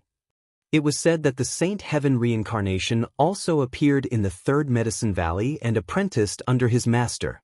Yang Jian's heart began to waver, suddenly doubting whether leaving the Third Medicine Valley had been a mistake. If he had stayed, might he have encountered greater opportunities? He could not be sure, but he could at least confirm one thing. The cultivation techniques and divine skills his master had taught him were enough to let him surpass reincarnation. Ju Luo Sword Monarch now holds 6 volumes of the theory of heaven, and he is not far from receiving the true immortal inheritance. He doesn't even seem to be looking for the theory of heaven, simply waiting for others to challenge him. It is said that he has reached the 9th heaven of the immortal path. I've heard that he comes from another great heaven and earth, but was suppressed by the supporting Dao Sword Venerable as soon as he arrived. Although supporting Dao Sword Venerable is strong, he isn't the divinely appointed savior. It's unclear if this person might be the savior. Hearing the surrounding discussions, Yang Jian frowned. He could feel the reverence the world held for his master weakening, as people began to hope for another savior. Knowing his master would welcome such a development, but he also felt that some force behind the scenes was driving this trend, which did not bode well. As seasons changed and time passed, 200 years quickly went by. At the edge of the Third Medicine Valley, inside a small pavilion on a mountaintop, Guan and LV Bayan sat facing each other, drinking wine. Guan listened to LV Bayan's complaints while silently calling up his attribute panel. Name, Guan, lifespan, 1-913/7, 450, 227, 042, physique, primordial infinite body, cultivation level, Luotian Zizai immortal realm perfection, 7,450,000,000 years lifespan. Getting closer and closer to 10 billion years, it had been a long time since he had activated the lifespan feature, and he didn't know what kind of feature would unlock this time. At the same time, Guan was also contemplating when to break through and where to go for the breakthrough. He had an intuition that another breakthrough might alert the celestial spirit god or even the mysterious group of immortal gods. Although the lifespan barrier could hide his presence, if he were the celestial spirit god and sensed a threat, he would certainly do everything possible to eliminate potential threats, and he now had a substantial reputation that required caution. LV Baitin looked up at Guan and asked, "Guan, what do you think? Do you think they're being too greedy?" Chapter 485. Land of Reincarnation. Upon hearing LV Baitin's inquiry, Guan withdrew his thoughts and replied, "Indeed, I was too greedy." Supreme Sect had its eye on the true immortal inheritance, wanting to win over Ju Luo Sword Monarch or to persuade Guan to leave the true immortal inheritance within Supreme Sect, even if it was just for his disciples. Faced with Guan's answer, LV Baitin's face immediately showed a bit of embarrassment. He felt insecure, suspecting that nothing could escape Guan's all-seeing eye. Although he had rejected the Elder Hall's proposal, he hadn't been resolute. If Guan had been secretly observing, he might have seen right through his intentions.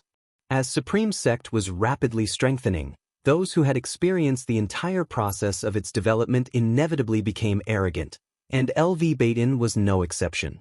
Even though he always reminded himself to be humble and to be grateful to Guan, faced with greater temptations, he couldn't help but fantasize. Would Supreme Sect not have hoped to replace the Holy Court, the Immortal Dynasty, if they were to produce a true immortal?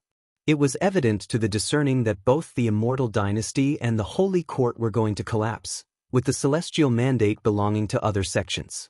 In these 200 years, the talk of Celestial Mandate had spread widely, even within Supreme Sect, leading many to believe without doubt, including LV Baitin. LV Baitin felt that the Celestial Mandate was upon Supreme Sect. He believed no other sects in the world could rival Supreme Sect's rate of growth.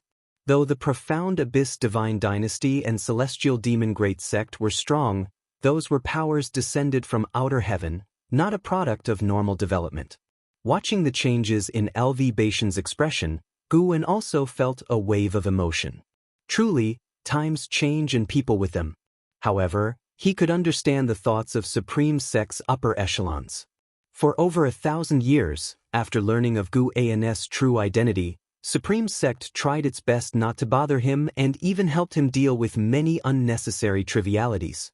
Perhaps Supreme Sect thought that seizing the true immortal inheritance was just a small effort for Guan, not very time-consuming. Guan was tired of it.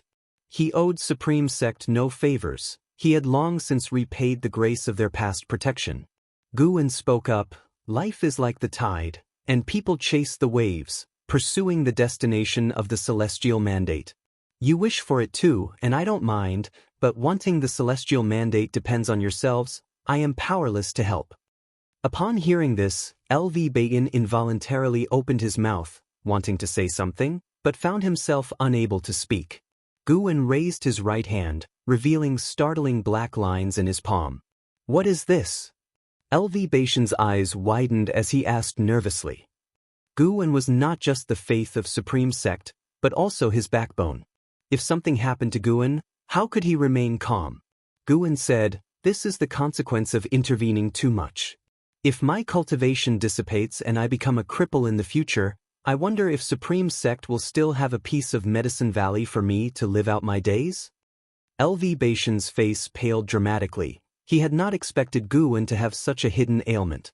But on second thought, considering the powerful enemies Guan had faced for Supreme Sect, for all living beings, it was not unthinkable that he would be injured. LV Baitin panicked, more than he had ever been in his life. He hadn't panicked when ousted by the vice sect leader or when forced into feigned death. He hadn't panicked when misunderstood by his son, or even when his son spoke of killing him. But now, suddenly unsure of what to do, his heart was filled with shame and regret.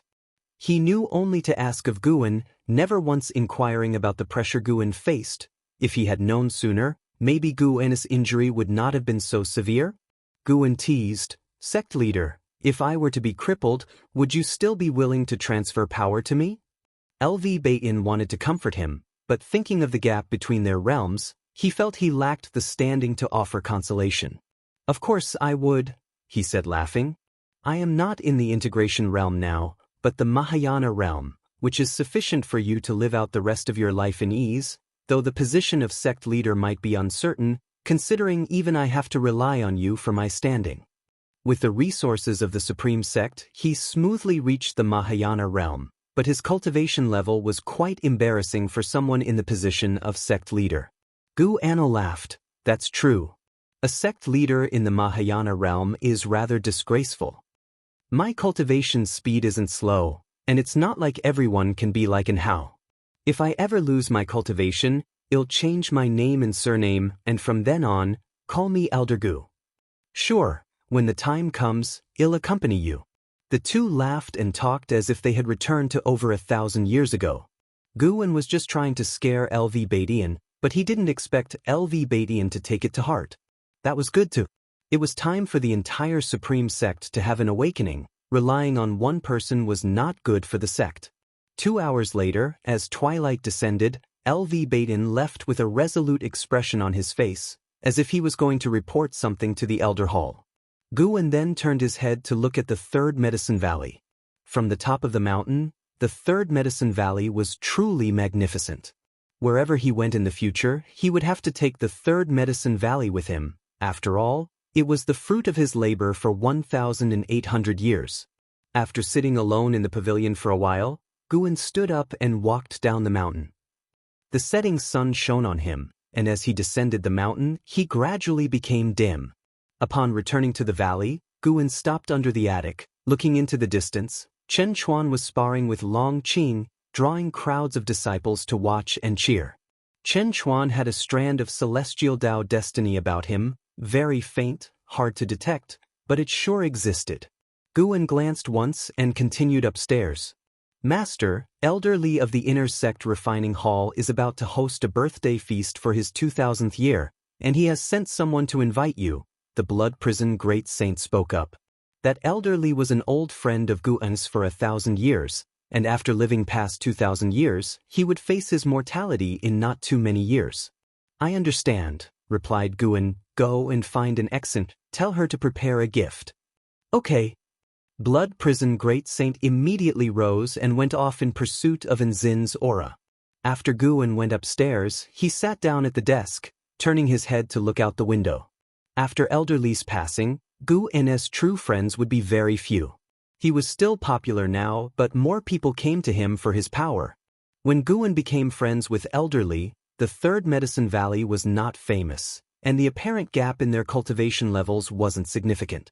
It started as a chance meeting at an inn, both fond of Cyan Heroes travelogue, talking for a long time before forming a bond. A new era really is coming. Guan murmured to himself, feeling the old times and old friends fading away. He didn't dwell on it. Instead, he extended his divine sense across the universe.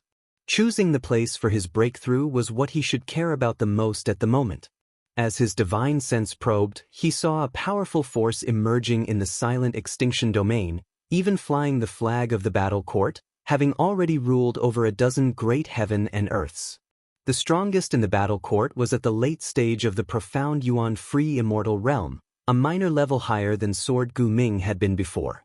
They were expanding towards the direction of the celestial spirit great world, and it was only a matter of time before they would wage war. Looking around, Guan felt that to make a breakthrough, he still needed to look for a place within the reincarnation vortex. The reincarnation vortex connected to many great heaven and earths located in this universe, just that they were very far apart. However, the reincarnation vortex also led to the land of reincarnation, the destination of souls, unreachable even for free immortals. Nevertheless, the heaven-encompassing free immortal could capture traces of the reincarnation. Otherwise, for the next breakthrough, go to the land of reincarnation? As this thought took hold, Guan's eyes brightened even more.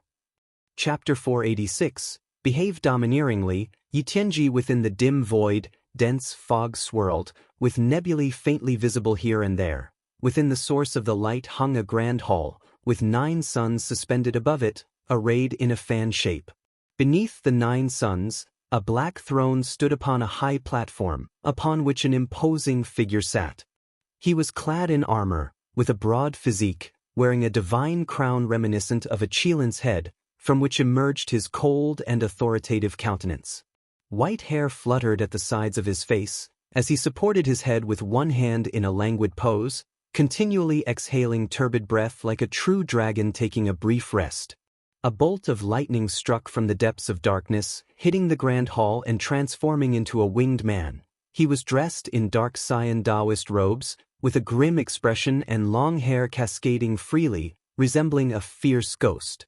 In front of the seated figure, the winged man seemed so diminutive, like facing a towering mountain. "My lord, it appears that the power of the immortal gods is intervening in this universe." The winged man spoke with a grave tone, clearly wary of the immortal gods. The seated figure slowly opened his eyes, his pupils gold in color, which made him look even more majestic and overwhelming. Immortal gods? Ridiculous. In this great thousand world there is but one immortal god. He would not interfere in internal strife. Besides, this great thousand world betrayed the immortal god in the past.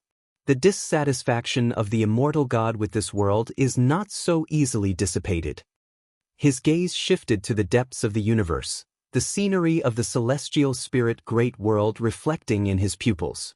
Hearing this, the winged man frowned and asked, "Do you mean someone is masquerading in the name of the immortal gods?" The seated figure replied, "Both the heavenly Tao and the immortal gods wield their power despotically. They would not engage in so many roundabout tactics. However, it is just as well, let them test the depth of the celestial spirit great world. Our task is to capture the remnants of the Long clan." The winged man pressed on, "But within the celestial spirit great world lies the celestial Tao golden core. Why not take it for ourselves?" The seated figure did not respond again, and simply closed his eyes. The grand hall fell into silence, the 9 suns still blazing fiercely, bringing endless light to the void. Suddenly, the winged man seemed to sense something, swiftly turning around to look, only to see in the deep darkness of the void a pair of vast eyes staring back at them. Those eyes were like the eyes of the universe, making the nebulae in their presence pale in comparison. The descendant of the Long clan is indeed in the celestial spirit great world, and he will vie for the celestial mandate. A voice, ancient and strong, resounded. This voice was unmistakably He Qingsong's, but it was stronger, as though a supreme deity proclaiming the laws of the world to all living beings. The seated figure opened his eyes and looked, mocking, "So it's you. I hadn't expected you to still not have given up the chase." The vast eyes in the void continued, "Yi Tianji, we could join forces. Perhaps the people of the Long clan are hiding under the employ of the supporting Tao sword venerable. If so, you cannot avoid dealing with him. An entity even the silent destruction god emperor suffered a setback from. I promote the celestial mandate, and you eradicate the enemy's remnants. Our actions do not conflict." The figure referred to as Yi Tianji remained unflustered, merely staring calmly at those eyes, his thoughts inscrutable. The void returned to silence once more. "Unless you tell me exactly who the descendant of the Long clan is, I shall not readily believe you," Yi Tianji finally spoke. The vast eyes in the void narrowed slightly, hearing Yi Tianji continue, "But you have another option. You could concede the celestial Tao golden core to me. I might then consider assisting you." The celestial Tao golden core. The expression in the eyes of the void suddenly turned cold, while Yi Tianji closed his eyes again. The winged man on the grand hall could not help but smile, looking mockingly at the vast eyes in the void, waiting for a decision. For a long time, the voice of the void's great eye spoke, "Not now. When the celestial Tao golden core appears, I will not stop you but let you enter." Upon hearing this, Yi Tianji's face revealed a defiant smile. Another 30 years had passed. At the age of 1943, Guwen was playing chess with the 9-fingered divine monarch, holding the green hero travelogue in one hand and a chess piece in the other, his eyes on the book. The nearly defeated 9-fingered divine monarch raised his eyes to Guwen and said dissatisfied, "Do you need to treat our chess games so dismissively?" Guwen replied, "Please, you're the one who insisted on playing with me." Although profound celestial intent was a nirvana realm great cultivator, his reputation had been drowned out by the increasing number of great cultivators in the supreme sect. He seldom returned from his travels and would send Guwen books from time to time. Guan was reading firsthand new releases, and by the time he finished, the Green Hero travelogue would only then start circulating in the market. This volume of the story was particularly brilliant. The hero encountered a woman with deep-seated enmity toward him. They chased each other at sea and ultimately encountered an attack from a great demon. Both were poisoned and temporarily lost their cultivation levels. They ended up stranded on a deserted island, entangled in love and hate. Even without other characters, watching their interactions with the island's demons was also very intriguing. Zhu Luo Sword Monarch holds 8 volumes of the Theory of Heaven and is just missing the last one. He waits inside his Zizai Sword City, saying that if he loses, he will surrender all 8 volumes. Yet, even so, the final volume of the Theory of Heaven has not revealed itself. The 9-fingered divine monarch sighed, and his face was filled with admiration when he mentioned Zhu Luo Sword Monarch. His realm was worlds apart from Zhu Luo Sword Monarch, which is why he held such reverence. Furthermore, having played chess with him before, he felt a connection and especially paid attention to news about Zhu Luo Sword Monarch. Guan casually asked, "What? Are you very interested in the true immortal inheritance? You could challenge him too. What if you won?" "How could I possibly win? I'm just at the wandering immortal realm, while he exists at the 9th heaven of the immortal path. I could cultivate for tens of thousands of years and still might not reach his level," said the 9-fingered divine monarch, his eyes wide. Seeing that he did not want to continue the chess game and was changing the subject, Guan said irritably, "Tens of thousands of years? Do you think you can live that long?" The 9-fingered divine monarch was so annoyed that he stood up and left with a flick of his sleeve. Guan curled his lip and thought to himself that he really lacked sportsmanship in chess. He stood up and walked towards the outside of the dojo. Along the way, disciples and cultivators who saw him all paid their respects. He walked toward the mouth of the valley, where a woman was pacing at this moment. This woman was Yi Lan's disciple, Xianxia.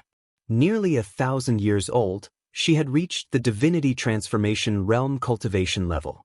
2,000 years ago, she could have roamed freely across the continent, but in today's supreme sect, a cultivation level of divinity transformation realm was not as prestigious as some exceptionally talented new disciples. Dressed in a yellow robe, Xianxia saw Guan's figure from afar, and she was immediately filled with joy. Just as she was about to step forward, she hesitated again. As a child, she had been disrespectful and hostile towards Guan. She felt that her master, being so powerful, shouldn't have to curry favor with Guan. But ever since she realized that Guan was the supporting Dao Sword Venerable, she understood how ridiculous she had been. Because of this, she dared not see Guan anymore. Since her master's death, she had kept this relationship secret and did not speak of it. Apart from the Elder Hall, no one knew of her relation to Guan. Seeing Guan walking towards her, Xianxia felt nervous and apprehensive. Could it be that her uncle master had foreseen her coming and had specifically come to meet her? She thought it highly likely, given that her uncle master was the supporting Dao Sword Venerable. But she also feared that she might be overthinking it. With her relationship with her uncle master not being particularly close, he certainly had many similar relationships. Surely he couldn't take special care of every junior? Xianxia stood there, extremely anxious, feeling caught between a rock and a hard place. Chapter 487.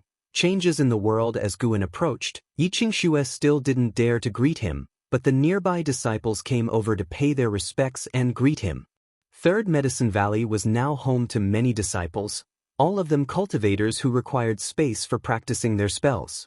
Even chi absorption cultivation needed space, hence, around Third Medicine Valley, one could always see people, especially near the entrance that represented the main gate of Medicine Valley.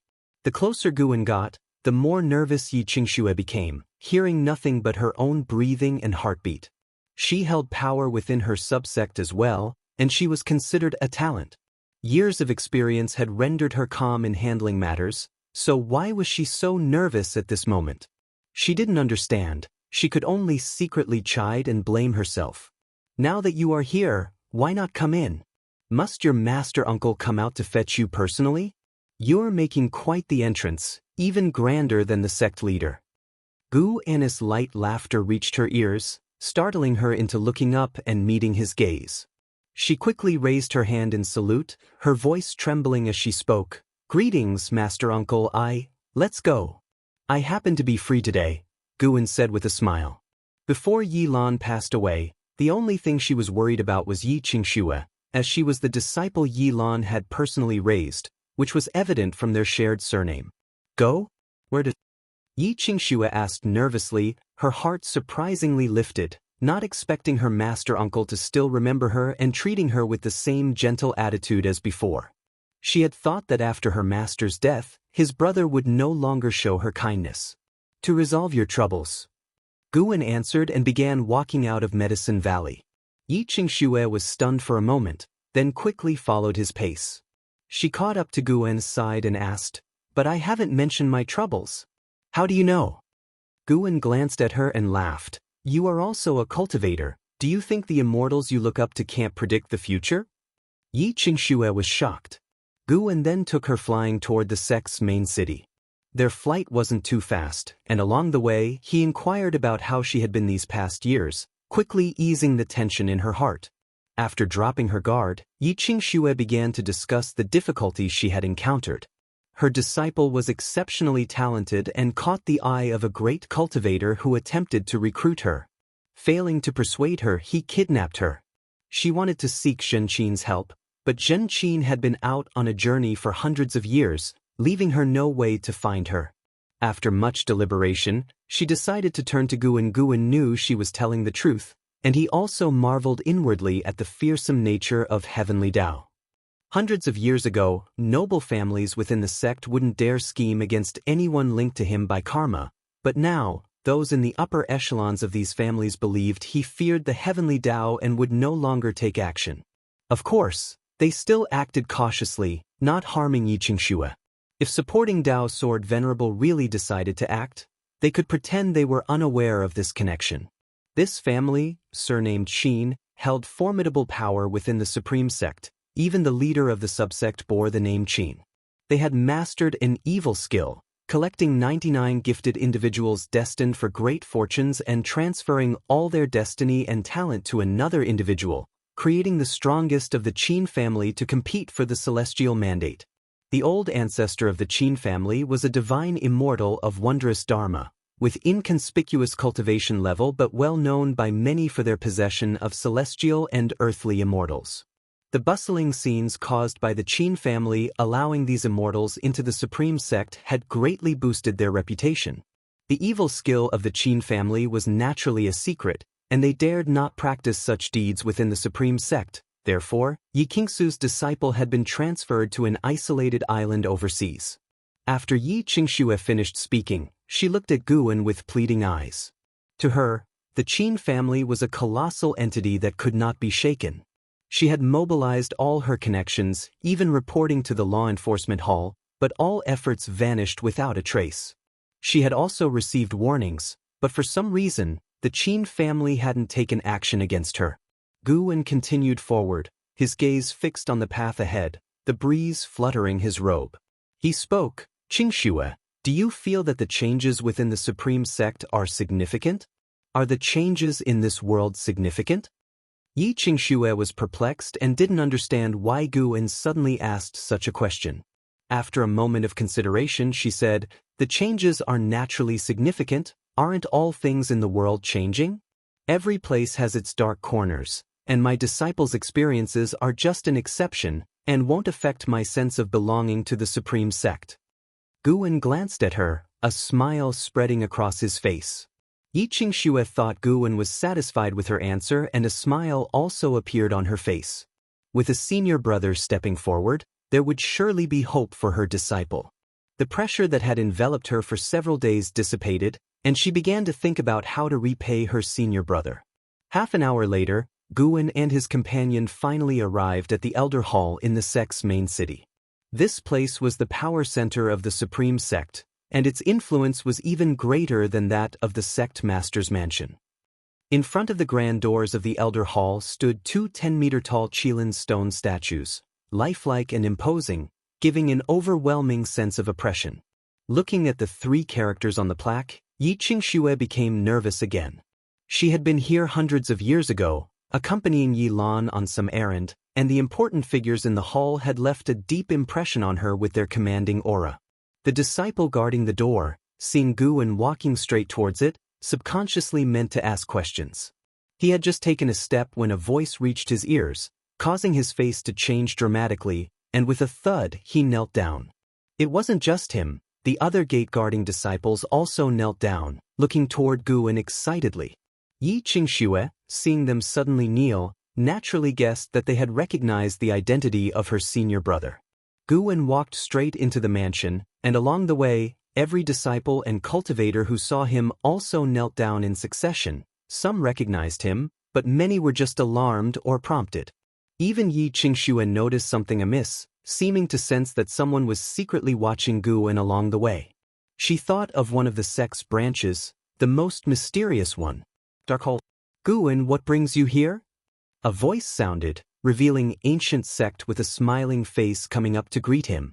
He was one of the few elders who had a very good relationship with Guwen. They had known each other for 1,900 years, back when Guwen's identity as the supporting Dao Sword Venerable had not yet been revealed. Guwen spoke with a smile, "Arrange it, I need to see all the elders." Ancient Sect's heart skipped a beat. Guwen had never made such a request before, and his first thought was that something serious had happened. And it was something major. He didn't dare to ask further and immediately went to make arrangements. Yi Qingxue, watching Guwen's commanding presence, looked at his back in admiration, not even realizing that her gaze was now the very one she had most despised in the past. Her master had looked at Guwen in the same way. One by one, elders appeared out of thin air, and upon showing themselves, they immediately saluted Guwen. Seeing that Guwen did not pay attention to them, they too became anxious. Guwen was known for his gentle demeanor and meticulous courtesy, and was well respected, but if he forewent these courtesies, the elders could feel the terrifying pressure from the supporting Dao Sword Venerable. Many elders even thought about fleeing the place, yet they were afraid of offending Guwen. They wondered in their hearts, what exactly had happened? Was it an invasion by external enemies, or did some reckless fool provoke the supporting Dao Sword Venerable? Their eyes inevitably fell on Yi Qingxue. With the supporting Dao Sword Venerable bringing this woman, there had to be a reason.